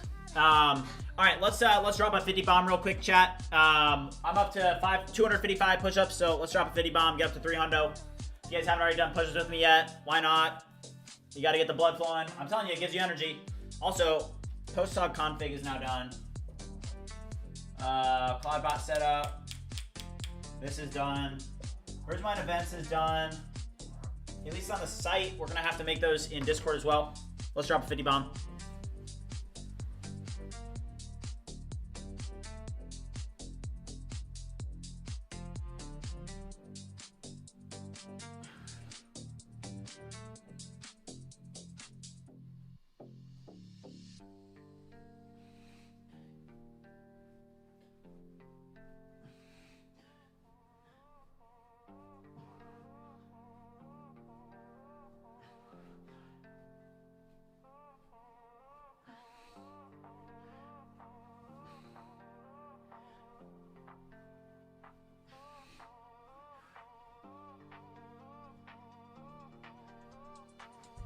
All right, let's go, chat. 300, just broke. Let's go.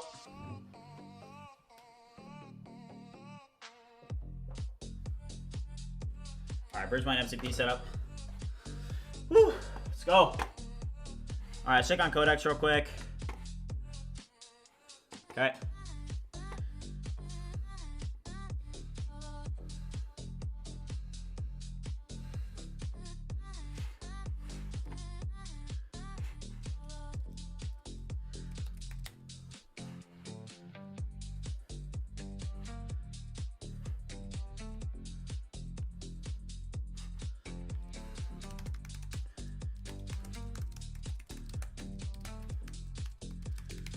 Okay.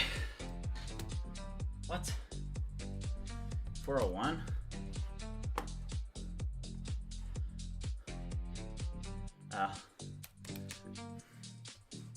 Perfect. All right, we did fix those issues.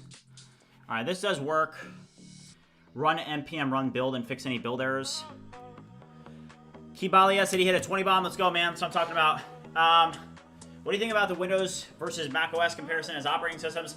I used to be Windows, I switched to Mac. I like Mac way better for software development.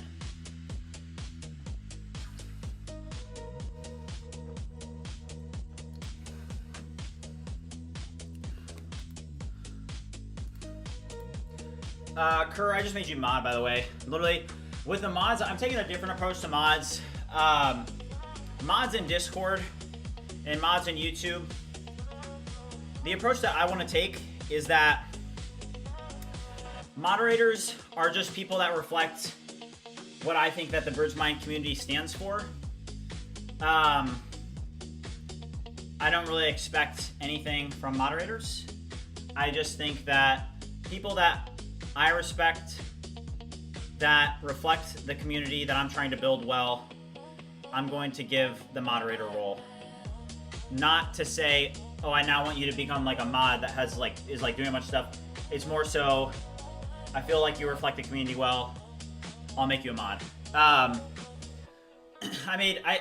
made some people mods like the other day in Discord, and that's kind of the direction that I'm headed. For me personally, I'm like, you know, I think that the way the community head is, it's pretty close knit, and I just want to make sure that, hey, like, people that are moderators are just reflecting that community well, if that makes sense. So it's kind of where I've gotten with that. Yeah, W Dan's a big local model fan. Oh, W Dan, I bet are you trying this Qwen 3.5? Because it doesn't have, that can definitely run on a Spark, can it? If you guys didn't know, this is a new model that came out today. I actually already benchmarked it. It performed very well in benchmarks for BridgeBench. This one here, Qwen 3.5 Plus. What did it get on the benchmarks? It performed very well. Hold on, let me add this to the benchmark so you guys can review it.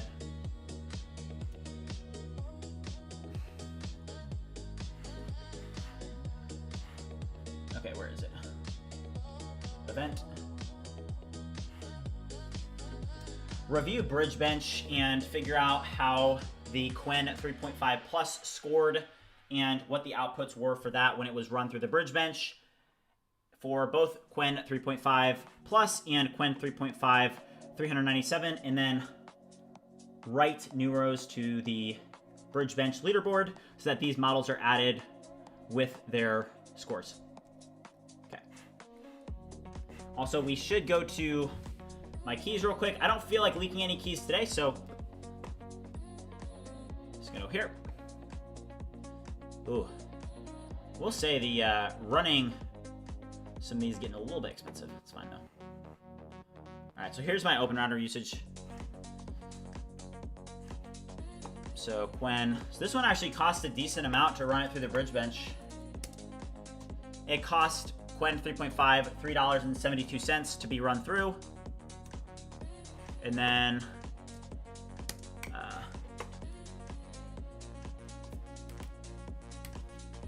in terms of the other one, must have been super cheap. What are the others? It's so frustrating it doesn't show the others. All right, hold on here. Keys, settings, API keys, BridgeBench, activity.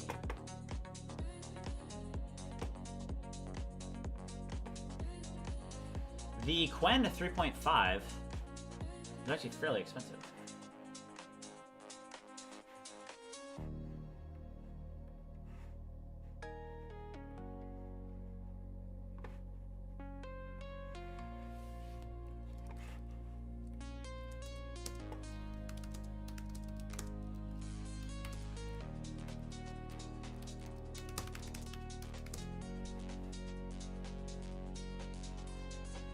Okay, I'm done. So yeah, so this is what it costs to run everything through the BridgeBench. I am writing new rows so that these are added to the BridgeBench, and I'm gonna make a quick post. They did perform pretty well. So, like, what I don't understand is that some of these Chinese models are performing so well on the BridgeBench, which makes me mad. W Dan said quantized versions can run decently, but waiting to see what the distillers do in the lab. Yeah. W Dan said I'm talking with the RC team today, and therefore am fanboying the Trinity series like Mini, which can run on decent hardware. So yeah, so W Dan has been around for a very long time, and he is a big fan of this here, RCAI. And they have a ton of free models. So so he was talking about this RC Trinity, this model here. So RCAI Trinity Mini, it's literally free.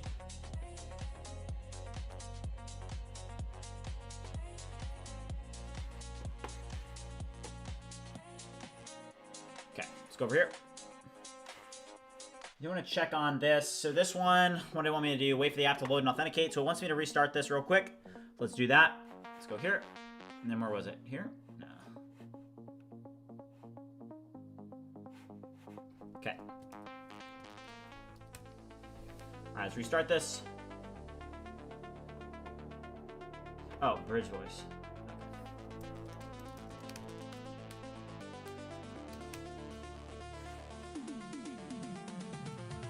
Bridge voice is pretty good. Here are my stats.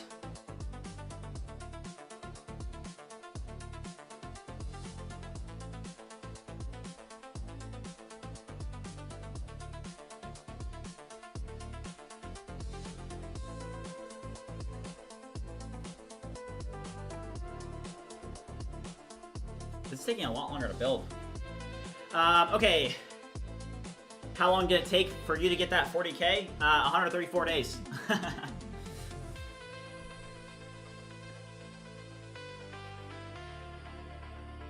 Alright, it's a US lab, fully open source, and open weight model series. Definitely worth exploring. Why is BridgeBench in community? Isn't that supposed to be one of your products? No, BridgeBench is not a product. BridgeBench is basically just a way for us to be able to benchmark models at a different level. It's for the community, right? So I don't see it as, it's not really for, it's not a product, right? It's,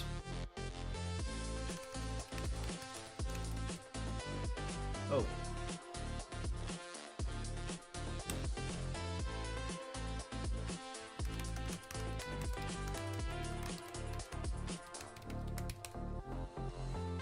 Okay, that was clean.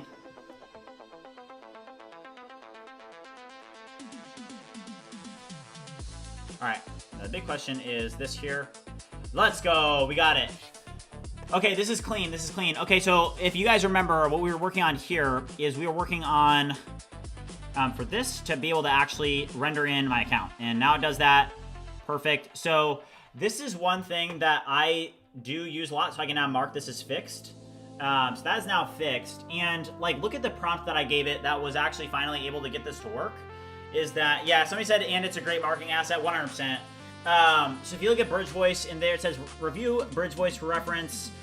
Bridge Voice is another Tari application, and I know it spelled it wrong, and it works perfectly for authentication. Review its strategy and how it implemented the connection to the API, and then update BridgeSpace to implement a similar connection, okay?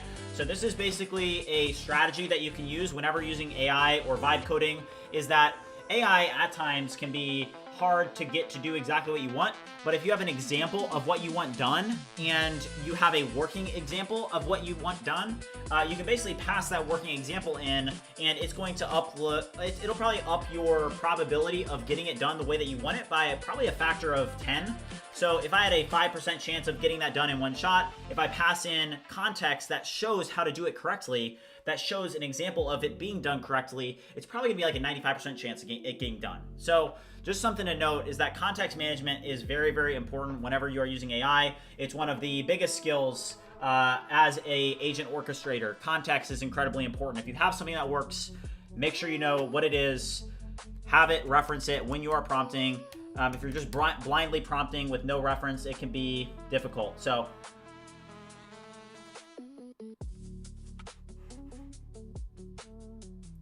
okay.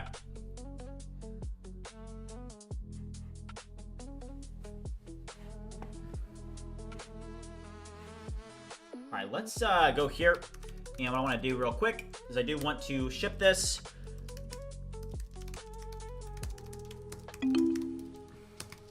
All right, somebody wants a 50 bomb. Thank you for the reminder. Let's knock out a 50 bomb real quick, chat. If you guys have been doing push-ups with me, let's knock out some more. You know, we're gonna keep on grinding, and you know, it's just a great way to keep the energy high, and you get jacked. Like I said, guys, we are changing the stereotype, all right? Vibe coders are gonna be jacked, all right? This is what's going on, okay? It's just that's what we're gonna do. We're building the stereotype right now. Let's go.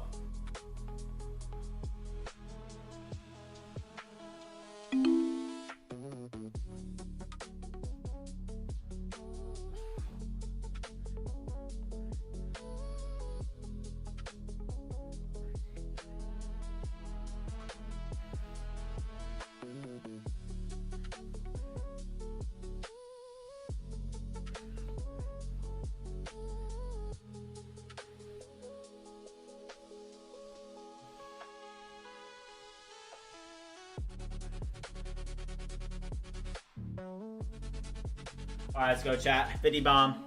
We did it. 355. Let's go. Okay. Yeah, they are holding back Sonnet 5. They're gatekeeping. Great. Now I need you to push it to the dev branch and the master branch. All changes. Okay. So we're going to ship this. Why don't I use spec kit or beads that could improve your workflow? Honestly, I think that those sometimes aren't worth it. I think that being able to just build fast and iterate is a lot of times better. So it's my workflow. Okay, so this worked.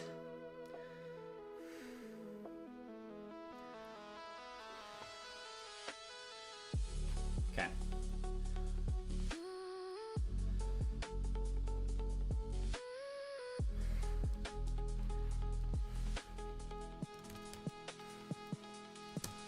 Okay, so I'm gonna launch Codex.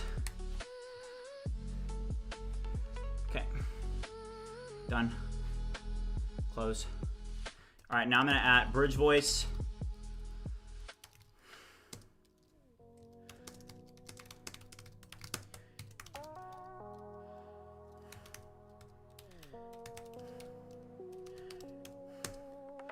The GitHub action workflows that we have in Bridge Voice work perfectly for our deployment pipeline for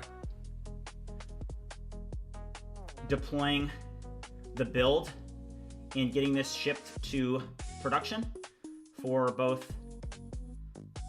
Hold on. All right, basically what I need to do here is I need to set up the GitHub action workflows we have in Bridge Voice work perfectly. We are refactoring BridgeSpace to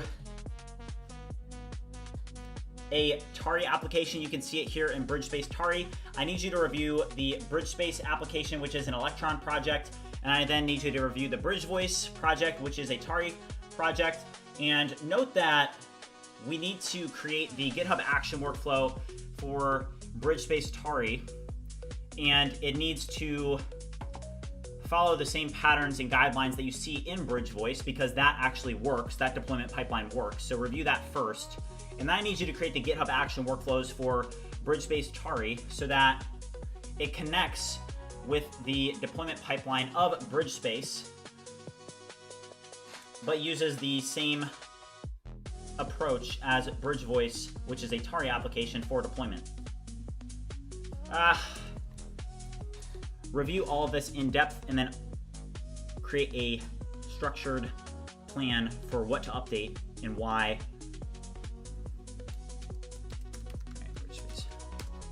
You are updating BridgeSpace Tari with the correct GitHub action workflow so that we can actually ship this to production.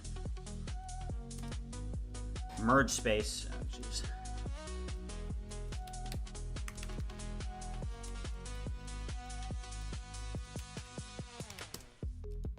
Okay.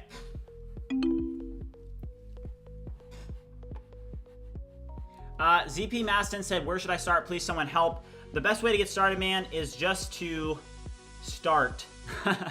That sounds terrible, but that is the best way to start, is you just have to get out your computer, go download Claude Code, and tell it to build you a website, and you will quickly learn. The best way to learn is by doing. Arrow Force said, I can't wait for DeepSeek V4. Yeah, me neither. Jamie said, check your blog. What blog? I don't think I have a blog. Like for the BridgeMind blog or what?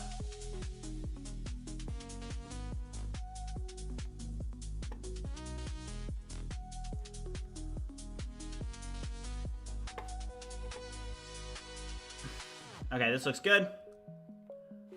All right, perfect.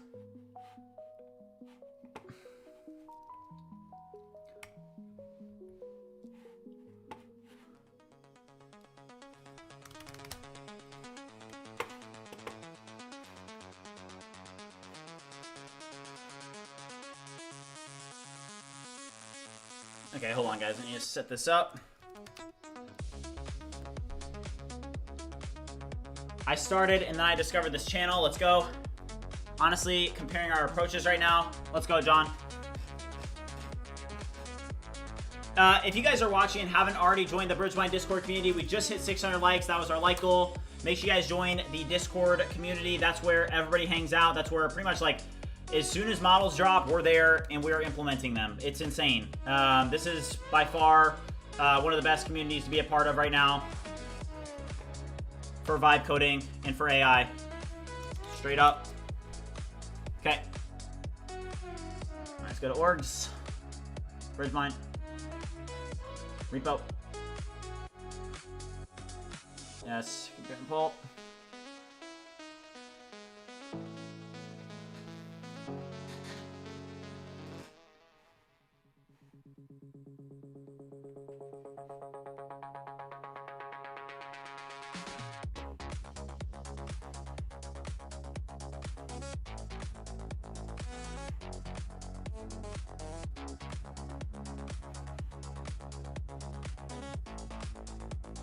Okay. Hey, let's go. Superpower. Alright, is X back up, by the way?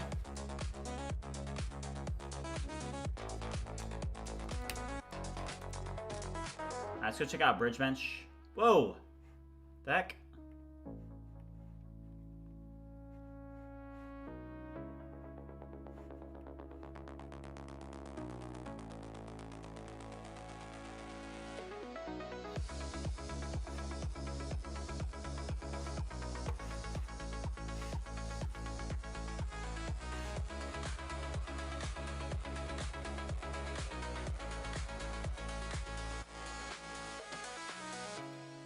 Hold on here, guys. So, I gave one of my agents the task of creating this, and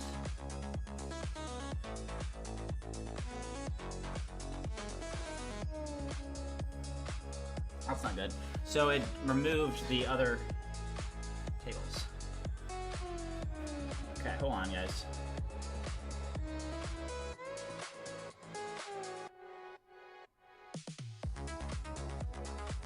Jeez. Okay. I didn't want you to do that. You removed the other models from the benchmark.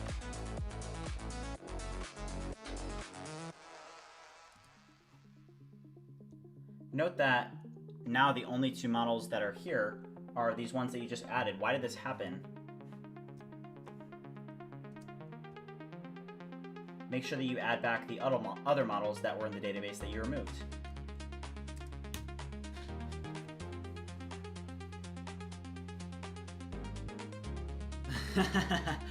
Yeah, no, you're good, Kurt. You're good.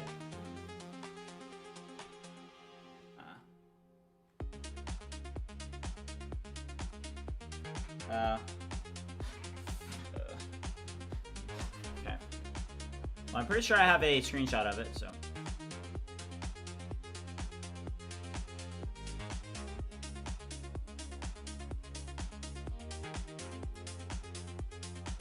Where is it?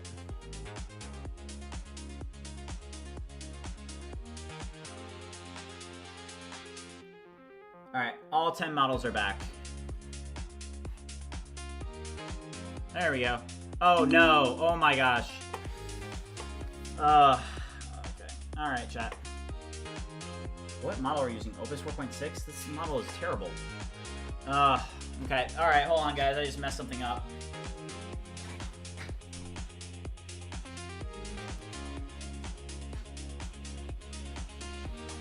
Alright.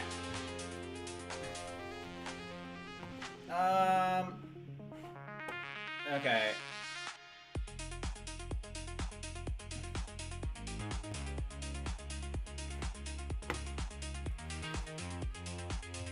No, that was incorrect.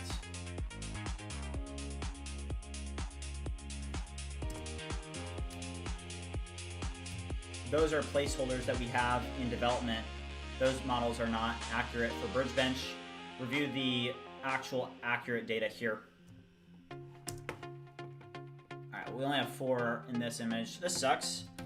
So I did make a mistake, guys. I didn't prompt well enough, and I had an agent go into my database, and it seeded it instead of just writing in the instead of inserting the rows, it ran a seeder.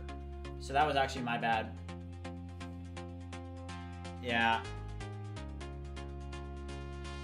No. It's not with versioning or Git. It's not with versioning or Git.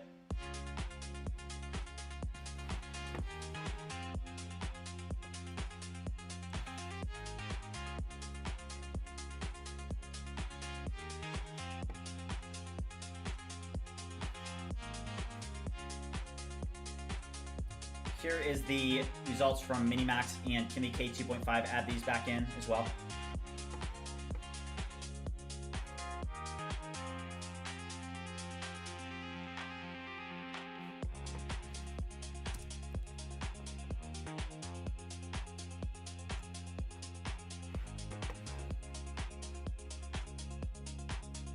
Yeah. Run drop tables so that we can get restart. Psych. Psych, chat. Watch it reset the database, yeah. Alright, let's see if it add these back. Reset. Oh, jeez. Okay. Is this thing stupid?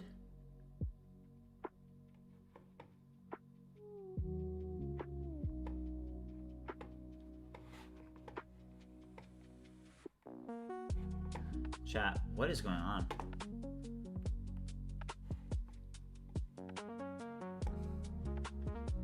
Once on prod, you should have at least one human approved step. This is the one. Yeah, I mean it's just the bridge bench.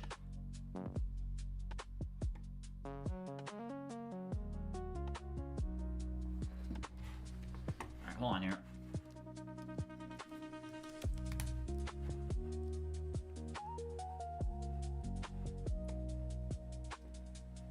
So I had it go into my database to be able to update this, right? And instead of doing what it should have, it kind of just went in there and did whatever. So yeah, that's a problem.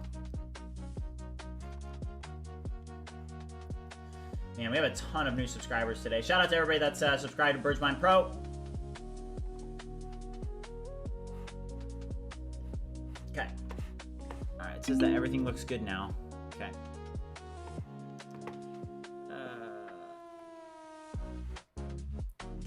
Did it really? That's insane. Okay, one issue that we have with the overall score for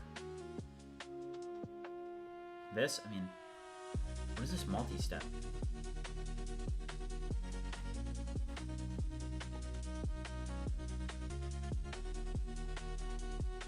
One, two, three, 4, 5, 6. That multi-file step is not an actual data point, so you can remove it from the table. So, like, here's the issue, is that some of these models have terrible completion rates, like, where they're not able to... Nah, it didn't break, no. But, like, look at the completion rate for some of these models. So, Qwen 3.5 was able to complete 23.8% of the BridgeMind tasks. Qwen 3.5 Plus was able to complete 22.3%. So they're just not super reliable. That is definitely like the biggest issue.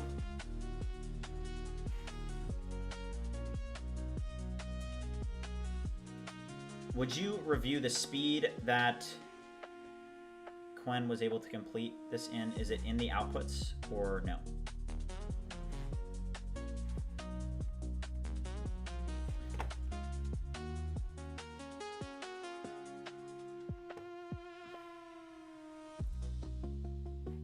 Here's Qwen. I think the HTML tasks do give you a little bit of a better vision, right? Qwen 3.5, Kimmy K 2.5. Look at this. That's not terrible. Can I try Qwen code?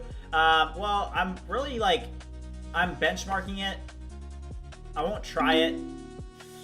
Maybe I will. I don't know.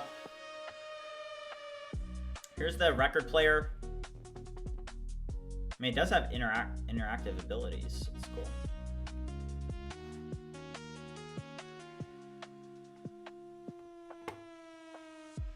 What about Space Invaders? Here's Space Invaders from Qwen. What do you guys think?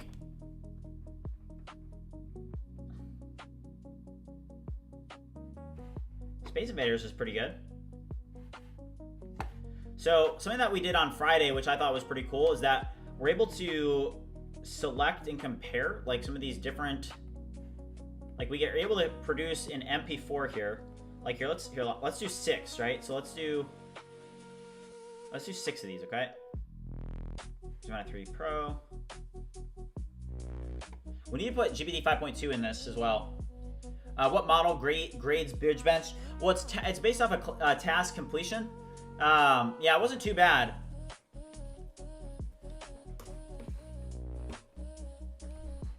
Okay, so it says that the MP4 is ready. Let's download it. And so yeah, so this is what we worked on Friday's stream. Ooh, this is laggy. That's not terrible.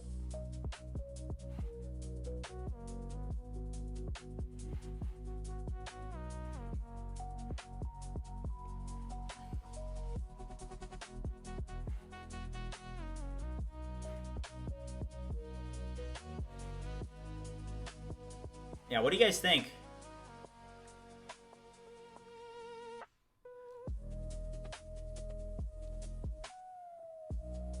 WDN said, let's get the open source set going. I'll submit the ladder. Yeah, we do need to get a open source set of tasks for sure. But then an issue with open source, it may be better to be like community sourced. You know what I mean?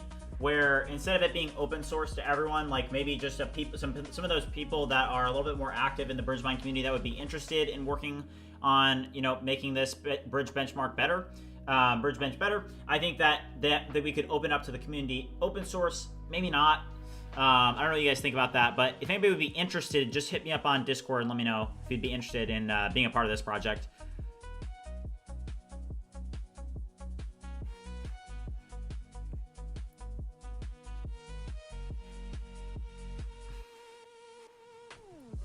Let's check out how I did on the neon sign. I like that one. So this is the neon sign.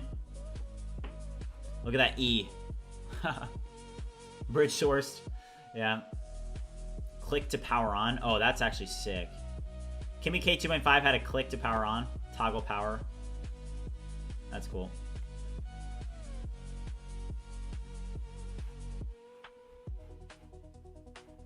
All right, let's do just the China models. You guys think Qwen won? I don't know about that.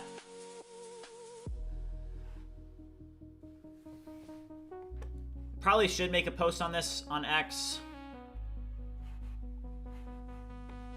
Also, I did create a new BridgeMind community on X. I've never created a BridgeMind community, like a community before on X, so this is my first experience. I'm not that good at it yet, but I think I'll get the hang of it. But create that this morning. What I'm here is freeze. All right. Also, where's our Codex instance here? How's this doing?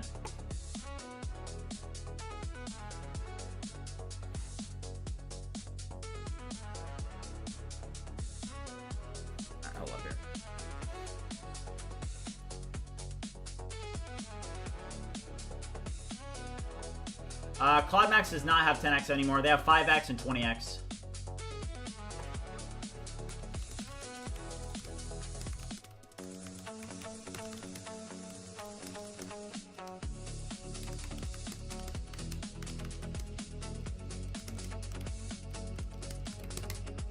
All right, so we're gonna ship this to GitHub.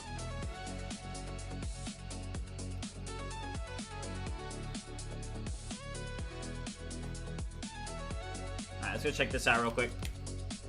So now for events. Okay, so you guys can see here. So here are our events. So I did this today. This was one of the goals that we knocked out. Do I only use OpenClaw for Discord? Yes, I think that Discord is the better way to use OpenClaw. Oh, do I only use it for Discord? Well, I use it in Discord. I don't use it for Discord. You can also use PostHog surveys to gather feedback from the community if you're not already. That's actually a really good point. You know, I think that one big thing this week is going to be marketing for me. You know, there's so many subscriptions that are rolling in. I mean, right now I'm looking at my Stripe and it's like, it's a lot. So thank you everybody that's basically like being beta testers for this because it's early on. So thank you. All right, so I can click on this and can I, ready to compete, go to the Vibathon. Oh, for the Vibathon.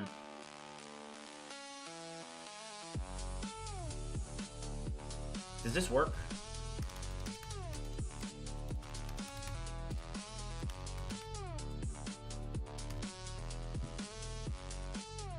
Oh, it doesn't have the turnstile integration working correctly.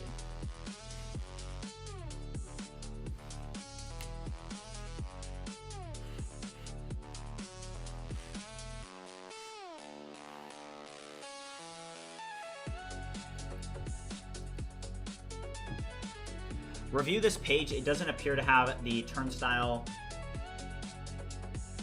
set up correctly because I'm unable to click a turnstile button to verify that I'm not a bot, and I can't submit it because of that. What model grades BridgeBench? So the plan is like, hey, right now we don't have a model grading BridgeBench. What we have is it's tasks. It's a set of tasks that these models complete.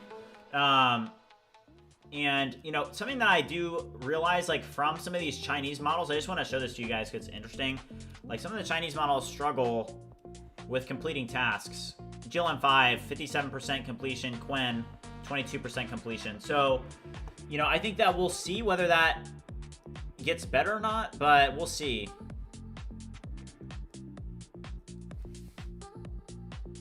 All right, also, let's check up on this here.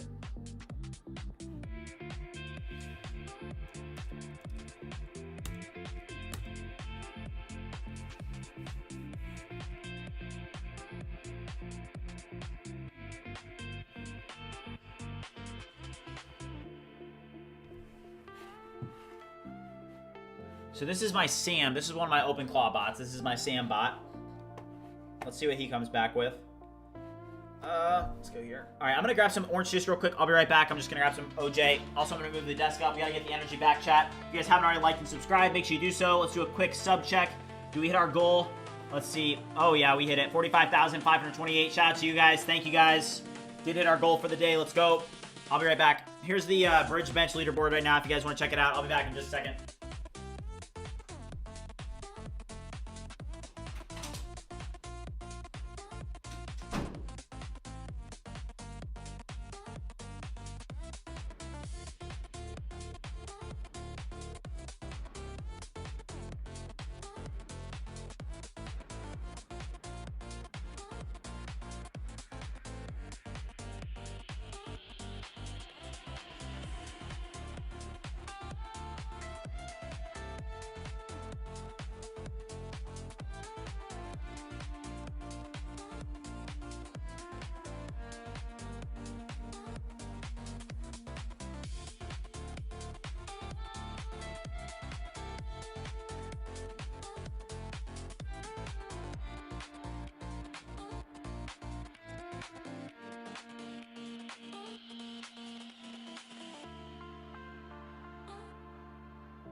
All right, let's go chat.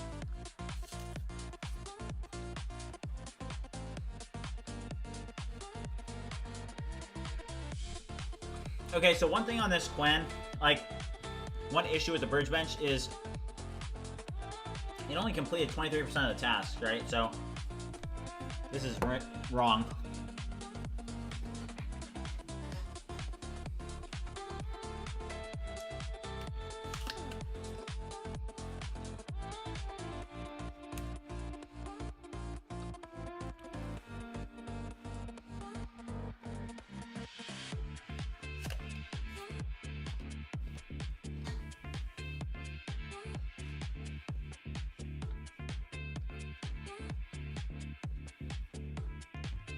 No, we're actually shipping the Tari version of BridgeSpace right now. I think I'll be able to push this and see if in production this works any better.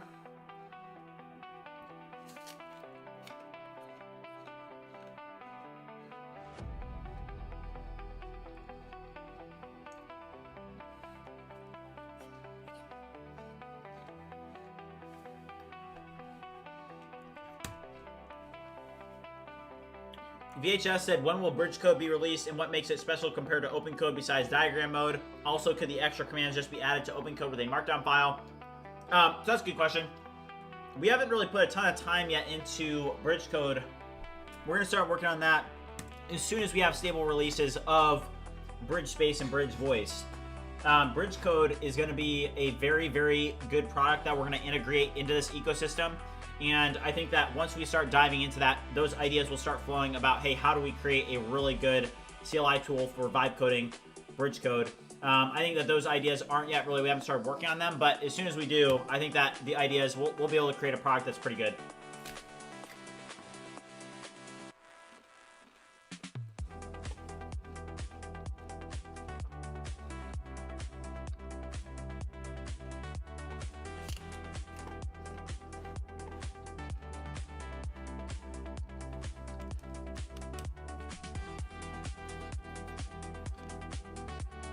Okay.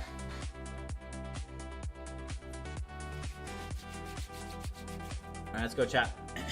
Let's knock out a 50 bomb. We got 155 more push-ups to go, or 150. Let's do a 50 bomb real quick, and then we're gonna grind. I think we're gonna be able to ship BridgeSpace Tari.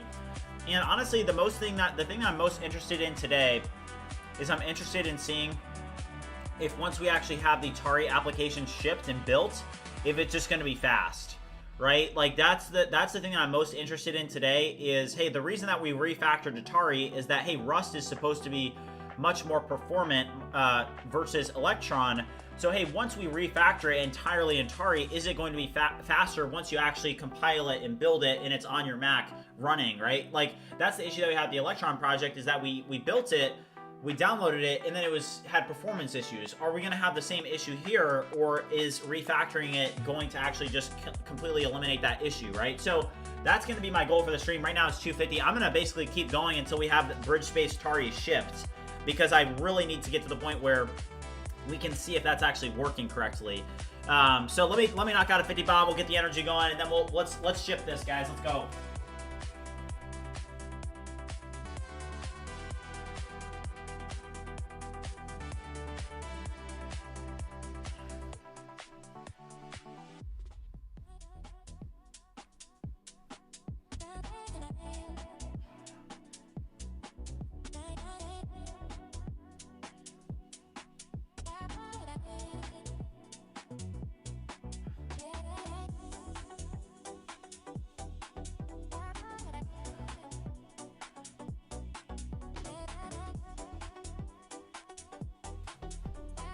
All right, chat, 50 bomb. Let's go. Let's do it.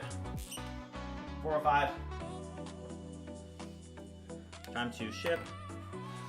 Okay. I just want to transfer this over real quick.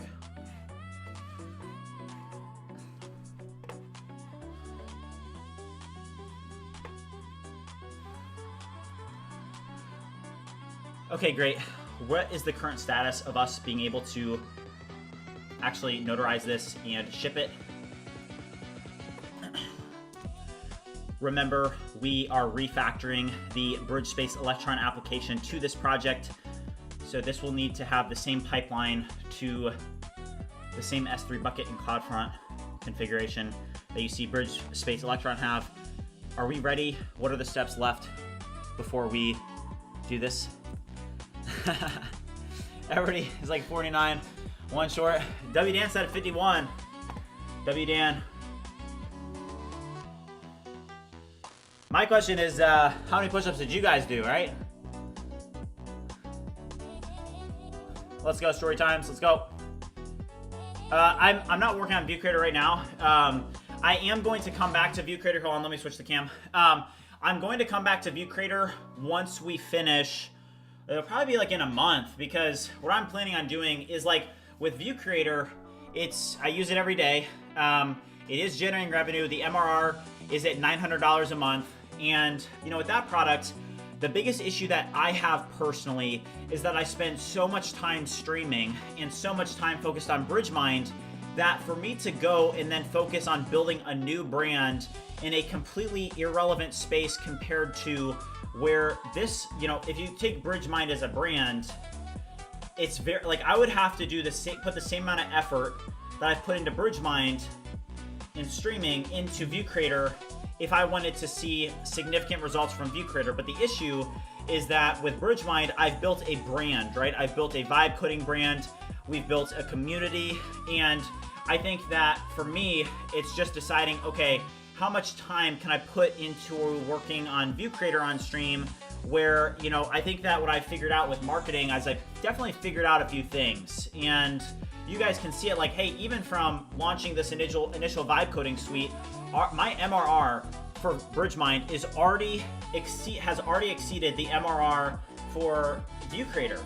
And we were working on View Creator for much longer than we've been working on BridgeMind. So that's just like one thing to note is like, hey, back to the point that I made on marketing, that's the importance of marketing.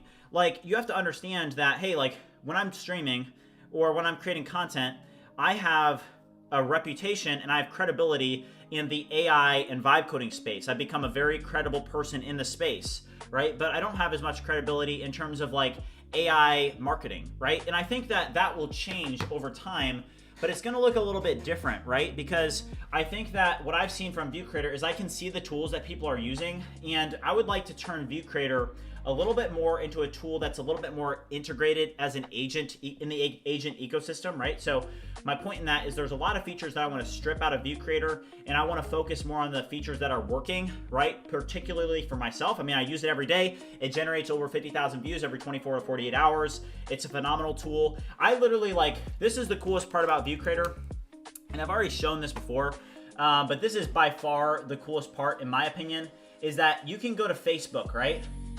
This is insane. I still have a hard time even believing this. Go to Facebook and look at BridgeMind, 1.4 thousand followers. I've never even posted on Facebook myself. This is all View Creator. 1.4K on Facebook, never even posted a single time myself. It just is constantly posting. 3 hours ago, posted by published by View Creator, published by View Creator, published by View Creator, published by View Creator, published by View, you know, it's like, it's just going out all the time, constantly, and you know, it's gaining a lot of traction, right? So I think that we'll revisit it, not until we finish building out the suite of vibe coding tools, but you guys will see View Creator again. Okay, let's go over here. So I did just put this in the BridgeMind organization, so now I can actually ship this, but what are the actual steps left that we have here? All right, you are close but not fully ready to ship to production yet. Pipeline code is in place and aligned with your requirements.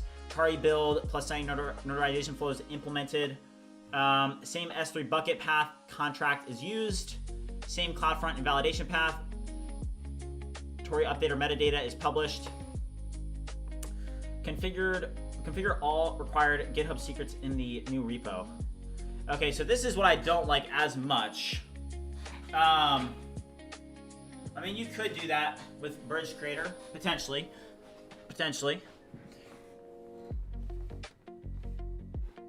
Okay. Okay. So the ones that we still need to do are this one. So let me go over here. Ooh. Okay, we need the app-specific password, Apple password. Ooh, okay.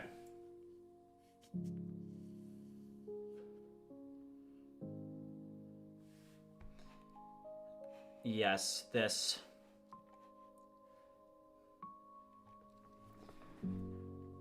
Okay, this stuff is sensitive. May need to do that. I want to get this done, though. That's the issue. Alright, we're going to get this done, guys.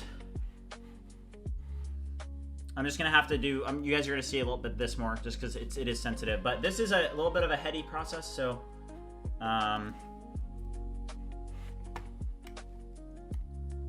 Great. Would you now create the Tari signing private key and signing private key password for me to put in GitHub Actions? All right. You guys are going to have to go here for a minute.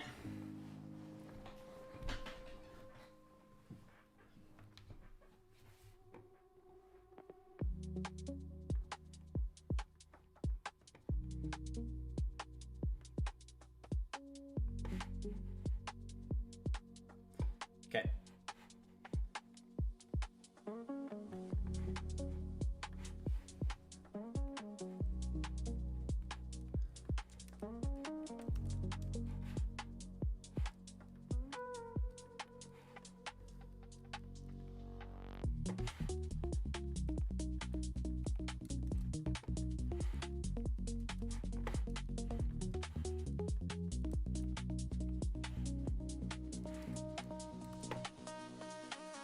All right, so I just set my Tari signing private key.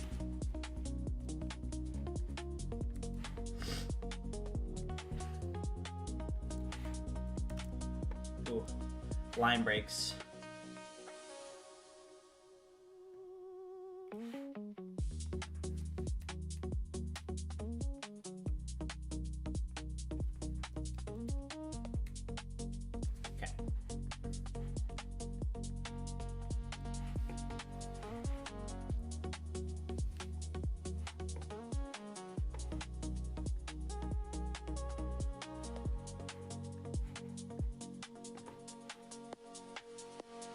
Bridge voice isn't good with other languages yet. We're gonna implement that soon. You just need to get to more stable releases. Okay.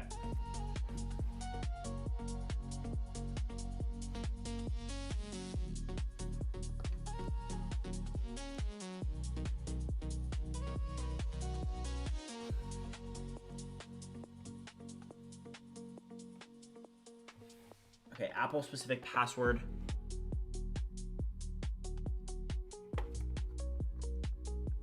Okay, I have now set these secrets. What needs to be done next?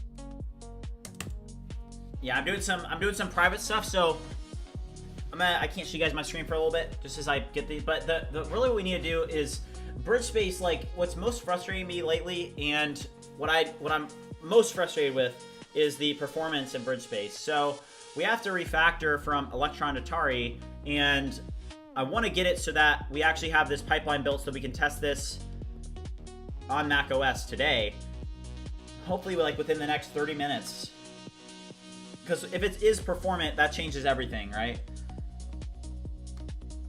Trying. Have a good night. Have a good night. Somebody asked, what's the likes goal? We did break the likes goal. I'll set a new one.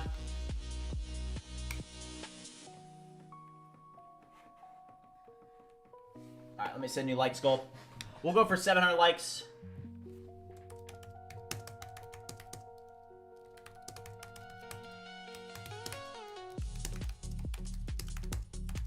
All right, 700 likes. If you guys haven't already joined the Discord community, make sure you do so. All right, Lukitis said, I'm working on externalizing important logic of a project related with tracking on React Native apps into 3 libraries, which can be used in future projects for React, Node, and React Native. An idea that you can do something similar in the future with your stuff. That's interesting. Okay, so this is now setting. One important fix is already done. I updated. Okay. Okay, so we have Apple ID, Apple password. Okay. Apple ID, I already have that. Apple Team ID, I already have that. Apple certificate, and then Apple certificate password. Okay, so that is the... Okay, this is the... It's okay. What is the link that I need to go to get my app-specific password? Okay, so this is one thing with Apple that's a little bit annoying. Sorry, but is this playlist public somewhere, or is it live streamed? Yeah, I'll drop in the music playlist. Here it is.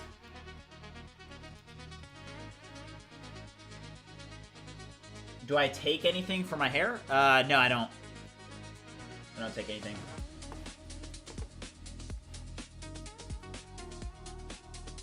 Okay. Okay, so I need to create a new app-specific password. That's one of the steps in being able to actually deploy this. So I'm gonna sign in real quick.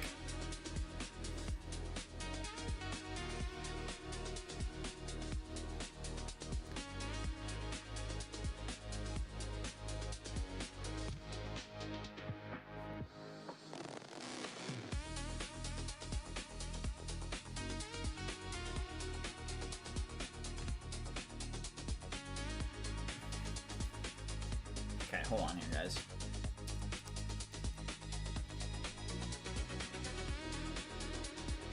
Do I take any supplements? No, I don't take any supplements.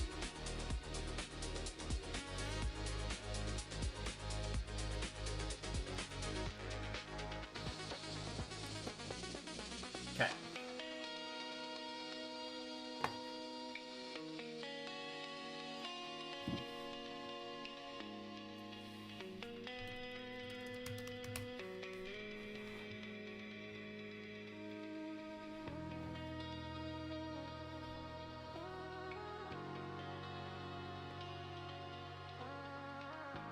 I don't even know what that is. Thanks, Kurt. Alright. I mean, I can just grab the same yeah. I'm just gonna grab this password. Not create another one. I'll use the same. So you set these app passwords, right?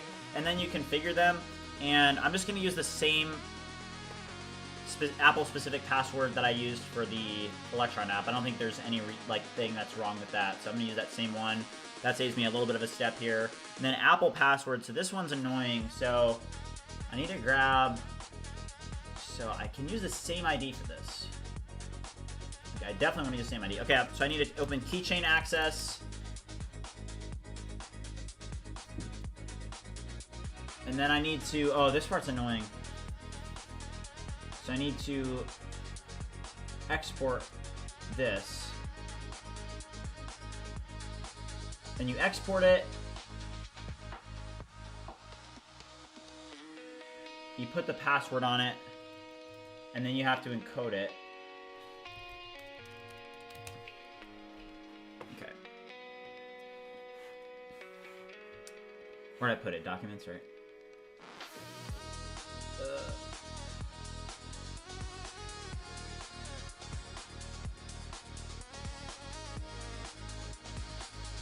Oops.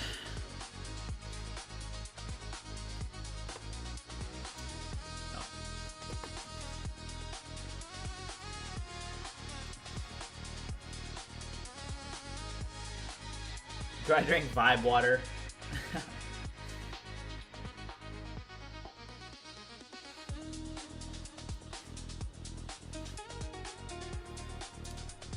Here is where my certificates.p12 file is located. Would you now encode this in the correct way that it needs to be encoded?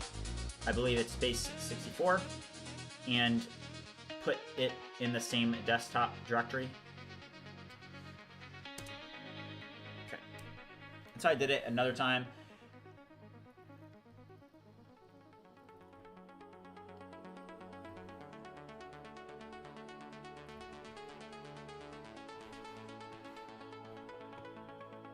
Okay, Apple's certificate password. I think I can just add this now.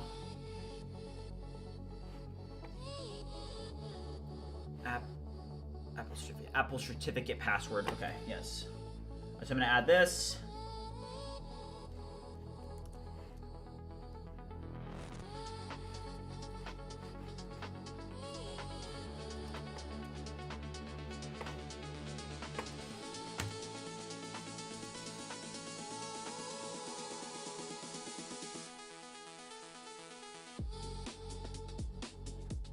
Okay, so Codex was able to give me that file. Nice.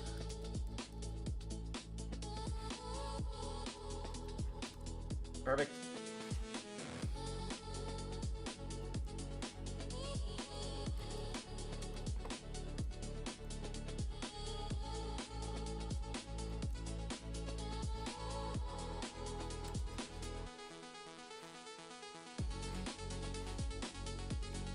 Okay, review the image now. Am I missing any GitHub repository secrets or organization secrets for us to be able to deploy this and it to work on a Mac? Have you set up OpenClaw? Yes, I have 3 OpenClaws set up. I'm gonna make a video here soon of them actually working. I would probably expect that tomorrow.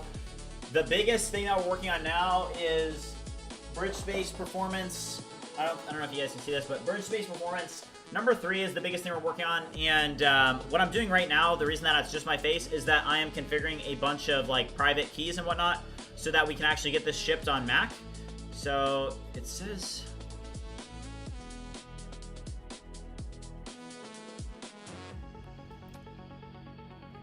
wait, why do I need that?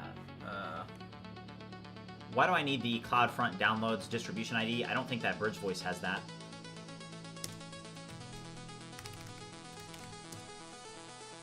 Review and figure out if that's really needed.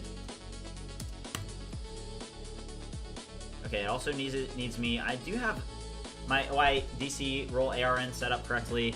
I'm gonna launch a cursor instance real quick.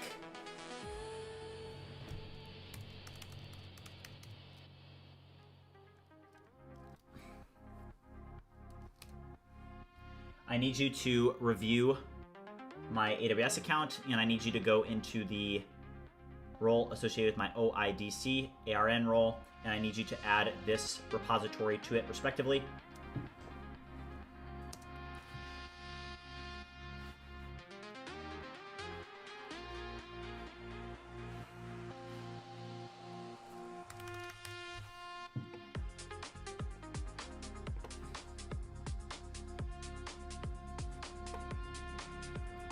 I just want it to be fast, chat.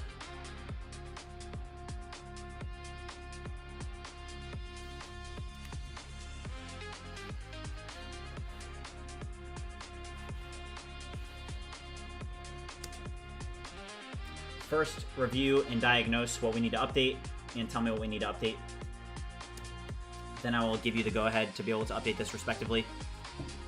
Yeah, I get Samuel. I get the Tom Holland thing a lot. Yeah. Okay. What do you think of OpenClaw so far? Is it worth the hassle?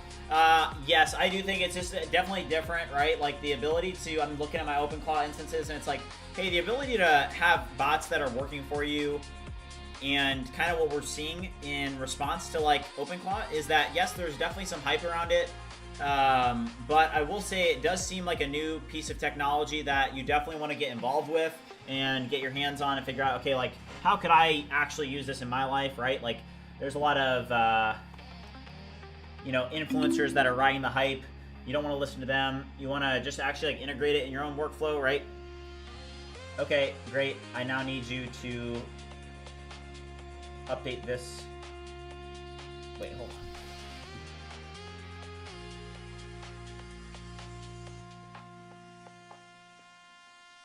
on. Okay. Alright, it says that it's covered, so that's good. Alright, we should be able to ship, I think.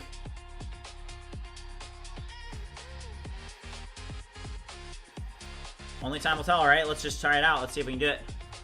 Okay, I think we should be good. I think that we should be good to test this pipeline. I want you to version this to version 1.0.28, and I then want you to deploy this with the GitHub action. Use the label 1.0 version 1.0.28 so that this kicks off the GitHub action workflow, and keep an eye on the workflow. When is Bridge Voice coming out on Windows? This week. It technically, I think is it already available on Windows? No, I think it's only BridgeSpace that is.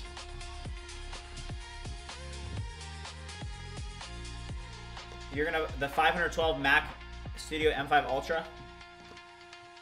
How much even is that gonna be? Like 30K? How much is that?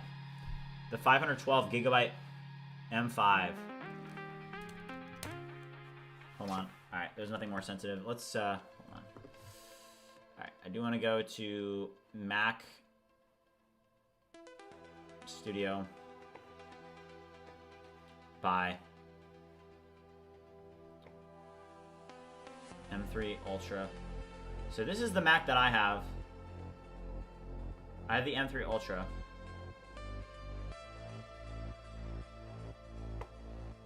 Can you not even buy those?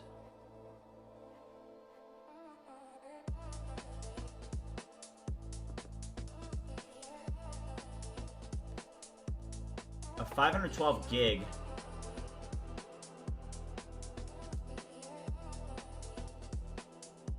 Jeez. $9,499. That's insane. Okay.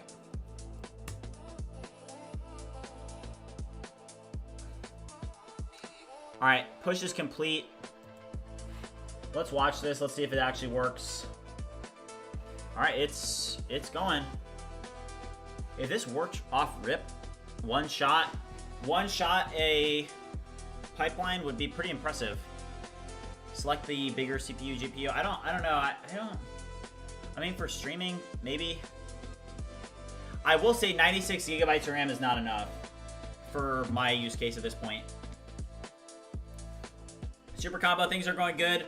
I have finished the BridgeSpace Tari refactor, and what we're testing out right now is we're trying to ship it to production. This is our first go around. Usually you don't get it in the first go. You know, I'd be surprised if this works, but if this does deploy to production, I'd be very happy about that.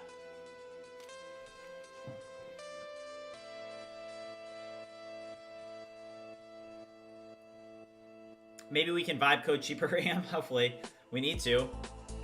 Is there a app image for BridgeSpace? Okay, there's the Linux fail, which is fine. What we're focused on is the Mac OS build. Okay, that's the only thing that we really care about. M4 Max, 128 gigabyte Mac Studio. That's pretty legit. Yeah.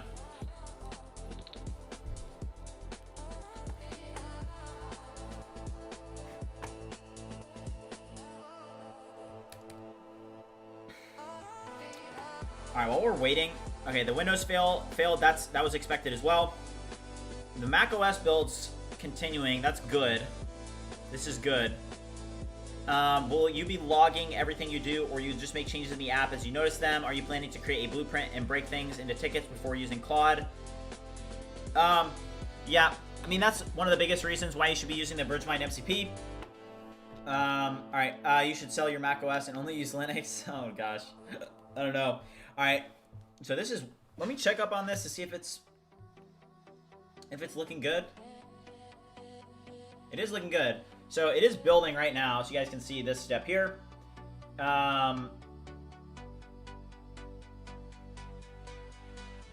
Fingers crossed, guys. I mean, if we get this build to deploy and the performance issues are completely solved, that would like totally make my day. It would be a huge win. Huge win today.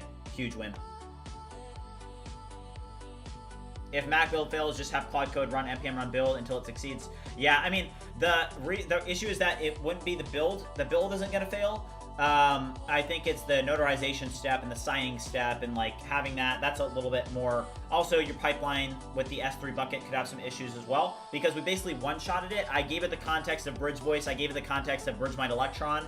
And I said, take a look at the Bridge Voice GitHub workflow. And I want you to use the same approach. But note that, you know, we also have already, you know, a working pipeline with BridgeSpace, which is an Electron app. And what I need you to do is I need you to review that, like review both, use the Bridge Voice approach, because that one works, but then integrate it with the BridgeSpace pipeline. Do you see what I mean? Like, so if it one-shots that, I would be impressive. That's a pretty, I mean, we had 5.3 Codex do this, so if it one-shots it, I'm very impressed. Quad said, I'm going to be working on a project to sign Windows apps. We should talk before you officially sign and release bridge code and other products. Wait, you're going to be working on a project to sign Windows apps? Oh, that's cool. The signing process for Windows, I need to do that. I do have all my signing certificates set up and configured in Azure is what I'm using. It's like $9.99 a month. So you can either like buy a certificate that's like $500 or you can use Azure. I went the Azure route. I just need to like go through the process of actually getting them configured. I think I'll be able to do that tonight. I have a lot to do. So I want this to work so we can finally move on because this BridgeSpace, the BridgeSpace performance issue has definitely been top of mind for me because it makes it unusable, right? The performance is so bad that it makes it unusable. So that's basically a product that you're working on that is out, it's in production, but it's essentially unusable. So before I can move any further, it's like, hey, I'm stuck on refactoring this because the performance is so bad. So if we can ship this and like if I download this and it's performant, I am gonna be very happy. While we wait, let's bust out a 50 bomb though, yeah? We've only got like 95 more push-ups to go, so. All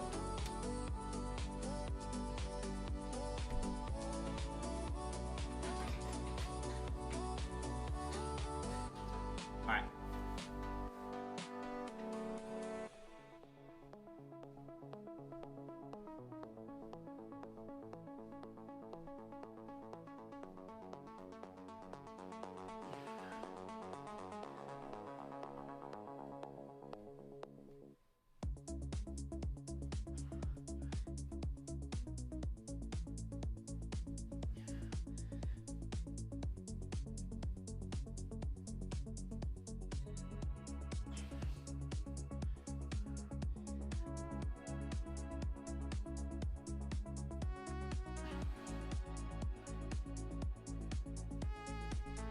All right, let's go chat. All right, still building.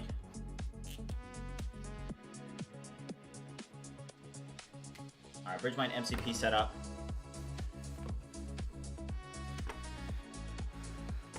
Okay, after this is the most important thing. Yeah, this is GitHub. This is a GitHub action workflow. I'm gonna use the restroom real quick while this builds. I'll be right back.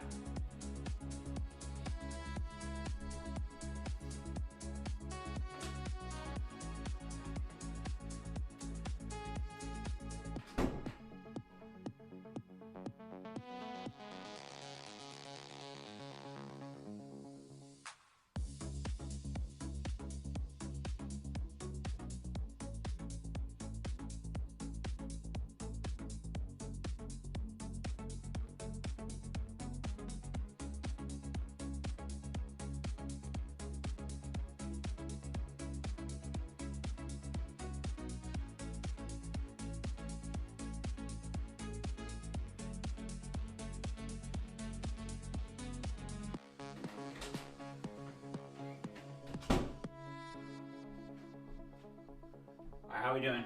Still building? Okay. Yeah, I use Claude mainly. Was that performance issue you were talking about because of Electron, which is why you switched to Tari? Tari is goated, by the way. Yeah, so, you know, I was using Electron, and the performance issues, like, I can even show you guys, like, if we launch BridgeSpace right now. Let's go to BridgeSpace. So this is BridgeSpace.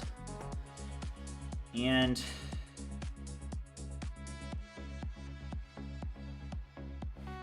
this up.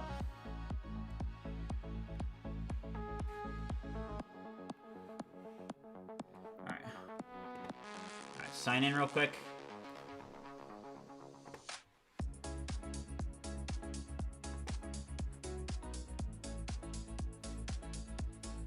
All right, so watch this, guys. All right, so like you will see immediately. All right, so Command T. I just pressed it. 1. Like, it's just like,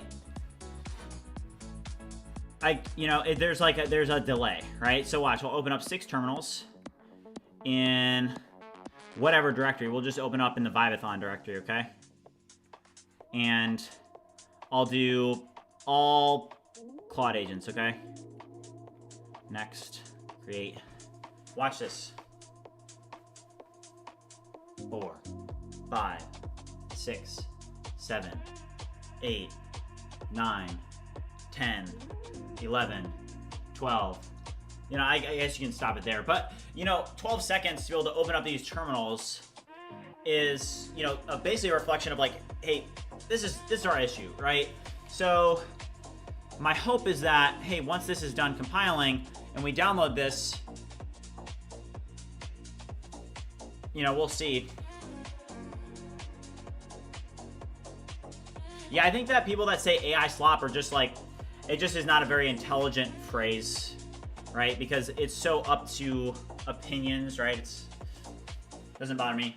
People say it all the time, right? It's just your perspective. I think a big thing that people need to understand is that, hey, the models are going to get so much better that once we do get the better models and you implement those into the workflow, like that's gonna be a phrase that gets phased out, you know. So why would you need 6 terminals? Because if you're vibe coding, that's like mainly what people are doing. All right, so it is now signing. So you guys can see that this is at the signing step.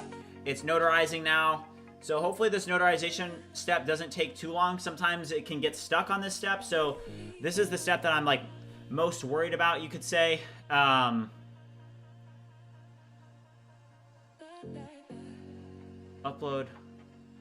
Ooh, no. Okay. Oh, this is not good. Okay, hold on, guys.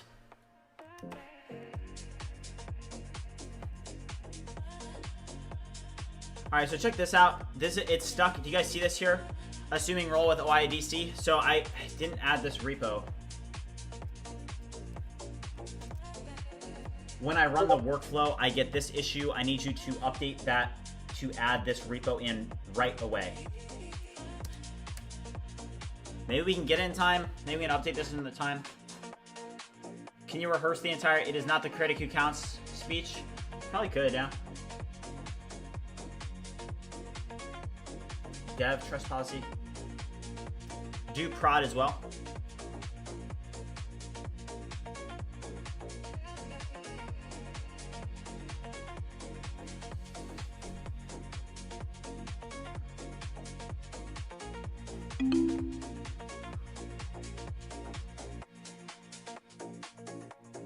Oh my gosh. No. That's so frustrating. Alright, so this happened. So it literally went through the entire build process. Is this one gonna have the same issue? We'll see. I mean, technically this is the one that matters.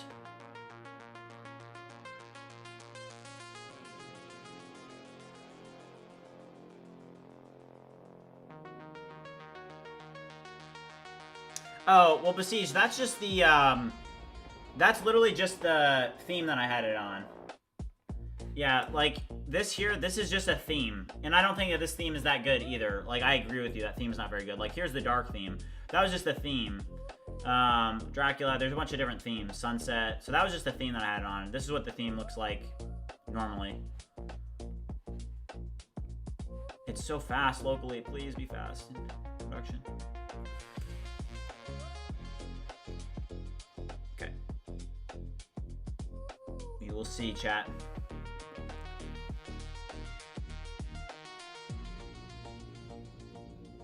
$5 million impressions and 500 followers. Super Combo, I've been throwing you some lobs. I know the point system that we talked about. I was replying to your replies on my post because I know you get boosted like 72 points or whatever that is.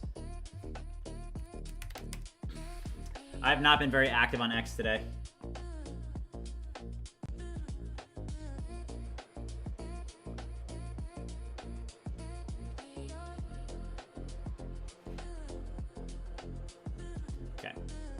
Why is it stuck on this step?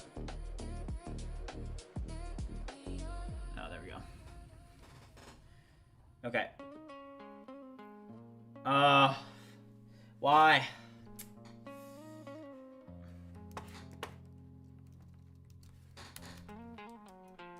I'm still having the same issue. Let's try that again. Review how the other repos do this and figure out what you did incorrectly.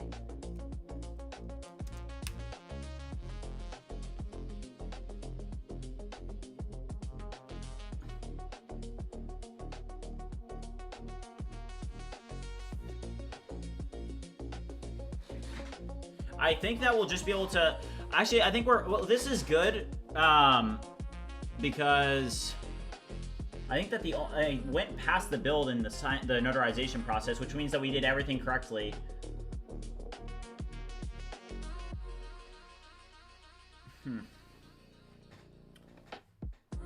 Oh, what? Well, no, it's on the org level.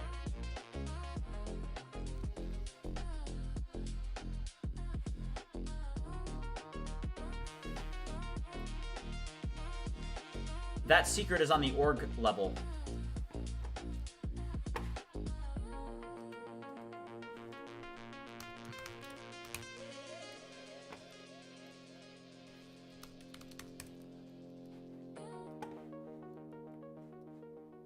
Okay.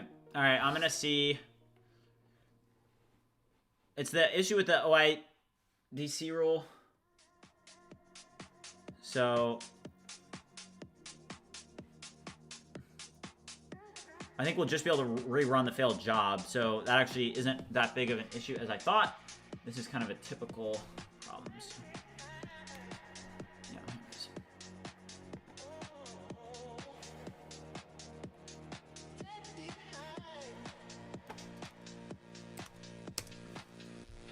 I want you to review the configuration in AWS and make sure that this repo is properly added. It's an issue with AWS, not the role.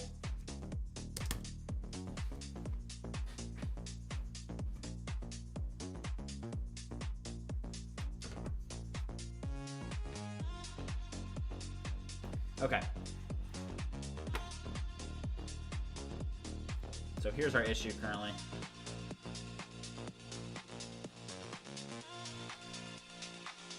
So it did make it past the build process, so... Ugh, we're almost there.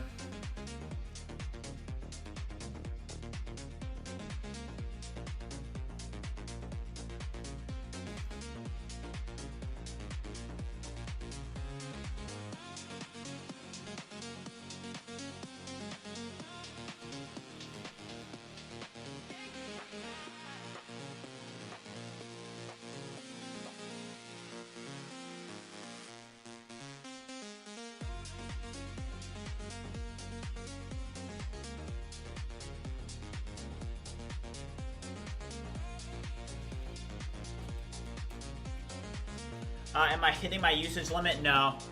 I've got pretty much all the max plans. I don't believe in usage limits. We pay to play here. Okay, I just find the issue here. Found it. Let's go. Finally. Thank you. Alright, so what we'll do is we'll just do rerun failed jobs once this updates.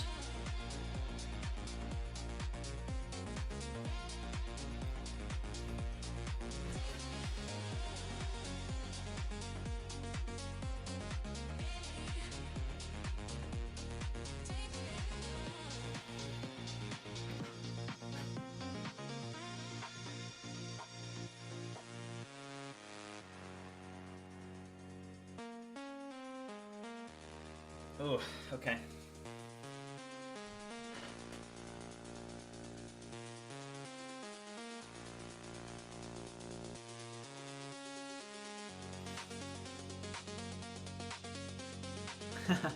Yeah, usage limits.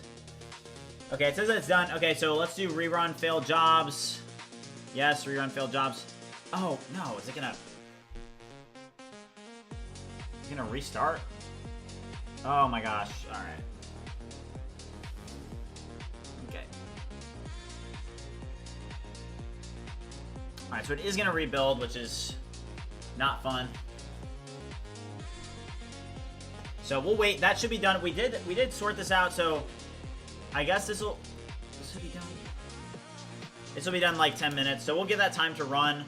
Let's go back over to BridgeMind, and let's go over to some of the new updates that we made today. So the BridgeMind MCP page, this we updated. I am going to have to make a video on this Clawbot setup. So Clawbot setup, BridgeSpace performance, Sentry config.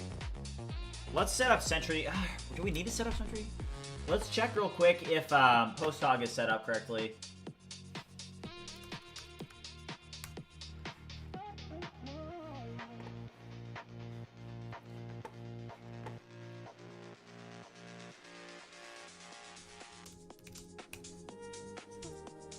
Are you able to use MCP servers? So this is my OpenClaw bot. I can have one of my OpenClaw bots be like a marketing specialist, I think. Let's see here.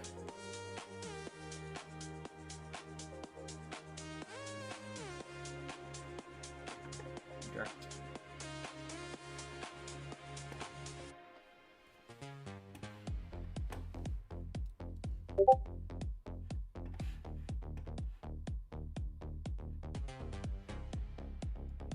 Oh, OpenClaw can't use MCP servers? Search the internet. Can OpenClaw use use MCP servers and connect with MCP servers? Hold on. OpenClaw can't connect with MCP servers? That seems crazy. It's not a daily bill. It's a monthly bill. It's about what, $585? I think we did the math earlier. It's currently $585 per month. All right, search the internet. Use OpenClaw. Can it use? That's like kind of surprising. OpenClaw unable to use MCP servers? What? That's crazy. All right, we'll come back to that. All right, let's go over here.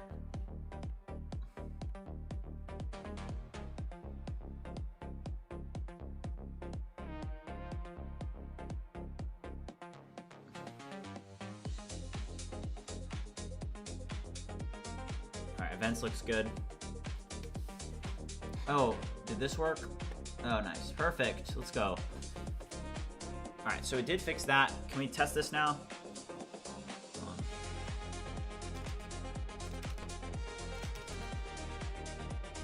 All right, perfect. Let's go.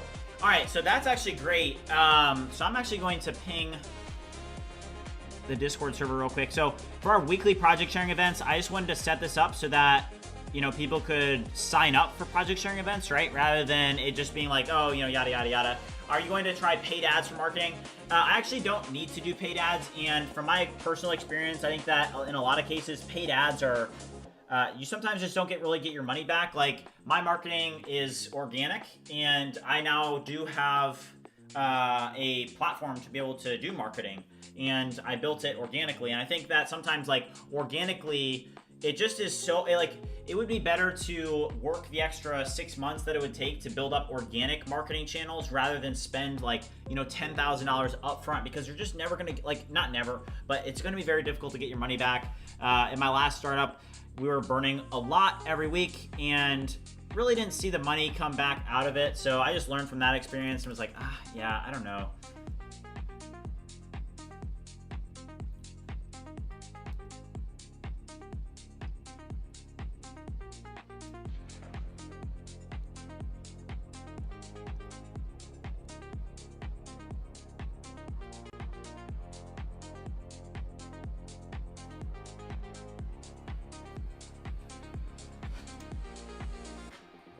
Super Combo said paid ads are great.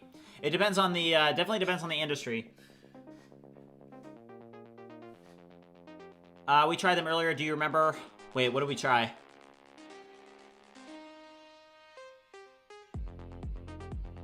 I do not use Firebase, no. All right, it's notarizing right now.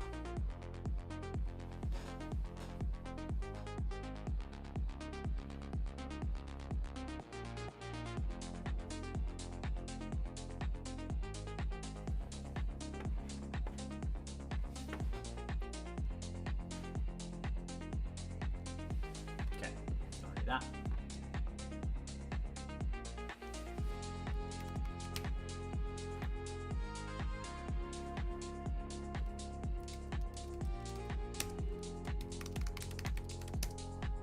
I want you to scan the BridgeMind API and identify any security vulnerabilities.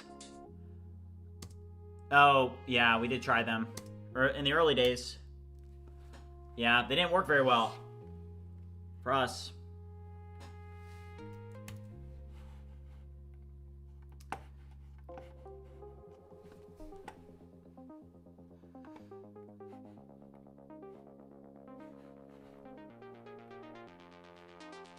Let's go to these actions. All right, come on. All right, while this job is completing, let's bust out our final 45 push-ups. Get that crossed off the list. Let's go.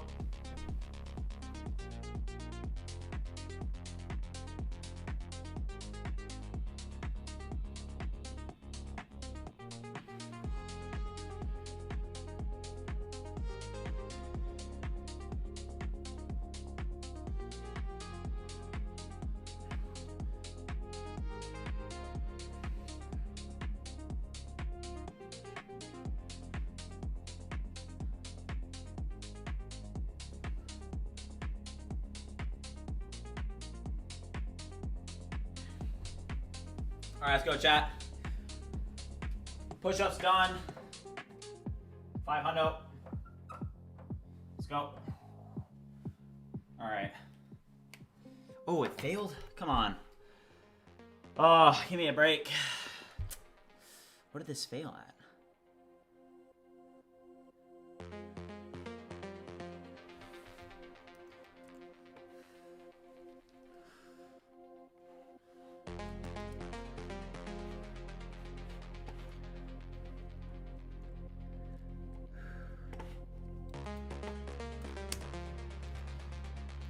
Review where it failed for the macOS build. Why did it fail? Identify and fix. Okay. Can I download this? So it failed to upload to the S3.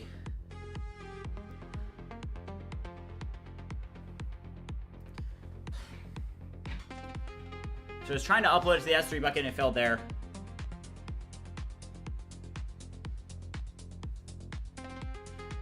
How many users does ViewCreator have? It has over 3,000 users. Is it only useful if I have lots of long content or also being able to throw in small snippets? Very useful for like quality long form videos that you want to snip, for sure. I need Dr. Vibe. Yeah, Dr. Vibe needs to tell me that I need a break, right?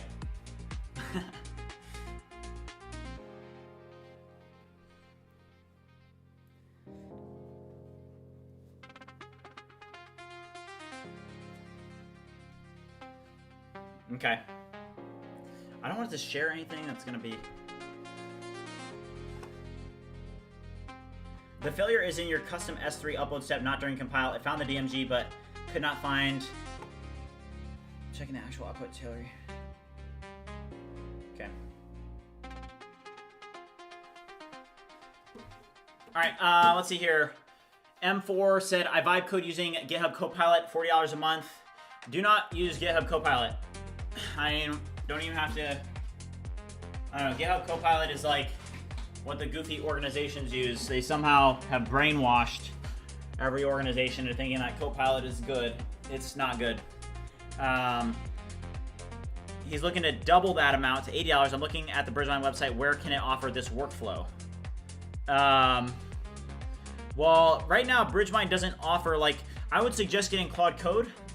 Claude Code or Codex. Those are going to be better than what you're currently using with Copilot, I guarantee you.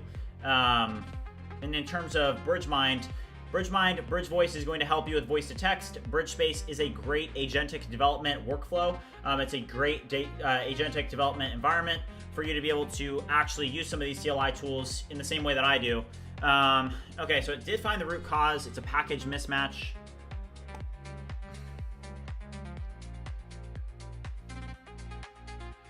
Okay.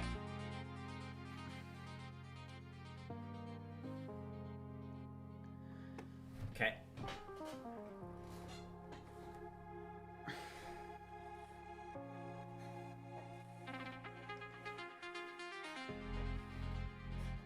I just want to get this deployed.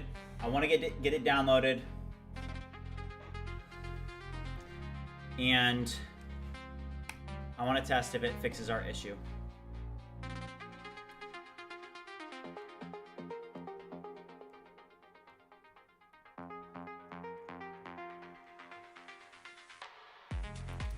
Okay, great work. Would you just double check one more thing for me before we deploy these changes? Would you check to make sure that in the production build that it is properly setting the correct environment variables for our production environment? You can review BridgeVoice as reference. You can see that BridgeVoice connects to the production API as well as the production website.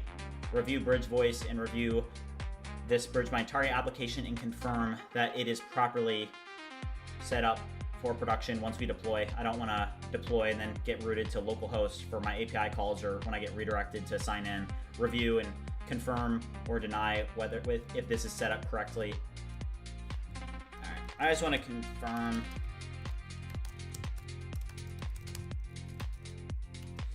BridgeVoice.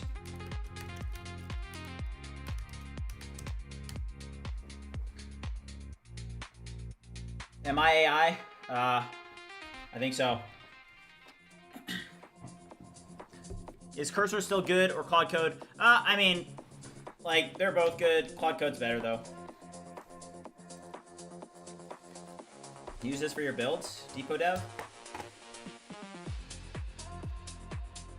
Check it out.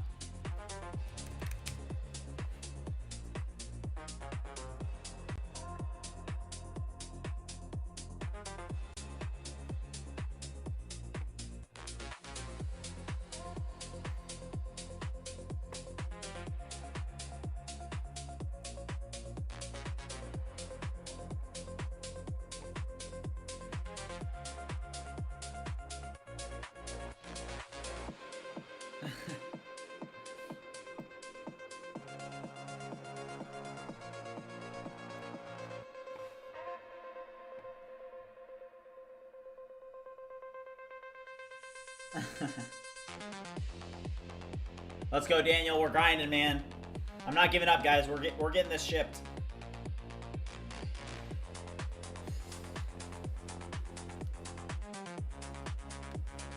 If we get this downloaded in production and it's still slow, heartbroken. I don't know what I'll do. I'll crash out. I'm just kidding. Oh, wow. Okay, Super Combo said it's 55 times faster than regular GitHub build and action speeds. Okay. And the problem is I'm so familiar with GitHub Actions. Like, okay, where are we at? It defaults to localhost in dev, and then, okay, that looks good. Well, no, that's Bridge Voice, the Bridge Voice agent.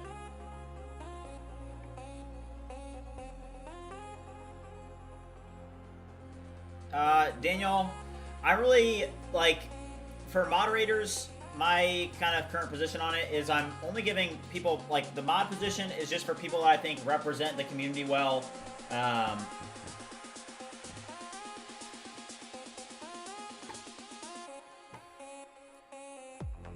And are, like, involved.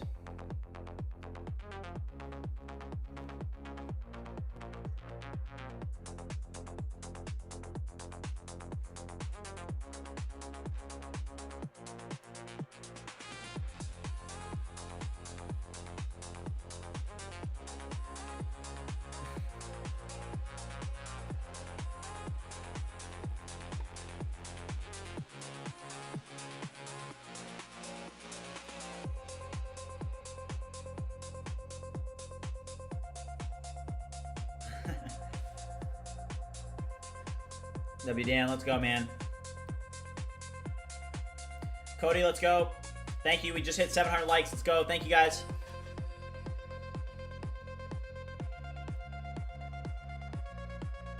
All right. I found one additional error with checking. BridgeSpace has both front-end ENV resolution and Rust runtime. Okay. Okay.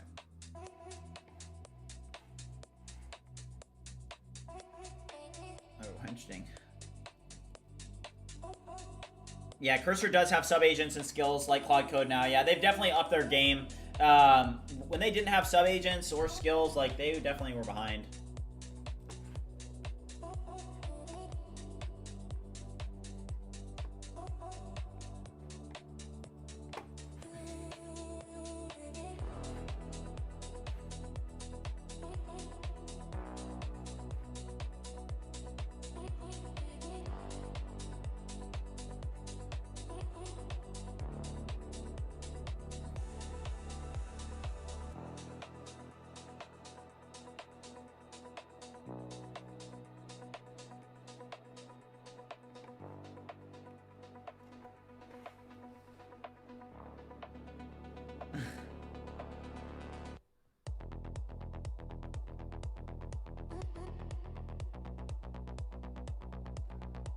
Yeah, WDan is basically a legend at this point. I started that X account on February 10th, been 5 days. I'm at 90K impressions already. Let's go, man. That's awesome.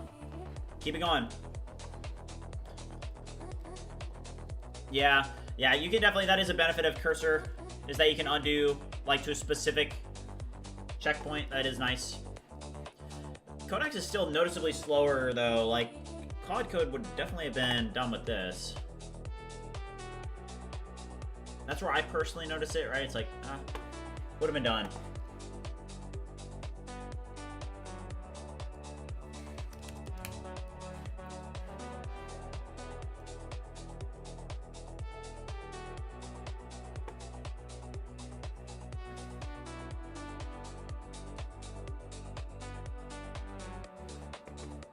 Alright.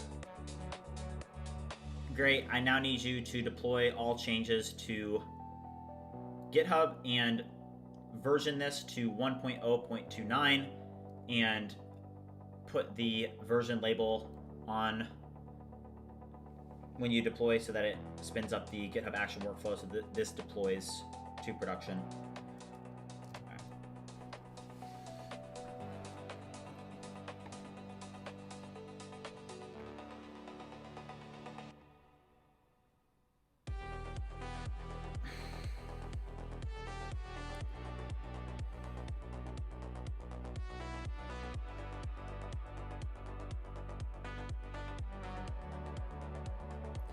All right, this will take about 10 minutes to deploy.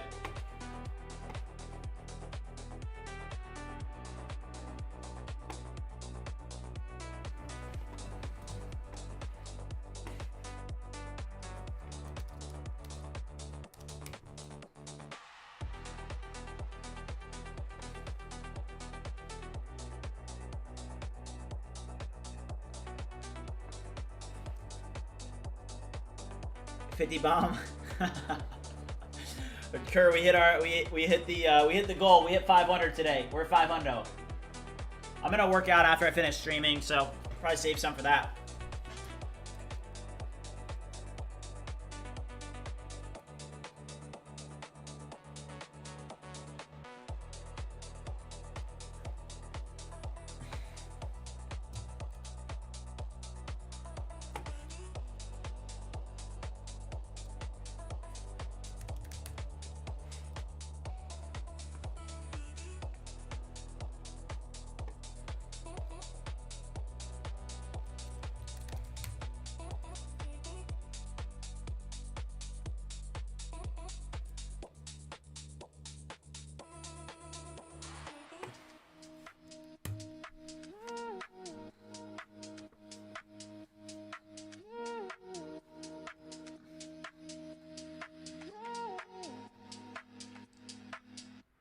All right.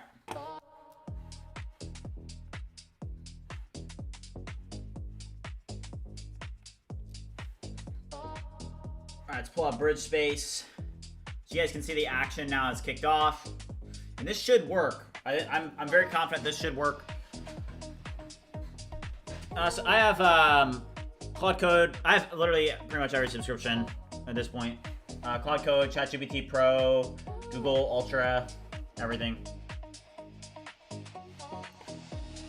All right, 1.0.29. Cross your fingers, guys. I mean, if we deploy this, right, and the performance is good, I'll be very, very happy. But sometimes it's like, whenever you are doing development, it's very rare that like things work on the first try.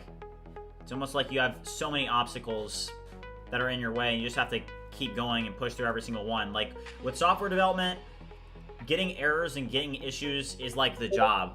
That is like your full-time job, is just like working through all the issues and errors.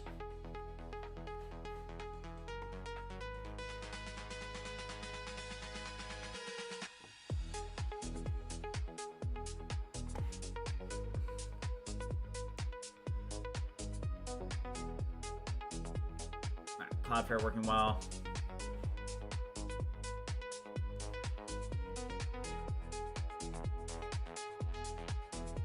Alright, I'm checking it out right now. Alright, this is what Super Combo just sent. So this is Genie 3. Dang. Yeah, Genie 3, that is crazy.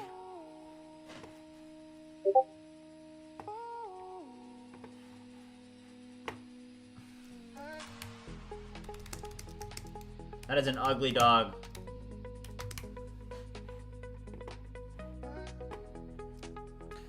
But to use Warp, don't you have to use their sub or an API key? Can't use, like, the Claude subscription? I mean, yes, you can use a Claude subscription. It's basically an ADE. That's what we're building with BridgeSpace.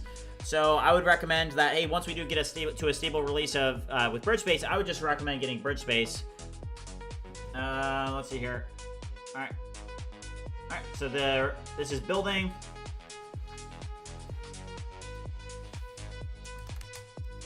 Let's go over to X real quick. I do want to make some X posts with BridgeBench. I mean, the biggest issue with BridgeBench in terms of like this is at 60.1%, right? But it only completed 23% of the tasks. Let's do Retro Space Invaders.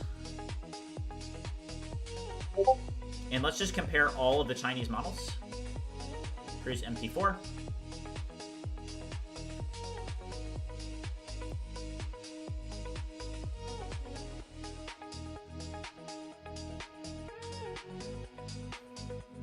Oh, you're already on BridgeSpace? Let's go. How's the performance for you, Jared? Is it any good? Also, this here, that needs to change. But let's just not worry about it right now.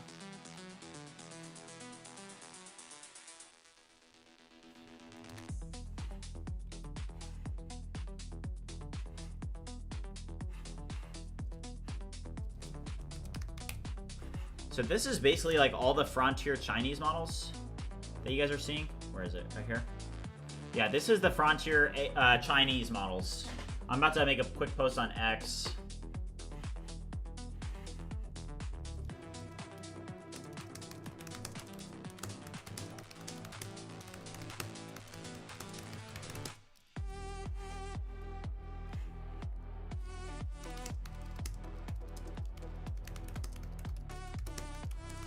I thought GLM5 is honestly the best.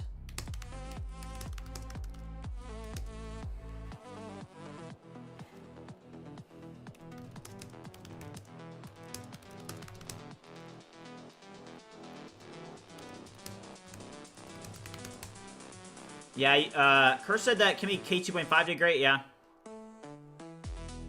Yeah, I did. Yeah. Qwen, not so good. Oh yeah, Kimmy K 2.5. You know what's interesting about the Kimmy K 2.5 one is that it actually is like going where it's attacking them. Like almost like it would be in an actual game. Whereas like, if you look at Qwen, it's just going right and left shooting. Right, you see this? And then Minimax, it's like all diagonal and weird. So yeah, you're right, Kurt. Kimmy K 2.5. Probably did do the best on that one.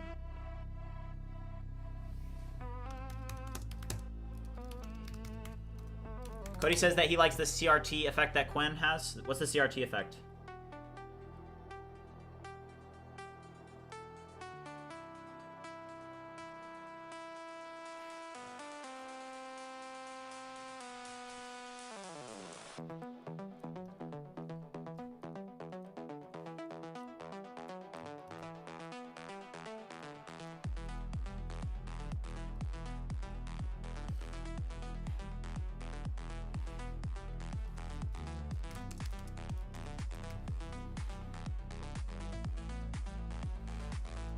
Alright, where are we at with this build?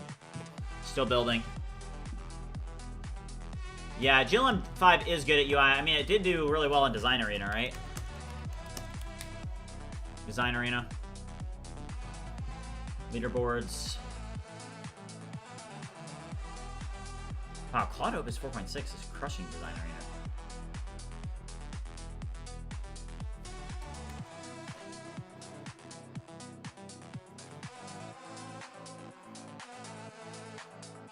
Oops. But yeah, GLM 5. Raven is GPT 5.2 all the way back here. Oh my gosh. I mean, GPT models have never been good at this.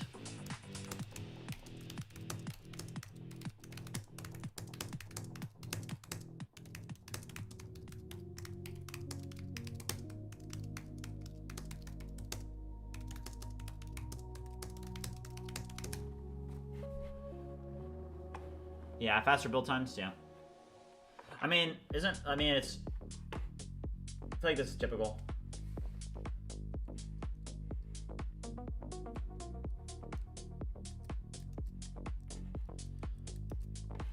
Yeah, honestly, I feel like GLM 5 is probably a little bit underrated.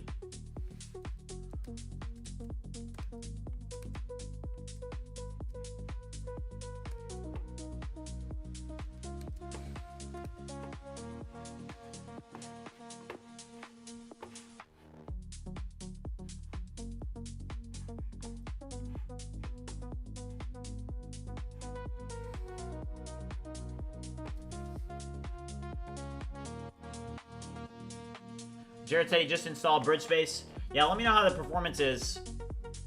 Right now. Alright, it's notarizing. Alright.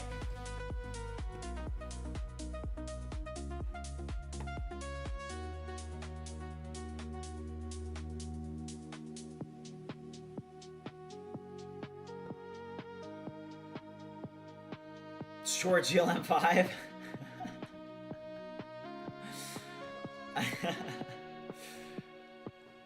Why short? That's pretty impressive. Number 3.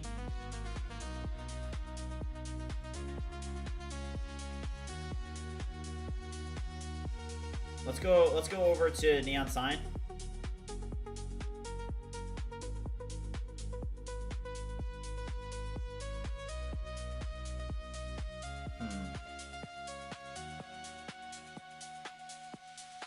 Hot air balloon ride. The hot air balloon ride did a really good job. Actually, yeah, that may be a short. Cal's, what's up? Why does Bridge Voice log out often? I do know why. The refresh token mechanism. So I appreciate that. I'm gonna make some changes to the Discord so that there's a feedback section in Discord. People are reporting that Bridge Voice logs out too often. Would you review Bridge Voice and pinpoint why this is happening and launch subagents, some that will search the internet to identify the best practice to make sure that we are making it so that users aren't getting logged out often. Right now they're getting logged out often. Figure out why this is the case. Note and take very close review of our auth system. We are using Cognito, but I want you to review this in depth and pinpoint exactly why this is happening. Don't update any code, but just do an in-depth analysis and create a structured plan of what we can fix. The changes that we make can't be breaking changes. They need to fix the issue at hand without breaking functionality. All right, Codex, we'll fix that one. All right, let's take a look at this build. We're at the, oh my gosh, are you kidding me? There's no way. That was not the correct one, right? Please, no. That was not the right one. No. Chat. Oh no, we're good. Oh, phew. Oh, let's go. Let's go. Let's go. Let's go. All right, guys. The x64 build did deploy, so I'm assuming that the ARM64 build will deploy as well. Thank goodness. Oh my gosh. My heart was about to break. Did the spinning bridge logo ever make it past drafts? It did not, W Dan. W Dan, I don't know how to do the overlay. I don't know how to do the overlay. Okay. All right, chat. This is the moment we've been waiting for. The build is complete. The build is complete. So what I'm gonna do now is, can I update the existing BridgeSpace that I have? Can I update this?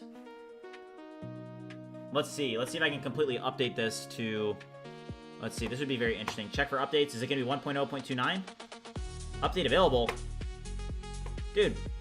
All right, well, that sucks.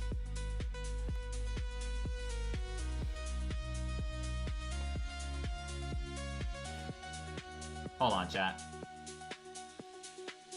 Alright, let's delete BridgeSpace. Alright, hold on here. Let's delete BridgeSpace. Get a fresh download.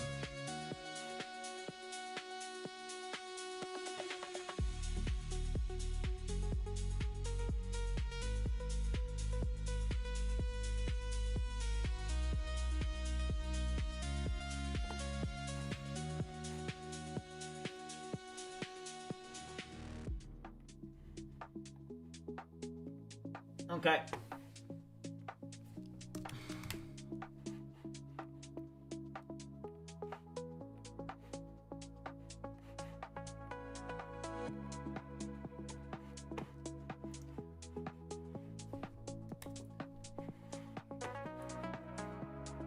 Where did that go? All right.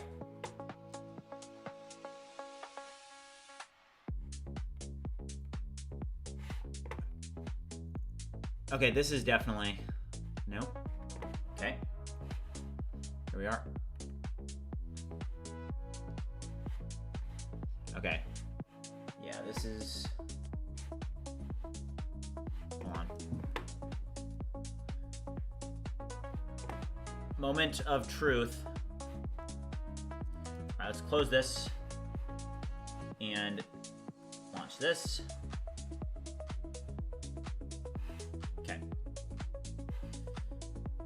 Okay. Oh, wow. Chat, I think it's fast. All right, hold on, chat. Oh my gosh. Oh my gosh. It's performant. It's performant. It is performant. Oh my gosh.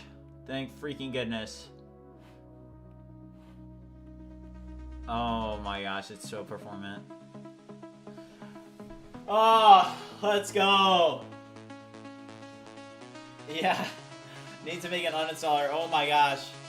It's performance. Alright. We did it. So that did work. So refactoring was worth it. Let's open up like a ton of terminals and see. Let's do literally 16 terminals. See how fast it is then, yeah? Yeah. Alright, so that refactor. Oh my gosh. Oh my gosh. It's beautiful. It's beautiful. Alright, let's go, chat. Oh. Thank goodness. And I will say, like, it, the terminals, the external terminals here, like, these are, we have a lot of work to do here. I haven't really put a ton of work into it there, but you can tell the performance issues are totally solved. So I don't know. It's way better. Like you guys can see, I mean, literally on the Electron version, I would be clicking, right? And there would be like a half-second to 1 second delay on this. So it just, I mean, we've been working on getting this shipped for like 2 hours now. So it's just, this has been a little bit of a grind of a day. But we got it done. We shipped it. And that's big. That's big. So let me cross this off. So BridgeSpace performance, we now have solved this. I'm probably gonna save the Sentry config for we may not need it quite yet. We're going to need it, but at least today, this is a huge win in my book. This works as well. This is great. I feel, I feel so good about this, chat. That's huge. Okay, so I do need to make some videos. Like I said, you know, pro subscriptions are, boop, boop, boop, they're going off. So I'm gonna need to make some X posts. I'm gonna need to make some content for marketing purposes, but this is a win. So tomorrow we're gonna have to and honestly, it probably won't even be tomorrow. It will also be like tonight because I just need a little bit of time to go work out, probably go swim, do some triathlon training, so that I can get my head clear, and then I'll come back and have a night session. I may stream later tonight for a vibe coding no talking session. I'll keep you guys updated in the Discord. If you guys haven't already joined the Discord, make sure you do so. But one thing to note is that tomorrow we are going to be having a project sharing event. So if you guys go to community and you go to events, we do have a project sharing event tomorrow. If you guys want to present, you can go here and you can actually sign up for the event now. That we built today. We built a ton of stuff today. That was one thing we built. But also, just as a reminder, Vibathon Demo Day Part 1 is going to be on Wednesday. And on Thursday, it's going to be Part 2. So what we're going to do is we're going to, basically select the top 10 submissions from the Vibathon. And we're going to give 10 people the opportunity to actually come on stream. Hold on, what happened here? The content is blocked. What, did YouTube just block us? What the heck? I don't know why this is happening. Did our iframes mess up or something? Hold on. Okay, alright, I have to fix that. Okay, well, I'll fix that. But, yeah, we're going to have a event-filled week. Shout out to Kerr, shout out to Quad, shout out to anybody that submitted in the Vibathon. I was really impressed so far with Kerr's security plugin. That was super cool. I actually used it, and Kerr, don't worry if you're watching, don't worry about it. I did fix it. It wasn't that big of issues. I did fix them. So, all right, with that being said, I am going to be live streaming tomorrow at 10:30 a.m. Eastern Standard Time, the same time that I started the stream today. And I'll probably put some content out tomorrow as well, but keep up the grind, guys. Good work today. Let's show up tomorrow, and let's just keep making it happen. I think today it's like, hey, we worked at the BridgeSpace performance for a couple hours, and we were able to get it done. So that's a huge win in my book. We can now move forward with that product and get it shipped on Windows and also polish it up a little bit, but I feel great about it. So yeah, guys. Oh, sorry, Karen, my bad. But yeah, guys, I'm going to end the stream here. I will see you guys in the future.